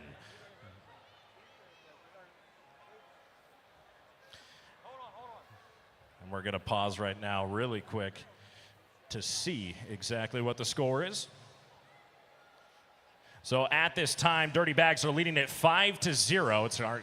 You have to figure every single one of these throws that they make is so consequential. Cody sinks it. Here comes the shot from Corey. He sinks it back to back. It's all even here. And they are playing, trying to be almost near perfect. A couple of the times that we were out on the North Patio, we saw these guys 4 for 4. But look at Corey just sliding that bag right in there, not knocking in the pink bag. That's so consequential at this point. But 2 bags could fall, and he gets the other one, but it is in a far left position, and that's going to be tough. It might even come off the board depending on how much energy is transferred from the bag to the board. And that's 2 now on top of the board, and a great defensive shot here from Corey. And here comes the final throw from Cody, and that's just off the back of the board. This might be an opportunity for Team Monica to take some points back. It is 0-5 currently, and he knocks another bag in. So Team Monica is going to take a number of points there, as it is previously 0-5. And now it is going to be 7-7 as the scoreline. That was a huge round for Team Monica, all even as we get into the 4th time around.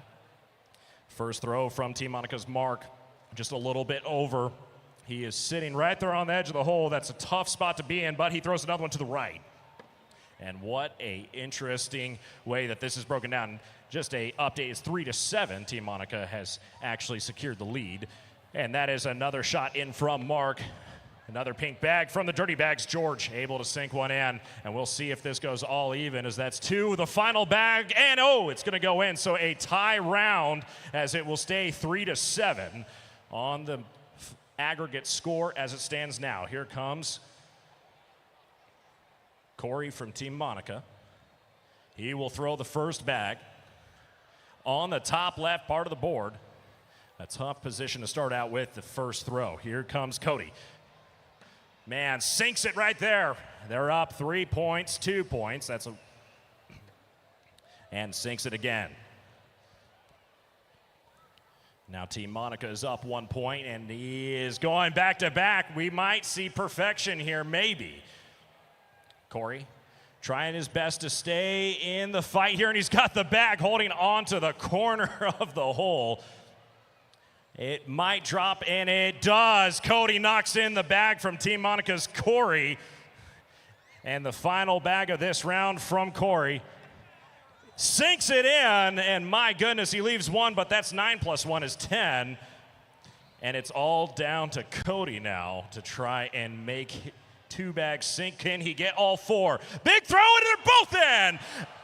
4 for 4. My goodness, it was looking like it was all Team Monica there, but actually the Dirty Bags ended up taking the round. It is now 5-7. We have 4 minutes and 48 seconds left on the clock. No need to rush, boys. But 4 minutes and now 45 seconds as the first bag from Team Monica's George goes just over the top left. He's throwing the second bag, and now he has a defensive bag on the left side of the hole. And here comes the next shot from Mark, and he sinks it without dropping the other 2 bags. Can they make it happen? 2 left on the board now. Here comes the next shot from Mark. Mark is able to go 3 for 3. And now we will see 3 bags on the board plus 1 in, and this could all change if something happens. It goes in, Team Monica, Mark. Oh my goodness, 4 for 4, holy cow. And we are seeing a little bit of an upgrade in the score. My goodness, 13-5, Team Monica. You have 4 minutes to try and secure your Destiny Dirty Bags. Time is ticking, but that doesn't mean anything. We know you have it. Here comes Cody. A nice bag over. Oh, and it's just hanging on. Can we get this any closer at this point? Here comes Corey. He was perfect on the first throw. Second throw is perfect. And look at that pink bag from Cody just hanging on. That could easily drop in with the right throw here. Here comes the next shot. Oh! And 2 bags basically just dangling in there. You got to imagine the next bag that hits the board is going to drop them, right? And they both fall in, and now Corey is doing his best impersonation of Cody. Cody, 2 bags remaining here. Here is his second to last shot, this one over the top right. So no points there. Last bag for each of them. 3 minutes now left on the clock, and this is winding down quickly. 1 bag in, leaves 1 on the board. Now Cody, he could get some points back right here as long as he does not bump that bag from Team Monica back in at the top left there. Here he goes with his final throw of this round, sinks his shot, and they leave 1 on top, and the Dirty Bags were able to make 3. They had 1 go over the back. So a good job of making sure they don't lose too many points on the round. It is 6-13. 2 minutes and 30 seconds now remaining in this game. First throw in from Mark over the top right, and this is an opportunity here. A great shot. It may not look like it, but George just placed that bag in probably the hardest position to score from, which is right in front of the target. And you see that shot from Mark just go a little bit long because it's really difficult to try and make it score. Only unfortunate side is that it's going to be really difficult to try and drop your own bags in. So here we go. This is a long defensive play if he can score 1. Shot from Mark onto the board. And now an opportunity with 2 bags remaining for George to try and get some points on the board for the Dirty Bags. Here comes the shot, and it's in. And he's able to get 3 points down. That's 3 plus 1 is 4, as opposed to the 2 on the board for Team Monica. And that's 3 on the board, and that's the best you could do right there outside of absolutely making it clean through the hole. Here comes the final bag from the Dirty Bags, and that's up and over. So that is a 1-point round for the Dirty Bags. It's going to change the score to 7-13, and time is winding down at this point. We will take a time check in a second here. 7-13 is the score as it stands right now. So that bag officially marked out from our officials. Here comes the bag from Team Monica's Corey. He's now right on the edge. Cody has to be perfect here, puts his bag in a good defensive position. Now, the thing is, if a bag slides in from the center in the middle, it might bump something out of the way, and it does, but Corey's able to capitalize on it. So he's got still 1 on the board. It's 7-13 as it stands right now, and that's a nice shot from Cody as he's able to get the score back into his way. It looks like there's 2 bags remaining here for Team Monica's Corey, and he's able to sink 1 bag, and that bag is holding on for dear life as we are getting down to the final shot for Cody of the Dirty Bags. Throws it in, and it knocks in Team Monica's bag on the board, and that's going to be really tough here. And the final bag from Team Monica sinks, and it's going to be 6 points. So 13 is going to go to 19. It's going to be 19. And we have 10 seconds remaining. And that is going to do it. Ladies and gentlemen, your American Cornhole Organization Tournament Champions, winner of $1,000, Team Monica! Ladies and gentlemen, if you're interested in tournaments for cornhole, visit AmericanCornhole.com to see any local events that are happening in your area. Thank you, ladies and gentlemen, for cheering on our cornhole champions. Congratulations to Team Monica taking home $1,000 of American Cornhole Association Championship money. Dirty Bags will get $500 for their effort for making it to the final game. What'd you think of some bean toss there, my friend? I mean, I don't think you and I can hold a candle to the talent that we just saw on the turf today, but hey, we have an opportunity to compete in many of these tournaments, and apparently the prize money keeps going higher and higher. Didn't William Howell say $75,000 would be on the line in the next tournament? That's worth putting our name in the pool, Doctor. I mean, $75,000 to play some cornhole? Man, I might need to sign up. We might need to make this happen. Why not? Philly and the Doctor out there. That'd be great. Then maybe we could quit our day jobs and enjoy doing this for the rest of our lives. We could become professional cornholers. I mean, hey, look, anything's possible, my friend.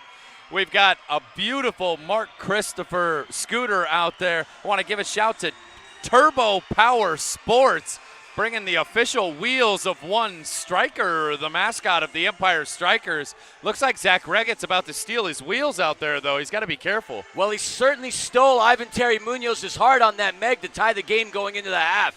It's been a fun game, Doctor. I mean, very even on all ends. Tied on shots, tied on goals, and we're going to expect a wild and ruckus 30 minutes here in the next 5. Oh, one thing is for sure. 2-2 is not going to be the final score. We got golazos coming in here. I have a feeling the scoring is going to ratchet up as these two teams are finding some ways to pick each other apart. Both coaching staffs having the opportunity to take a look at that first half, provide some coaching. I have a feeling things are about to get crazy here in the second half. I mean, they're already getting crazy. In what atmosphere, in what world can you say you see a mountain tiger running away with a scooter? Folks, we're moments away from Panda being pitch side with head coach of the United States, Paul Wright. Jerseys that these players are wearing here on Are you having fun? Okay, good. Okay, good. Win. Hey guys, well, like we said, USA-Mexico never disappoints. We are coming out of the half with a 2-2 tie currently, and I'm here with head coach Paul Wright, who is coaching the USA men's team. Coach, tell me a little bit about how you feel that first half went. I thought it went really well. I'm impressed with the talent that we have. I think we're the better team at the moment.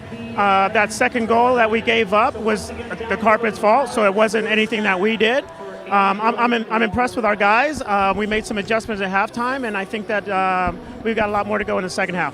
Speaking of the second half, what is it that you think you need to do to really shut down this Mexico defense and get a few more into the back of the net to really secure that win? Well, first of all, we just need to be a little more organized. I think, we're a bunch of all-stars out here, so there's a lot of individual play going on. So we got to play more as a team. And, we've got to attack when the transition has to be quicker. How's the crowd from your vantage point in all this? Are you feeling the energy in this arena right now? Oh, it's amazing. The guys were talking about it at halftime. The energy in this arena is amazing. We wish it was like this every game. Well, we're going to do our part to keep that energy going. Good luck in the second half, Coach. Thank you. All right, back to you guys up in the booth. We'd like to give a shout out to Holiday Rock, official sponsor of this here tournament.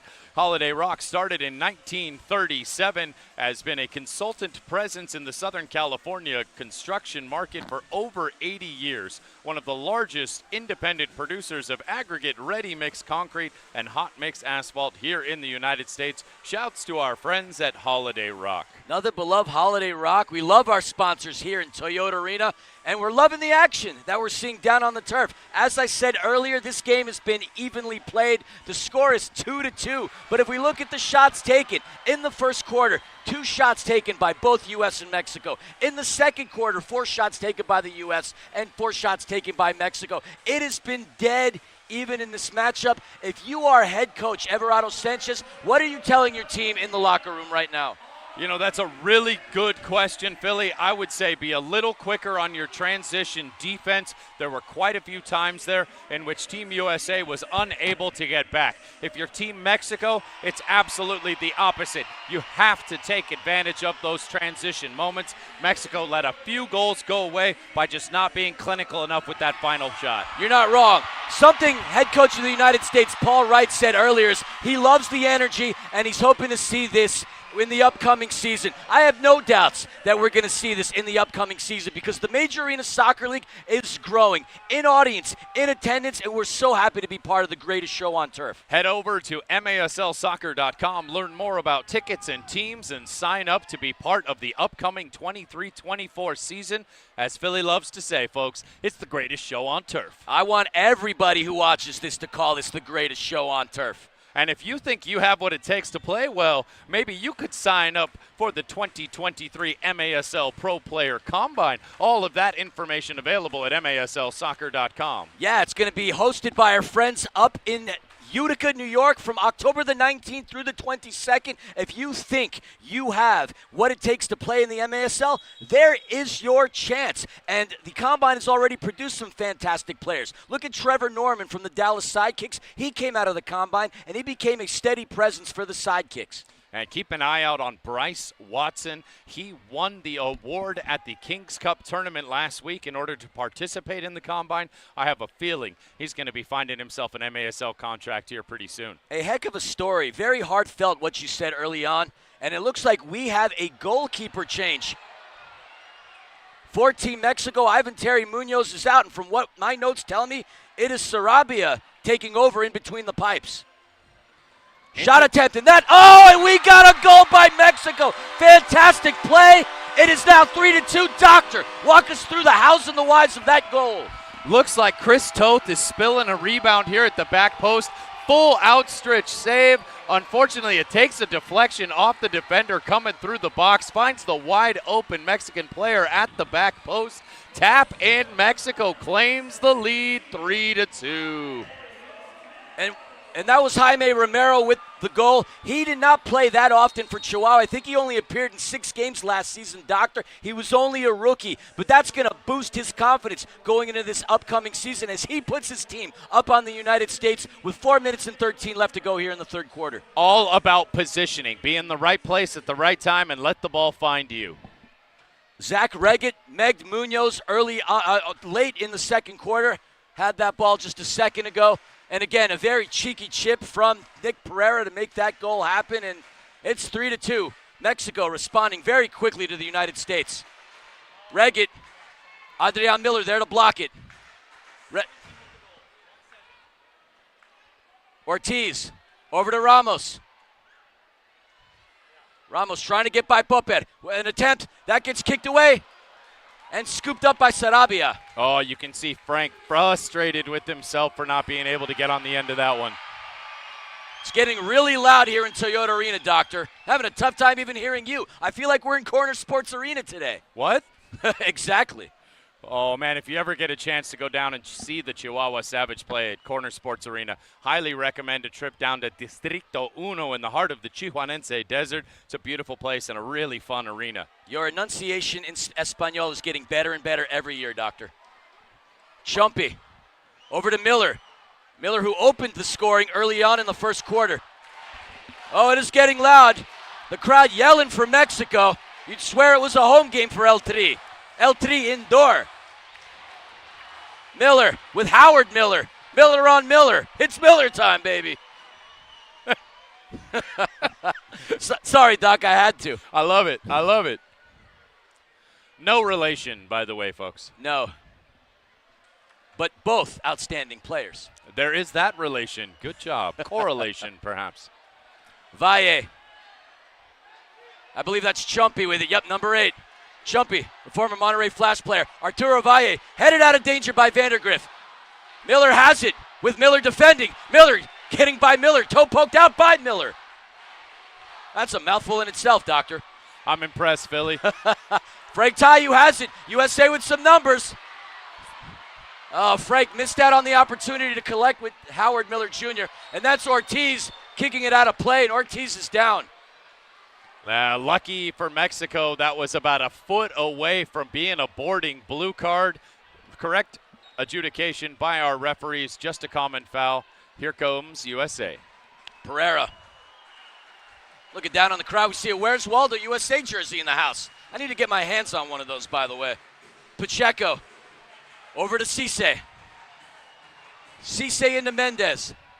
Back over to Cisse. The wave is going around the 9,000 strong here at Toyota Arena. My mistake, I meant Ortiz. Both Texas Outlaws. And shout out to our friends down in Mesquite anyway. Cisse. Back to the villain himself. Ortiz sneaks it into Pereira. Pereira getting held down by Reynoso. And that's going to be a whistle on the turf. Foul on Sampson. Ooh, as the wave goes through the broadcast booth here. I've never been a fan of the wave, Doctor. That's what you do at a baseball game when you're bored. There is no boring moment at a baseball game. I'm going to have to disagree with you there. There's no boring moment in an indoor soccer game either. Off the restart, Pereira saved by the keeper. Reagan has it, and that gets deflected. Looks like it's going to be a mano. Yeah, handball against Team Mexico. That was clear as day. Good call by the official. It's going to be a restart by the yellow line for Team USA. Nick Pereira there. Folks, we do not advise you to do the wave at home. Watch out for those food and beverages. Mendez with a shot off the boards. Booted out. Top of the arc restart off of Hector Reynoso's knee up into the netting. Reynoso's got his hands out. Not sure if he knows what that play really meant. As we said, Reynoso, 14 years playing at Chivas de Guadalajara, 4 with El Tri, got himself a Gold Cup win in 2011. He's done some things, and he scored some golazos in his day. Yeah, probably not too many top-of-the-arc restarts in those games, though. That would be correct. Nick Pereira set to take it top of the arc. Keep your eyes out on Zach Reggett. There's Reggett. That gets blocked. Pereira still maintaining it. Battling on the boards with Escalante. Ramos with the fancy footwork. And that's going to be a foul on Escalante. Escalante did not like that call. Oh, he is not happy about that decision at all. But it's going to be USA ball. As it looks like Seba Mendez a little slow to get up there. Sorry, Mike Ramos, excuse me. Ramos. Yeah, you can't miss him with that blue hair. I love that. As a man who dyes his hair, I love that stuff. I'm surprised your hair is somewhat of a normal color today, my friend. Yeah, I'm going to wait till the indoor season to color it purple again, my friend. Love it. Ramos into Reggett. Reggett off the boards to Pereira. Tried to backheel it, broken up by Torres. Great play by Torres. Ramos has it, so does Pereira. Pereira with a shot, just misses to the right. Oh, Nick Pereira does not miss by that much from there very often. Huge opportunity for USA gone the wayside. You give Pereira a millimeter of space and he is going to make you pay. Tayu. Other than that shot he had in the first quarter, relatively quiet in this game so far. But the King is in his royal castle, if you will. Do not discount Frank Tayu, the most imposing goal scorer in the MASL. Oh, I would bet money he's going to find at least a goal today. Cisse with Jorge Rios. Jorge Rios had a heck of a goal early on in this game, too. Randy Martinez seeing some minutes. Passes it over to Cisse. Not sure if you can hear it through the cups, folks, but the crowd is going nuts yelling Mexico. I love it. I love the energy. Martinez back over to Pacheco. Pacheco making his move. Back over to Sam Guernsey. St. Louis ambush defender back over to Cisse. Cisse, the longtime captain of the Ontario Fury and the Empire Strikers. Over to his line mate, Pacheco. Pacheco to Guernsey. Guernsey back over to Pacheco. Ball comes now into Toth. Toth connecting with Randy Martinez.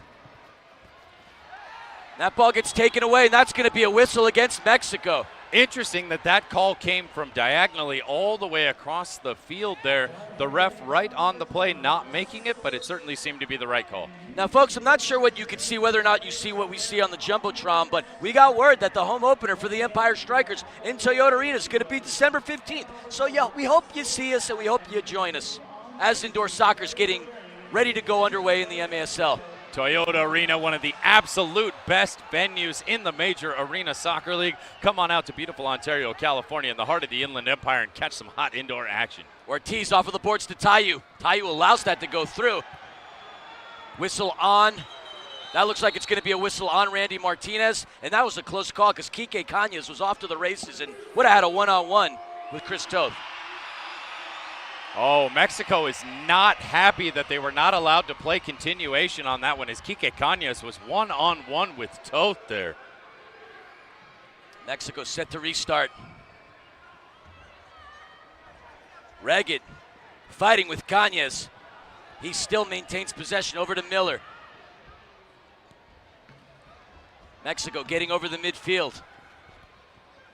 Brian Macias, who we have not seen much of in this game, getting a shift.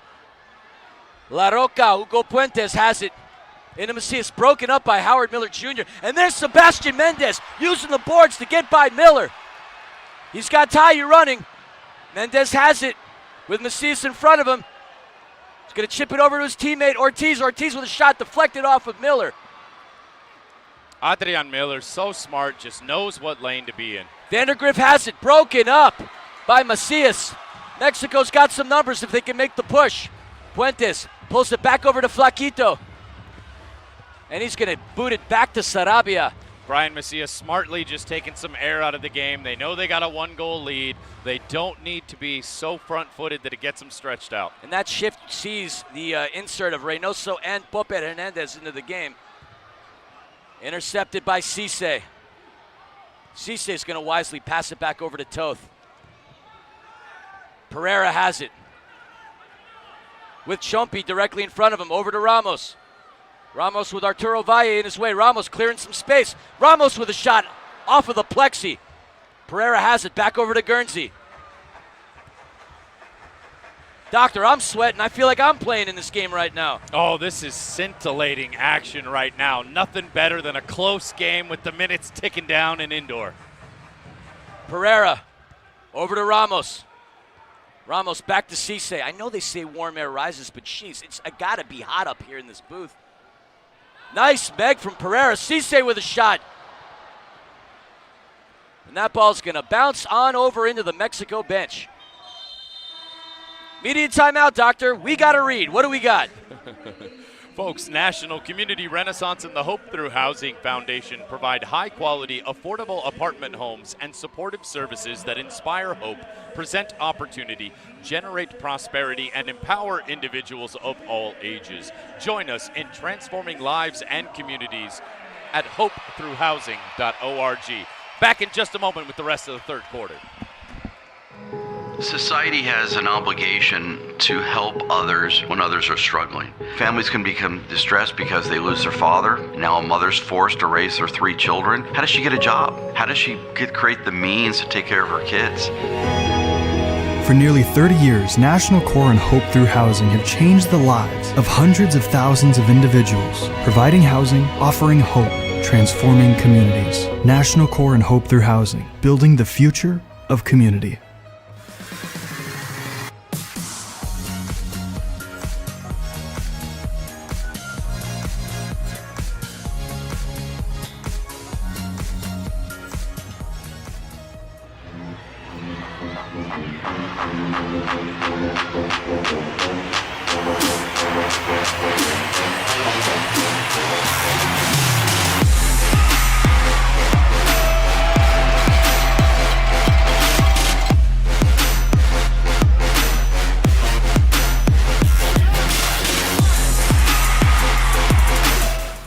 We are back from Toyota Arena, where the action has Mexico on top by 1 goal, 3-2. It is still anyone's game. Doctor, where are we back from? We're in Toyota Arena.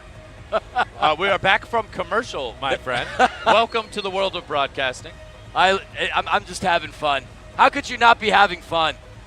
Sunday soccer in the MASL, baby. Mendez with some room to run, and that gets deflected away by Escalante. We saw a high-scoring barn burner of a game with the ladies. Mendez with space. Mendez with a shot blocked by Sarabia. And we've seen a defensive game between the men. As if on point, Mexico shows us the defense. And it looks like Hugo Puentes got away with boarding, and he's yelling for a tug on the shirt. Both teams seem to feel that one got a little ugly there. We'd like to see this game stay clean. It is a friendly, after all. Nothing friendly about this game when continental supremacy and bragging rights are on the line. Bragging rights currently resting with Team Mexico, who not only won this tournament last year, but won the women's game this morning. USA trying to avoid the clean sweep. There was a very spirited effort by both sides this time a year ago. Mexico came out on top 8-7, but there was a doubleheader played at Corner Sports Arena last October, and the U.S. ended up winning on Mexican soil. But then they gave away a game 11-5, but they only had 12 players in that game, so we'll forget about that one. Think like a goldfish. Ted Lasso, shout out. Oh, great show.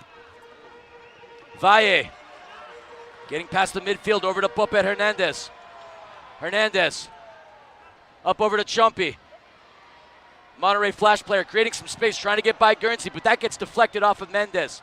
Pereira gets taken down. There's a shot and a goal by Mexico. Roberto Escalante threading the netting. Doctor, give us the hows and the whys. Oh, Escalante con fuego.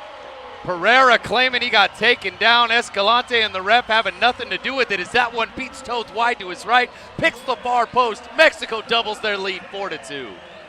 Heck of a play by Escalante. Pereira's going to want that one back. I don't believe we have a coach's challenge in this game, nor has one been issued. The referees are saying play on, 4-2 Mexico. I mean, we saw Escalante score 16 times last season, 13 assists, had a couple of goals in the postseason as well. Ramos right into the breadbasket of Sarabia. He's going to roll it over to number 26, Jose Lopez. 5.5 left to play here in the third. USA has found themselves down by 2 goals. They've only got 2 on the board. They've got to step it up, Philly.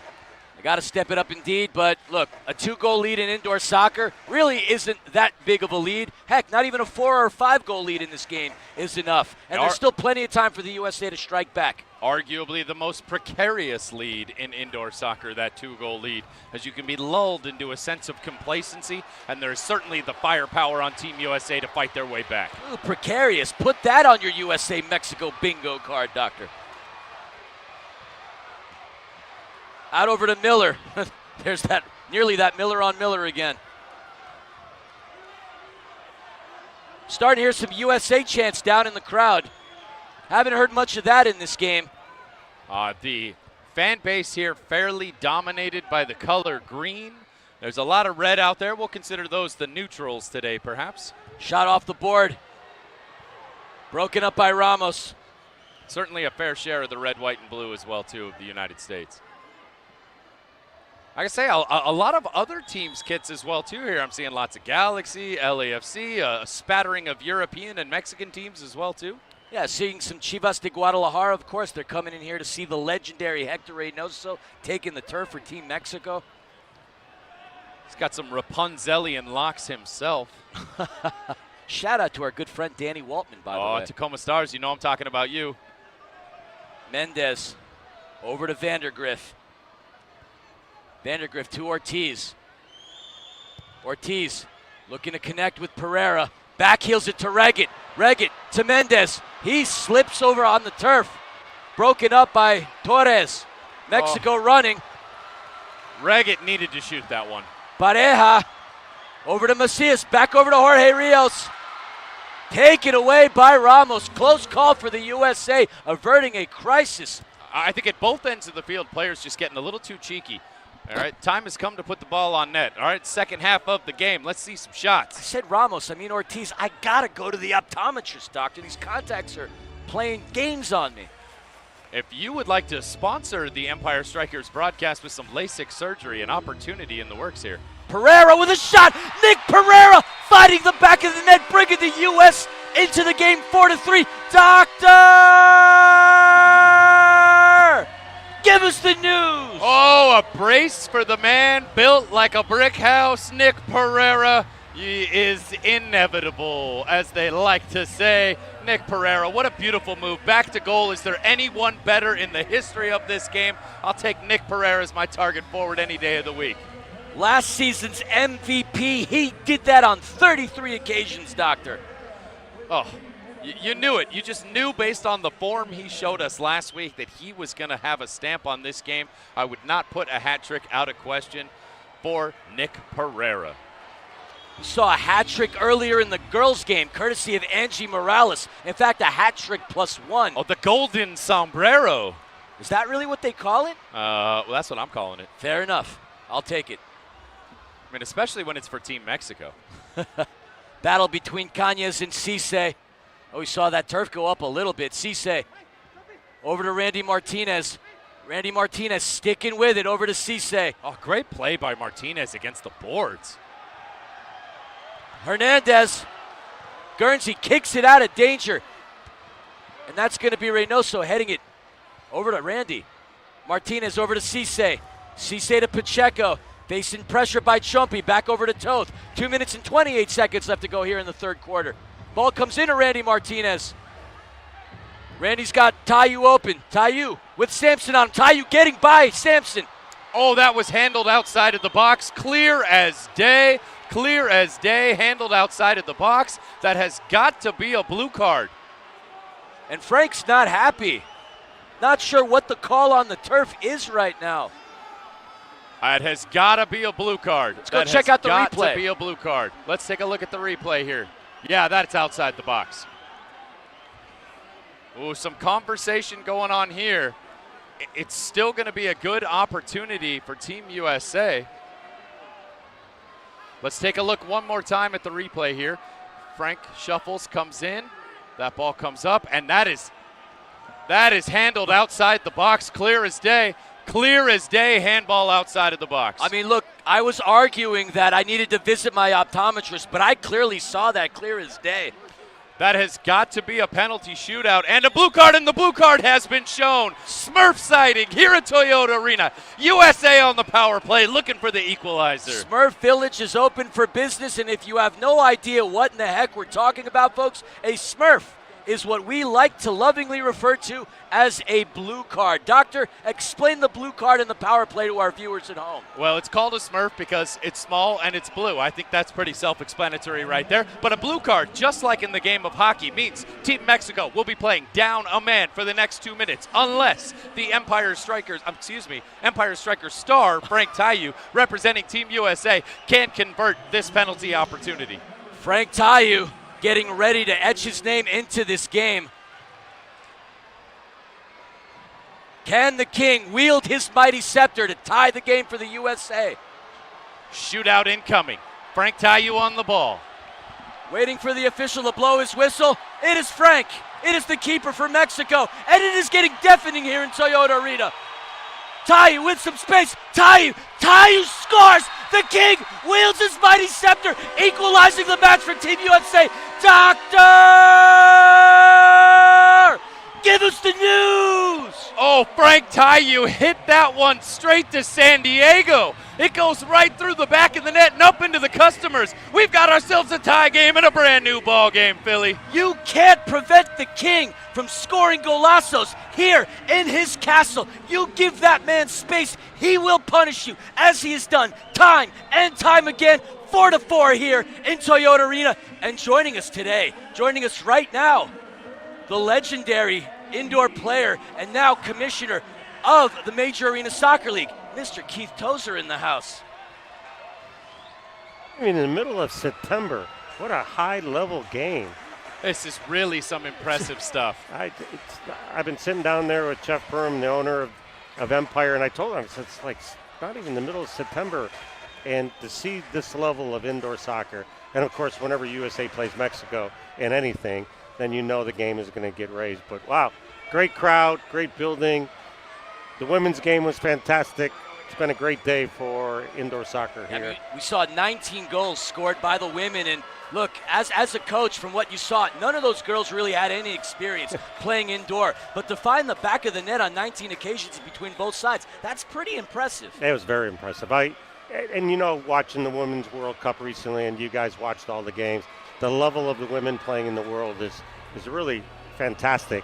And it showed today. I mean, great goalkeeping, great goals being scored, great defense. It was great. It was a great game just before this next great game. What do you think about the crowd here at Toyota Arena today and the passion for indoor soccer alive in the Inland Empire? Well, let's give a ton of credit to Jeff Burham, the owner, Jimmy Norberg, Paul Wright, the players, the whole organization. I mean, this has really been spectacular, and they have done an incredible job bringing these games to Southern California, to the Empire region in the middle of September. Awesome. Paul Wright said this earlier while he was being interviewed by Panda, that he loves the energy and he hopes to see this in the upcoming season. I have no doubts that we're going to see this in the upcoming season as we are watching and witnessing the greatest show on turf. Now, Commissioner, what can we expect from the MASL and from you and Shep and JP going forward as the season begins? Well, if anything's like the game today, people got to come out and watch it. I would imagine there's a percentage of people in the building that have never seen an indoor game, and you've just got fans right now, and people actually watching on Twitch across the country, Canela, in Mexico. This is something that, you know, we've been saying that this is a fantastic game, and you see it here today, and you'll see it in the upcoming season all over the United States as well as in Mexico. Not sure how much information you could give us regarding this, but obviously we're all excited about the announcement of the Tequileros. Are we going to see them as the season starts here in November, December? Yes, you will see Guadalajara. We're very happy to have them come into the league. Alex Molnar has gone down there along with Christian, who's one of the operators of the franchise. We think it's going to be another great franchise. And obviously they have 3 teams in Mexico. Kind of helps our partners, right? So you have San Diego, you have Empire, the 2 teams in Dallas, as well as the 3 teams that are in Mexico. So we feel that Guadalajara will be a great organization. Can we get any info or any updates on what's going on potentially in Las Vegas? Well, we have some meetings tomorrow in Las Vegas, and hopefully we'll have some news coming out of there. We have always said that we want to make sure that a team that comes in has everything in order, the right ownership group, the right building, the players, the community, so forth and so on. So hopefully the meetings that will come in Vegas tomorrow and maybe the next couple days will give us a better idea of which way we're going to go. We're not forced to go. You know, we got to make sure that we're ready to go, and that's the key. There has certainly been a lot of buzz around the game of soccer in the United States. I don't know if you've heard about this, but Lionel Messi is here and he's been playing. Who? And the palpable energy around the game is at an all-time high. My question for you is, what can the MASL do to ride that wave that seems to be sweeping across the nation right now? Yeah, I mean, Messi coming to MLS has been fantastic. I mean, it's really done our league wonders. You know, when people go and watch outdoor soccer and they love it, then they need something else. And, of course, indoor soccer. And what's the most exciting part of Messi's game? Scoring goals. And that's what you see in here. You see goals scoring, you know, time and time again. And really, it's both ends. And great goalkeeping, right? And you've seen great goalkeeping today. So, you know, I think with the World Cup coming here in 26, with Messi being in Major League Soccer, with everything else going on, this is a great time to be a fan of soccer and especially of indoor soccer now. We talk about how this relates and how it fills a void for soccer once the MLS is done. We're looking at a score right now, 4-4, 8 goals scored between the two sides. If you want to give this in terms of, like, as the doctor would say, egg ball terms, it's 28-28 in reality. And we have the high scoring here in the MASL, and we just got to love it. We just got to love it. We're going to see some replays here from some of the goals that happened. Coach, walk us through this. What do you see here? Well, you know, Nick obviously is the MVP of the league. He posts great up at the top of the box. He's able to turn to his right, which is his most favorite foot, right?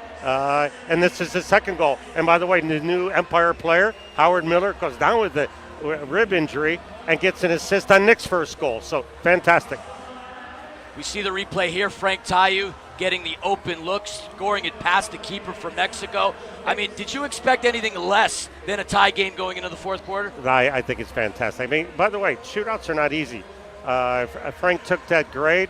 And you remember, we always talk about this, the importance of ending a quarter or ending a half or beginning of a quarter. I mean, just before halftime, we saw a goal here. Just before the beginning of the fourth, we saw another one. That's the beauty of the game. Sir, it has been an honor and a pleasure to have you here with us. Folks, you're listening to the voice of none other than Keith Tozier, the commissioner of the Major Arena Soccer League. Our season is about to kick off in a few short weeks. Make sure you head to maslsoccer.com. Learn about all the teams. Make sure you get a chance to get tickets and come out and see a game. One last thing, actually, before we let you go, Yep. Commissioner. The MASL Combine, can you plug that in real quick? Yeah, well, you got a player that was seen at a tryout here, Martinez playing, and Martinez is playing great. You got the ability, if you're listening and you're a coach or you're a player and you want to be seen in front of 14 coaches, and in fact, one of our coaches, Everton Maria from Utica FC, has been named the national team coach of our futsal men's national team.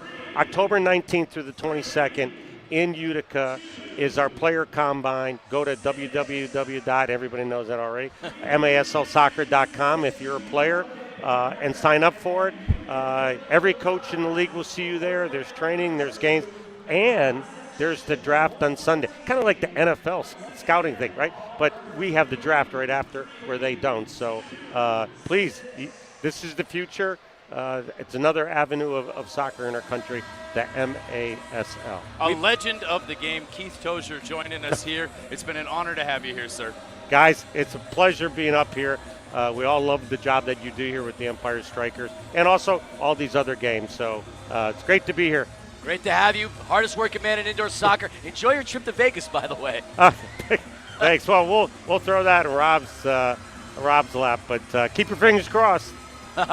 Tozier's on his way to go bet black. He's leaving the broadcast booth. We appreciate having him here with us today. We're going to give a shout out to our friends at National Core, and we'll be right back after just a moment with the fourth quarter.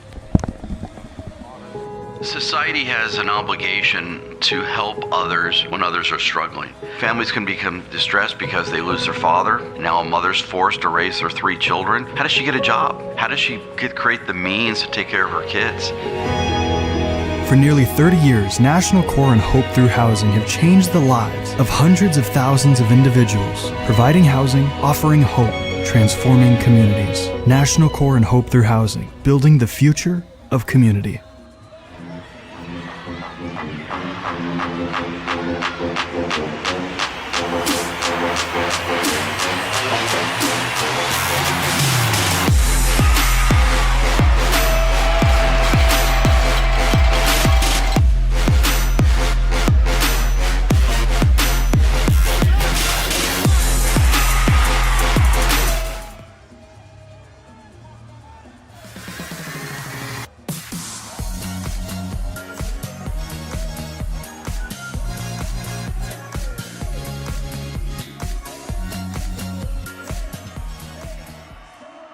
Folks, you just heard it from Keith Tozier. If you think you have what it takes to play in the MASL, sign up now at maslsoccer.com for more information on the 2023 Pro Player Combine. Doctor, I'm really excited about the fact of Guadalajara becoming the newest expansion team here in the MASL. That's going to be a lot of fun. Hopefully we get to go visit that lovely city when we head down to Monterrey, obviously in Chihuahua, to call the English broadcast that way. But Las Vegas would be another great thing. Howard Miller Jr. from Michael Ramos putting the U.S. ahead 5-4. I can't believe my eyes. Doctor, give us that news, baby. Oh, Miller getting mobbed by his teammates. He's not going to have much of that fro left after it's getting grabbed and held. But Howard Miller Jr. breaks the deadlock. USA have the lead. 5-4. Look, we didn't get to see much of Howard Miller Jr. last year. He was in between two teams the year before that, but he comes in to Toyota Arena here in Ontario, and he contributes massively. An assist to Nick Pereira, a goal to put Team USA up, and it is 5-4 with 14 minutes and change left to go in this matchup. Oh, Howard Miller Jr. is absolutely beside himself on the sidelines. You can tell how much that meant to him. Mendez strips Miller. Sebastian Mendez, just misses an opportunity to put the USA up. Guernsey with an attempt. Doctor, I'm going to lose my voice before this quarter is over. Guernsey has it. Back to the midfield of Vandergriff. Whistle on the turf. Oh, looks like a USA player got cleaned out there off the ball. It will be USA ball about 10 feet outside the yellow line, advancing into their own attacking end. As I was saying earlier on, obviously excited about Guadalajara becoming a team, but I can't wait for Vegas to be a thing. And Commissioner Keith Tozer said it right. You got to do it right, obviously. We've had franchises that have spent a cup of coffee in this league, and we're not trying to have that as we're trying to establish this as the elite indoor soccer brand in this country.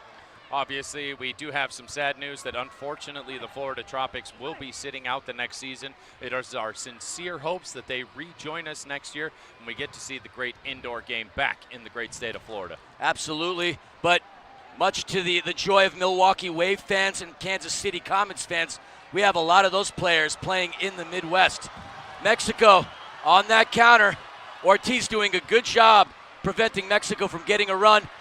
Torres has it. Torres getting defended by Reggett. A great job by Mendez on the breakaway, seeing his offensive player into the boards there. That is exactly what he needs to do.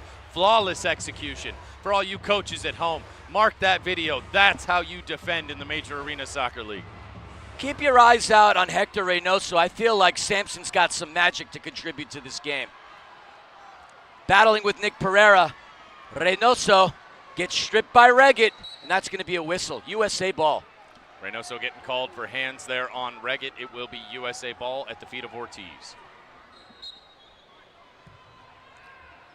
Sebastian Mendez has it with some space. Mendez shot saved. Mendez really had a hard time settling that one down on the half volley. Lucky he was able to get the shot off. Good save by Mexico. He's hungry. He knows he could have put his team up by 2. I'm predicting Sebastian Mendez getting a goal contribution in some way, shape, or form before this quarter expires. Nice pass from Ortiz and Miller. That gets deflected by Valle. Broken up. Miller still has it. Mendez getting by Valle. Scooped up by Mexico. Oof. It's getting physical. It's getting spicy down in on the boards. Un poco caliente en la arena. It's muy caliente up in this booth right now, Doc. I know, your jacket's off. I think I'm going to do the same, my friend. That's a smart move. I mean, you might have lost 6 pounds just from sweat. Ball into Valle. Toth comes out, and that's going to be a whistle on the keeper. And a blue card. Chris Toth is going to the sin bin. Wow, what a massive, massive moment in this game.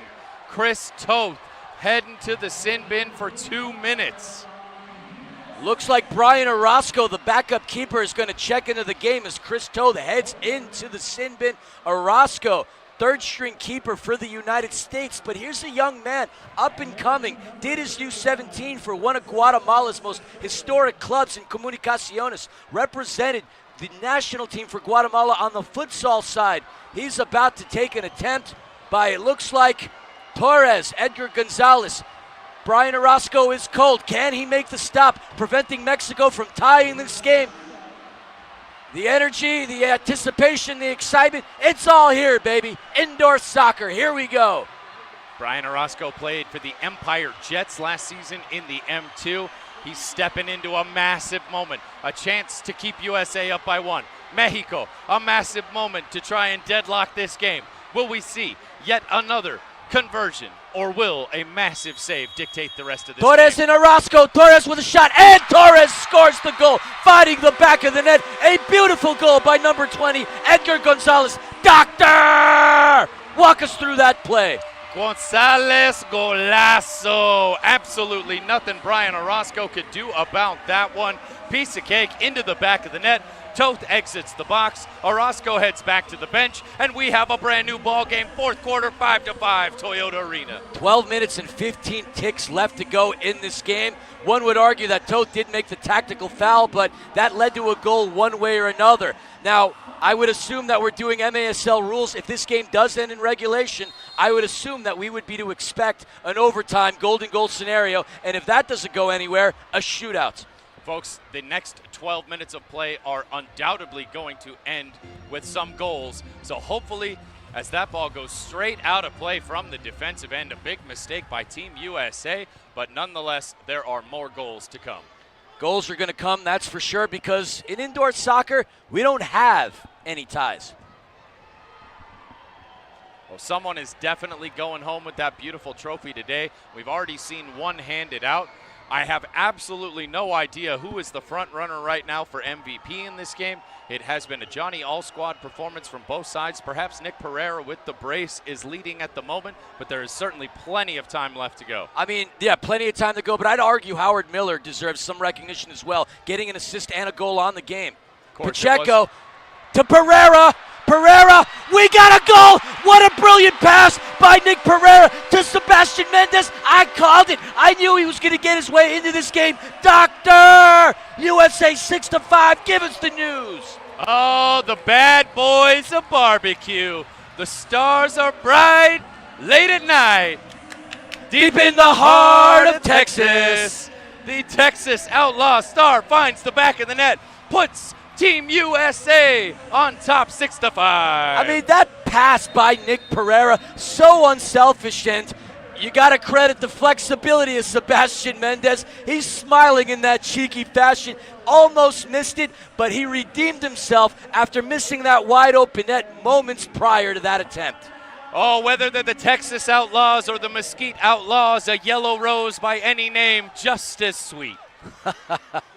I love the fact that we had our little Texas chant together. Yeah, a little Shakespeare thrown in there as well, too, just to class it up a little bit. Shouts to the homie Eric Berggren. I know you appreciated that one. And, folks, that wasn't rehearsed, nor was it planned. That's just the doctor and I. We got chemistry, baby. Lock it up. Shake and bake. Some ionic bonds in the booth and some scintillating action down on the turf. I mean, we've been privileged to be calling two fantastic games. This game is so much fun. Oh, you can tell the fans here at Toyota Arena know they have been treated to back-to-back amazing performances on the turf and a killer cornhole game at halftime as well, too. The action has been nonstop here today. It is certainly not over, folks. There is a whole lot of game left to be played. 11 minutes, 32 seconds, one goal separating USA from Mexico. Will it be Team USA to come back from last year's defeat, to make up for the early upset? Will it be Mexico clawing back? Folks, we're going to take a quick break. We will be right back with the rest of this game.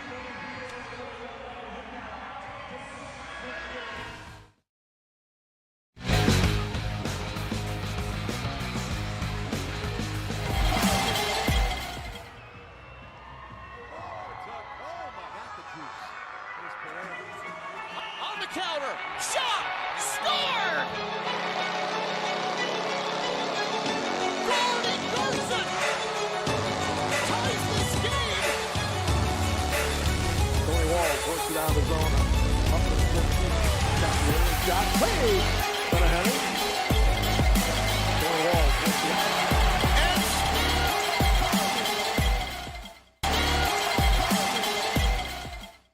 It is deafening inside Toyota Arena. We can barely hear our producer and our cans, but my goodness, I love it because the vibe in this arena, my friend, I have never heard anything like it. This is amazing. Yeah, this is the best crowd I've seen at Toyota Arena since you and I have been doing this for the last 4 seasons. It's great having seen it from me, you and Stryker, to seeing how it is now. If you were to guess right now, what would you say the over-under is in terms of attendance? Do we have more or less than 5,000 here today? Oh, way over 5,000. Way over 5,000 in here. I love it. From Miller to Cañas. Quique Cañas, ooh. A floater picked up by Reggett. Intercepted by Miller. Adrian. Oh, Reggett had the king there. He was one-on-one with the keeper, but he couldn't get it past Adrian Miller, and that's exactly what Adrian Miller is known to do. Leal to Jumpy. USA doing a good job clogging up the midfield, preventing Mexico from advancing. Oh, Philly, we got friend of the broadcast, Michaela Malloy in the chat. What's up, Michaela? Hey, Michaela, nothing but love. Loving what you're doing down in Texas. Give her a raise, Mesquite. She does a fabulous job. Texas? They're still in Mesquite, bro. All right, all right. I'm still thinking you need to put into charity for that one. Fair enough. I'll donate to charity. I'll double it up. And so you and I could be tied in that way. What isn't tied is this game, and it's the U.S. with the lion's share, 16-9 on shots, according to our statistician. Big shout out to Jason, filling in for Bill Norris. That ball's going to find its way to Sarabia.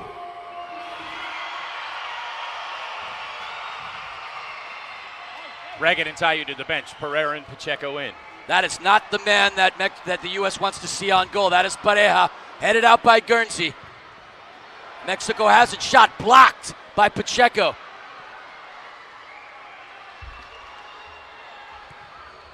Adrian Miller, quarterbacking it, over to Jumpy. Jumpy out to Miller. Mexico being patient with their passing, threading it in. Great play by Izzy Cisse.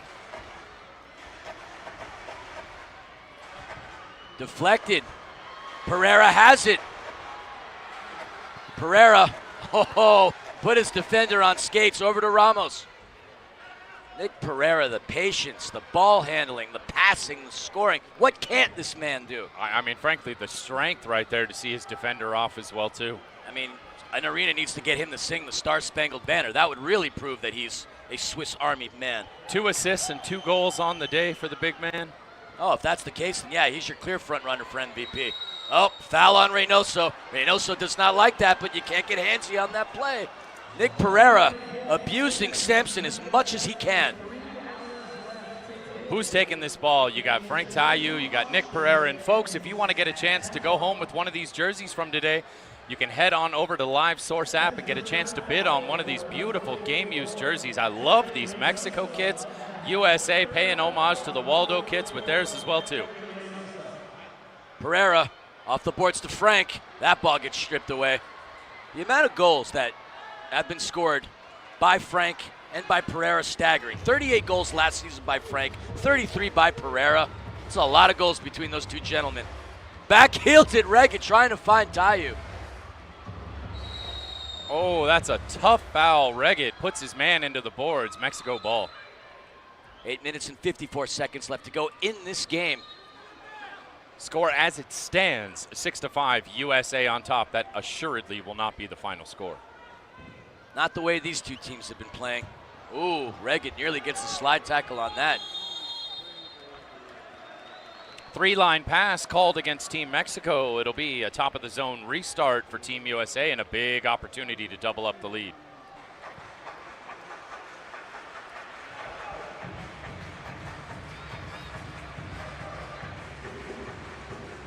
Shouts to Corey Keats is my hero in the chat, saying Nick Pereira is trimming Sampson's hair.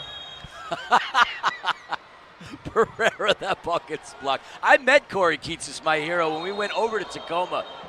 Ooh, a fan just took one squaw there as it went into the stands. Nick Pereira coming over to make sure everybody's okay. Folks, got to keep your wits about you if you're going to sit ringside here. You are in the splash zone. And I remember when we first got started, they had the boards all throughout the arena, obviously, because COVID was an issue. And there's an argument to be made by the boards being up and the boards being down. Obviously, with the boards being up, that makes the game faster. Oh, I think that's our cameraman down there that took that one. Oh, snipes. He's going to go and get checked out here. Folks, we might lose a camera angle for a moment, but thankfully we still have a cameraman. Didn't realize we have concussion protocol for cameramen. Yeah, definitely move him behind the glass. That's a smart move there. Who's going to take the restart? Obviously, it's going to be Nick Pereira. Pereira to Ramos. Ramos right into the breadbasket of Sarabia. He's going to roll it out, connecting with Hugo Puentes. La Roca and Kid Dynamite. Foul on the turf. Delay a game warning issued against Nick Pereira right there. One more and he will see a 5-minute yellow. I'm glad you were keeping track of that, Doc. I certainly forgot. Mexico looking to get themselves back into this game. Puentes battling it out. Vandergriff. Stellar defense. Ramos Taken away by Flaquito. Escalante. Broken up by Pereira. Mendez. The speedster. Oh, stripped by Flaquito himself. I love the hustle of Sebastian Mendez. Such a tough player. Same goes for Flaquito. I mean, Brian Macias, another one of those players, all hustle. There's a reason he wears the captain's armband for so many teams. Escalante. One of the most respected players in Mexico, Brian Macias. 100%. Didn't think we would see him. He was not on Mexico's initial roster, but glad he got to make the trip. I love seeing this young man play. Oh, one of my favorite players in the league. I would take him on my team in a heartbeat. I'd say the same about Jorge Rios. Amen. Kike Cañas. I mean, that's an all-star team in general. Arturo Valle. The list goes on and on. Torres, Adrian Miller. USA. La Roca Puentes. I mean, are you just going to go through the whole roster? There's not a bad player on either of these teams. I mean, this is just a superfluous amount of talent out here today. We have really been treated to quite a performance. You and your words. I love it. Randy Martinez applying pressure on Escalante. I love seeing this. He's going to get away with a foul on that, but got to love the hustle. Nick Pereira and many of the USA players claiming that was a second touch by the Mexico keeper. They are still livid on the USA bench that was not called. 6 minutes and 46 to go here in the fourth quarter. Referees having nothing to do with it, though. I would say the officials have done a great job in this match and a great job in the previous match, too. Fantastic job by our officiating crew all day. Hats off to them. They have not missed a call. I love the fact that they've also let them play. Sometimes it gets a little boring watching and calling a game where the official's blowing his whistle on everything, on every bit of contact. We haven't had that issue in either of these matches today. Let the players decide the outcome. You can never leave it in the hands of the officials. Mendez. Over to Ortiz. Ortiz into Tayu. Tayu back over to Cisse. Doctor, whose jersey did you bid on Live Source? Oh, I have been so busy and enthralled with what's been going on in the game here. I haven't done it. I know, thankfully, I have until 10 p.m. to head over to Live Source and place my bid. If you are interested, you guys can head on over to the Live Source app, enter your info, and enter your location as Ontario, California. Bid on one of these jerseys today. With that, folks, we're going to take a quick media timeout and be back for some more action from Toyota Arena. Society has an obligation to help others when others are struggling. Families can become distressed because they lose their father. Now a mother's forced to raise their 3 children. How does she get a job? How does she create the means to take care of her kids? For nearly 30 years, National Core and Hope Through Housing have changed the lives of hundreds of thousands of individuals, providing housing, offering hope, transforming communities. National Core and Hope Through Housing, building the future of community.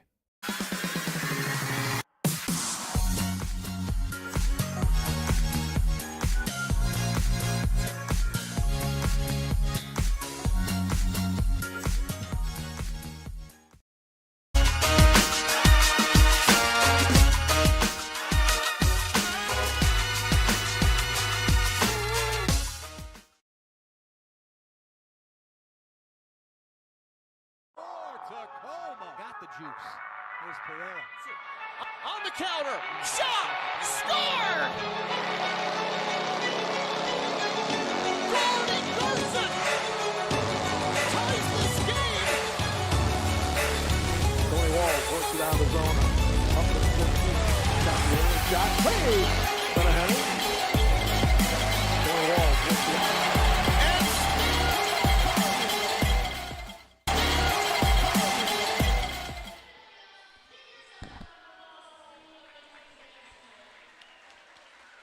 Would like to give a shout out to Holiday Rock. Since 1937, 80 years of being one of the largest independent producers of aggregate ready-mix concrete and asphalt here in the United States. Thank you for sponsoring this match. Shouts to our friends at Holiday Rock.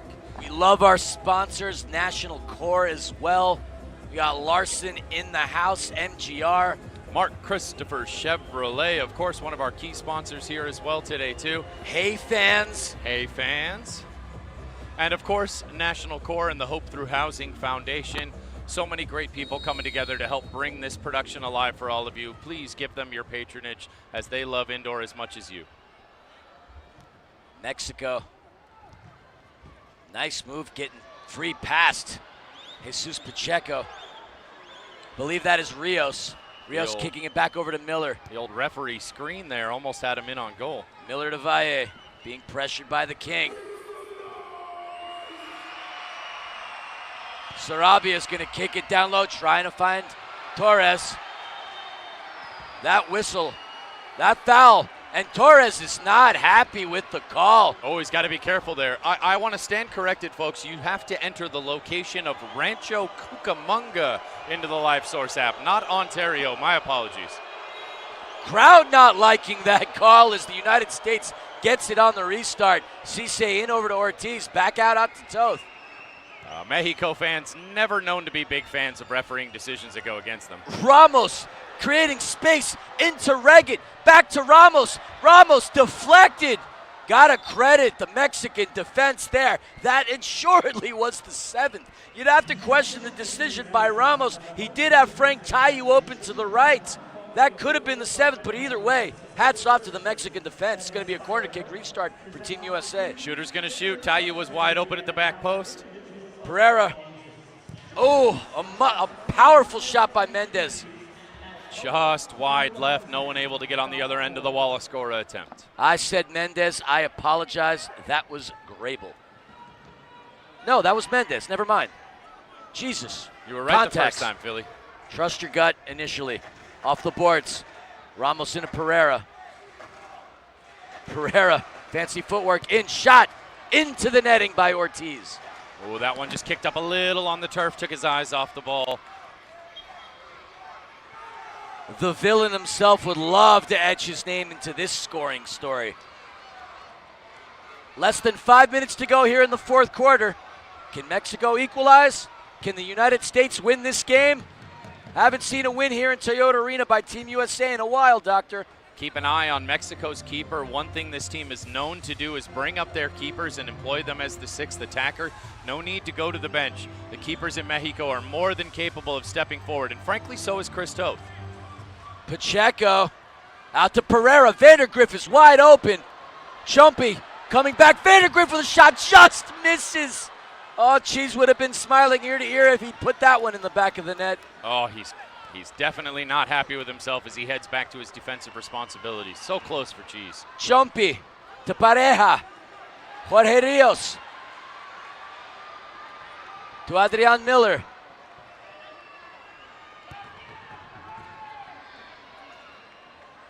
Shot saved by Toth. Ooh, full extension from the Iceman, Chris Toth. Doctor, to our new audience, why do you call him the Iceman? Because he is stone cold frozen, baby. Woo, burr. Chumpy. That's his nickname, folks, if you're wondering why I keep calling him that. To Popper. You have to ask his mama about that one. I don't know the origins of that one. Neither do I. Escalante in over to Romero. Romero, who has scored in this game. Pereira has it with the entire Mexican team on him. Taken away by Popper. Into Chumpy.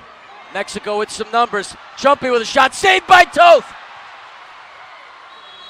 Oh, we got a collision. It's going to be a foul against Mexico.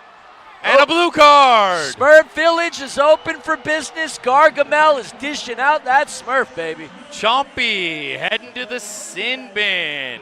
Luis Esteban played for the Monterrey Flash last season. He's going to be watching this one for the next 2 minutes as a massive opportunity for Team USA on the power play with the man advantage for the next 2 minutes. 3 minutes, 19 seconds left to go. 2 minutes of it will be with the man advantage for Team USA. Pereira's going to wisely take his time crossing that midfield. Into Frank. Frank back to Pereira.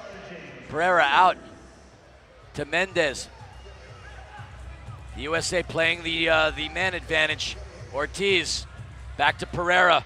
If they hang on to this, Mexico will have a minute and 20 at full strength. Ortiz just hits the top of the crossbar. Bounces over to Mendez, who wisely kicks it back out to Pereira. Oh, ring-a-ding off the crossbar.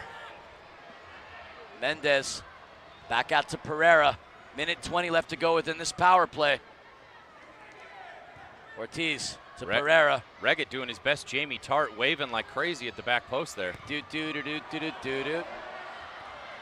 Chipped high. Flaquito. And Pereira pushes Macias off of him.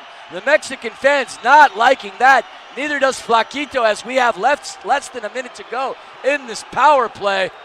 Oh, it is deafening again here in Toyota Arena. Oh, the Boo Birds have taken nest in the rafters at Toyota Arena. You'd swear we were in Corner Sports Arena or Arena Monterrey, which I loved both of those venues. It was such an honor and a privilege to call games out of both of those beautiful venues, Doc. Oh, I can't wait to head back south of the border and bring you all some English language broadcasts from Mexico next season. But right now we got 1:51 seconds left to play here in the fourth quarter. USA up by 1, 27 seconds left on the man advantage. Pereira back out to Mendez. Mendez back out to the Iberian brick house. Into Reggett, saved by the keeper. Taken by Ortiz. Mendez has left. it. 10 seconds left on the power play. Reggett to Pereira. This could be a massive penalty kill for Mexico. 2-1. Back to even strength. And that's going to be a whistle. Clear shirt tug there against Nick Pereira once again. Mexico, you have to say, have been getting a little handsy here in the fourth quarter, and it's cost them. They would have had a massive opportunity coming back the other direction had they not committed that foul. But a huge penalty kill by Mexico. 1:17 left to go in this game. It's still anybody's game. Toth is going to kick it down low off of the boards. Reggett's going to let that go through. Escalante is going to allow his keeper to have it. And Sarabia calls a timeout with 1:02 seconds left to go in this game.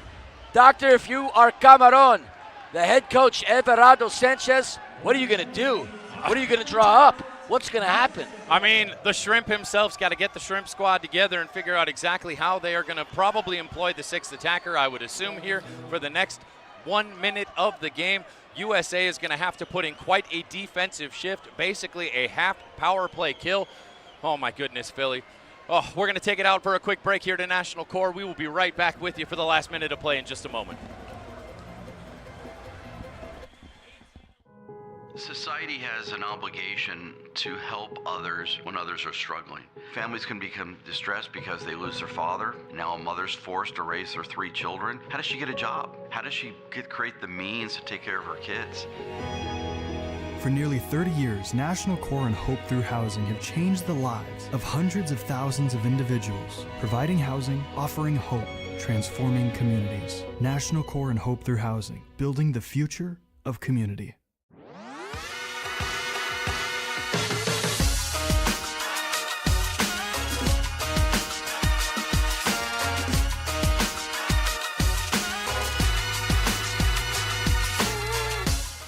Live, Toyota Arena, 1 minute left to play. 1 goal separates these two teams. USA on top. Philly, woohoo, my friend, we are getting quite a treat here. Oh, man, 62 ticks left, and as we thought, Camarón employing that sixth attacker. Sarabia is off the pitch. In comes Macias.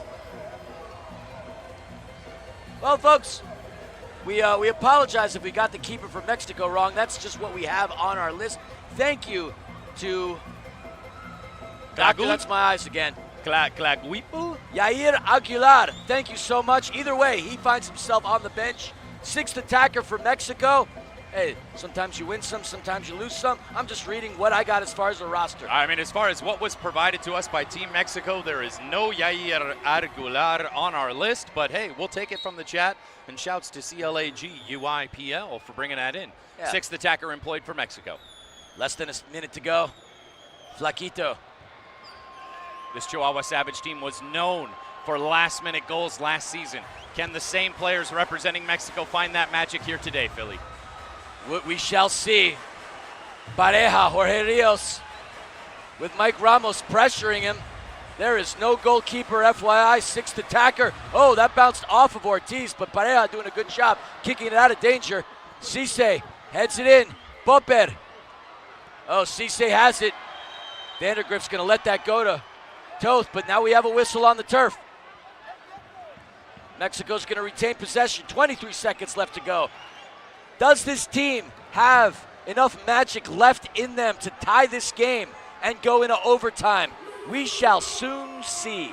Will my knuckles ever change back to their normal color? They are white at the moment. Edge of your seat stuff here at Toyota Arena. What a treat. What a show. Off the restart. Oh, the clock is stopped. The clock is not moving on. All right, there we go. That ball's going to come out of play. 22.8 seconds left.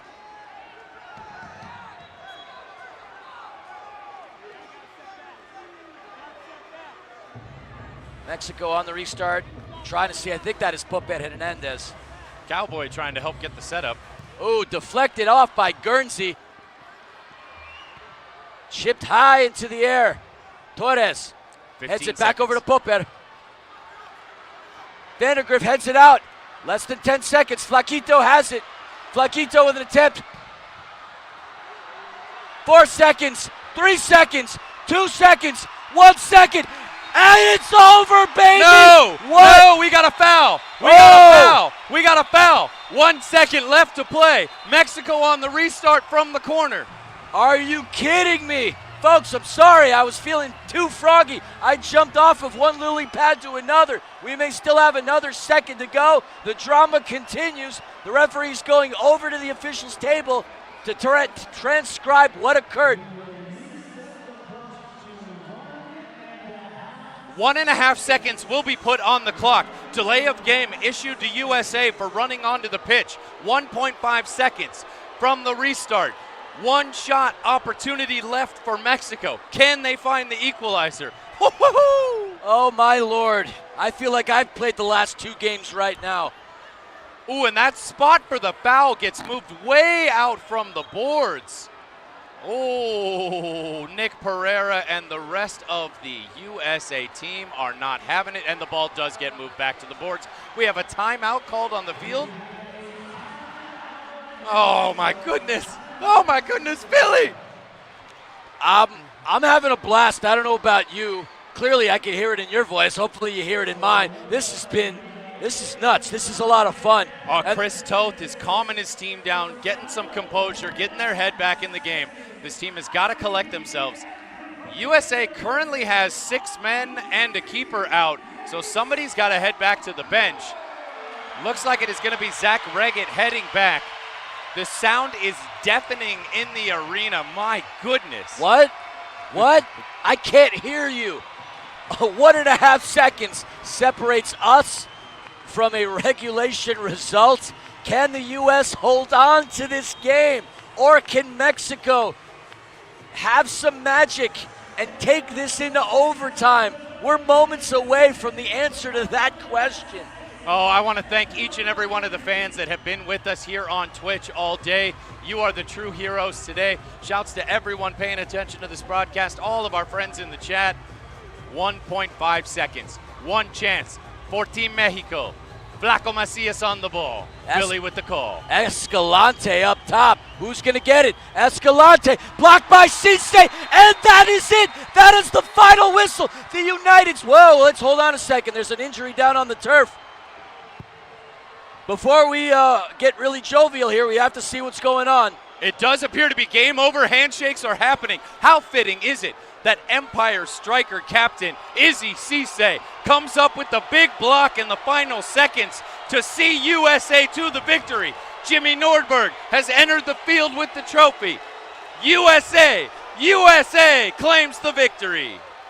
You wouldn't think we were in the USA with all the booing and cheering that you're hearing, but either way, all of these fans were treated to an exceptional game. And looking down at that trophy, that thing's almost as tall as Sebastian Mendez's. What a game he had. What a game the USA had. If you had to pick your MVP from this matchup, who would it be, Doctor? It's got to be Nick Pereira. 2 goals, 2 assists, marshaling his team. He had so many big plays throughout it. Unquestionably, for me, Nick Pereira, 2 assists, 2 goals, man of the match. Absolutely. Look, got to give a shout out to Howard Miller Jr. After having not played at all last season, He really contributed to this effort, this USA victory. Had himself an assist, had himself a goal. Sebastian Mendez, Frank Tayu finding the back of the net. Zach Reggett megging Munoz. That was another phenomenal play. And look, Izzy Cisse coming up with the block to seal the victory. And for all of you Team Mexico fans, your team showed up with class, with pride, with honor. They put on a heck of a show today. They should be walking home with their head held high as we see Cowboy and Adrian Miller exchanging an embrace on the sidelines. Nothing but love, class, and respect for Team Mexico. What a performance. What a game. What a game indeed. And what kills me, Doctor, is we still got to wait a couple of more months for the start of the MASL season. Most teams kicking things off right around Thanksgiving and the beginning of the winter holidays. It was a lot of fun today. You and I had a Herculean effort of calling 2 games back to back, but I'm preaching to the choir here after you called 16 hours worth of matches at the King's Cup. But look, both games incredible. The women, and that's something I regret not asking Keith Tozer, is whether or not there is space in the MASL for a women's league. We know that there is another indoor soccer league that employs that, and I applaud that. I would love to see it here in the MASL. We had 19 goals scored between Mexico and the United States. A phenomenal first game, and a big shout out to Angie Morales, 4 goals on the day. Jojo Rosas had a phenomenal outing. That was that game. And this game right here between United States and Mexico on the men's side, it was down to the wire. It started off slow. We didn't have that many goals, but walking away at the final whistle, we saw 11 of them. We had 11 screams and yells, Doc. I believe 6-5 was the score prediction by somebody at the beginning of the day here. To be honest, it seems like an eternity ago, and I don't remember who it was. But the winners today are certainly the fans. Every single one of them that packed this place to the rafters at Toyota Arena. Every single one of you that got to tune into this spectacle on Twitch and on Canela TV. Gracias a mis amigos mexicanos. My goodness, what a fantastic performance. 2 of the greatest games of indoor soccer we have ever seen on the international level. What a spectacle. What a performance. What a day. I mean, the greatest crowd that you and I have bared witness to at Toyota Arena, that's for sure. I'd love to get a final attendance count at some point. You think we had over 5,000? I would hope so, hope to know so as well, but it's incredible. And look, there's probably some viewers out there that caught on to this game that think to themselves, I could play this game. And if you think that's the case, then check out the MASL Combine. Think you have what it takes to play? Sign up now to be on our mailing list for the 2023 Pro Player Combine. Visit MASLsoccer.com for more information. That combine is going to be happening on October the 19th through the 22nd in the wonderful and gorgeous city of Utica, New York. And as I said earlier, Doc, there have been players in the MASL that have come from the Combine. I'm talking to you, Trevor Norman, Dallas Sidekicks. He found his way into the league as a result of the Combine, and who knows, maybe the next stud in the MASL comes through Utica as well. Shouts to the Kansas City Comets, the Tacoma Stars, the Texas Outlaws, the Milwaukee Wave, the St. Louis Ambush, and of course, the Empire Strikers for allowing your players to come out here and put on this show for us today. Let's take it down to Panda. Panda, take it away.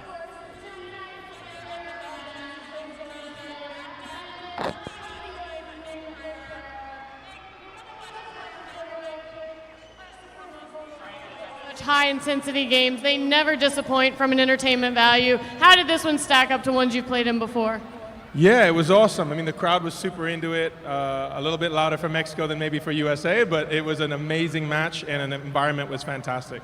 So you guys went in, tied at the half, came out, went down a goal pretty early on, but fought back. Tell me a little bit about this team and what they did to really come out fighting on top and win this game. Yeah, incredible resolve. I mean, it's a group of guys that haven't played together, so it's always hard to put things together, and I think as the game went, we kind of got more comfortable. And again, credit to everyone who put in amazing shift to defend both sides of the ball, and really happy for the guys, you know? Yeah, you already mentioned it though, but one more big shout out to the fans that showed up today. I know that is a huge part of how you guys are able to perform on such a high level. Oh, it's all about it. It's all about the environment here, and what an amazing stadium and what an amazing place to play with so many people. Crowd was into it, and these games 6-5 going into the last 1.5 seconds, I mean, the crowd were there for the whole thing. It was awesome. No doubt. Congratulations on a big win and player of the match, Nick. Thanks for having me. All right, thank you guys. You guys were incredible. Give yourselves a round of applause. The Iberian Brick House, the man who is behind the Tacoma Stars in the Major Arena Soccer League, put Team USA on his back today. 4 points, 2 goals, 2 assists. Nick Pereira, what a shift. What a shift indeed, and you're going to get to watch him play for the Tacoma Stars here in a couple of months. You're going to get to watch him captain the United States beach soccer team as they head into their World Cup here in a couple of short months. You've got players that are going to be heading into the United States futsal training camp, that of Zach Reggett, David Ortiz, and Sebastian Mendez. There's so much talent on this USA side, but there's so much talent on the Mexican side. And look, the MASL, the talent pool keeps getting better and better year after year. And look, this game is an indicator of what's to come. Excitement, greatest show on turf. I had a blast. I'm going to need 2 days to sleep this one off. What a weekend. What a day, Doc. Not me. I will be back at work tomorrow morning. Folks, we are moments away from a trophy ceremony, allowing the players a moment to decompress, a moment to thank all the fans here in the audience. We will be bringing you that trophy presentation live here. Of course, folks, if you want to bid on one of these beautiful jerseys worn today, either by Team Mexico or Team USA, head on over to the Live Source app, enter the location of Rancho Cucamonga, California, and you will get an opportunity to bid on one of these, I gotta be honest, absolute fire kits today. Shouts to the Empire Strikers front office for putting together some amazing uniforms. I got to play the role of kit man this morning and set up all the locker rooms for all 4 teams with the kids, wearing a couple hats here in the arena. That was a really fun thing for me to do. I mean, it was a fun thing, and like you have got to bid on these jerseys on Live Source because you went to try to buy one for our buddy, our mutual friend Chris Sainz, your podcast partner over at Shoulder to Shoulder, and there are no more jerseys to be sold. We sold out. I'd love to see what we're doing with the scarves. Roughneck, the scarf designer, did a phenomenal job on this scarf as well, and I just love seeing what we saw here. Again, a loud atmosphere, a happy crowd, some really exciting games. I mean, this was one of the best Sundays I feel like I've ever had. A raucous rivalry in the arena, both in the stands and out on the turf. Oh, man, I cannot wait for this MASL season to start. What a tease this whole day was. We now have to wait 2 long, excruciating months to get back here in the arena. But my goodness, this was fun today. You, my friend, you and I are going to have to wait about 3 months because our home opener here at Toyota Arena for the Empire Strikers is going to be December 15th, as we learned watching the Jumbotron. So this is one heck of a tease. But we have MLS to watch. We had Aaron Long in the house, LAFC center back and United States men's national player. I'm sure he had a really good time. Hopefully he tells the boys back over at Cal State LA practice tomorrow to come on out. We know we've had LAFC players in the past, in that of Eddie Segura, a huge in that Empire of Edward Atuesta. Oh, yeah. I mean, Philly, I have to consider, if you're thinking about some other stars for the match today, who would you give the stars to beyond that of Nick Pereira? Again, Howard Miller Jr. had a phenomenal game, 1 assist, 1 goal. That would be my second man of the match right there. Look, there's just too many great players that contributed on so many great goals, but obviously Nick Pereira with his 2 goals and 2 assists, phenomenal. I think Adrian Miller was motioning for you to head down to the turf because you wanted his jersey. And so I think we need to wrap up this broadcast and go hang out with some of these players. Doctor, on behalf of myself, our great production crew, Mike Cepeda, our statistician, Jason, our lovely sideline reporter, Amanda the Panda, our public address announcer, J.R. Liebert. Big shout out to all our guests here. Big shout out to the president of the MASL and managing partner of the Empire Strikers, Jeff Burham. Wonderful day. Folks, we hope you had a great time. Thank you for joining us. And do you have any final words? Doctor out. Philly and the Doctor, we out. Much love, everyone. We'll see you in a few months.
of this international match of Mexico versus the United States. And of course, we have the winner right here. USA came out on top. Give them a big round of applause. Congratulations, guys. As he said before, we have Empire Strikers owner and MASL commissioner here in center pitch, Keith Tozer, Jeff Buram, guys, giving out these trophies. Well earned as well. Congratulations, men.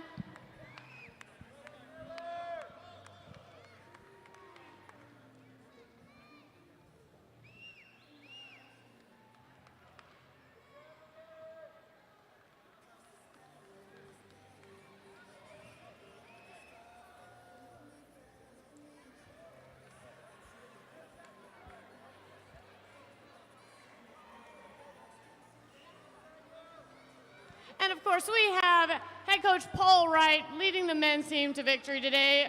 Big round of applause for him as well, everybody.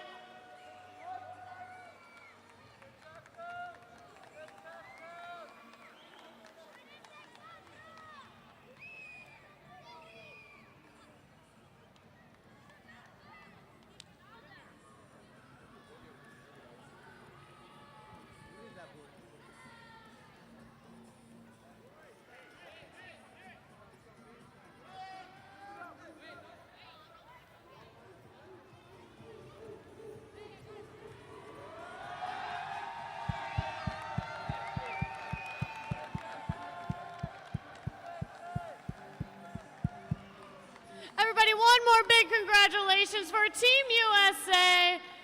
You guys were amazing. Thank you, everybody, for coming out today. I hope you guys had a good time, and join us for the MASL season that is right around the corner. It will not disappoint.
Society has an obligation to help others when others are struggling.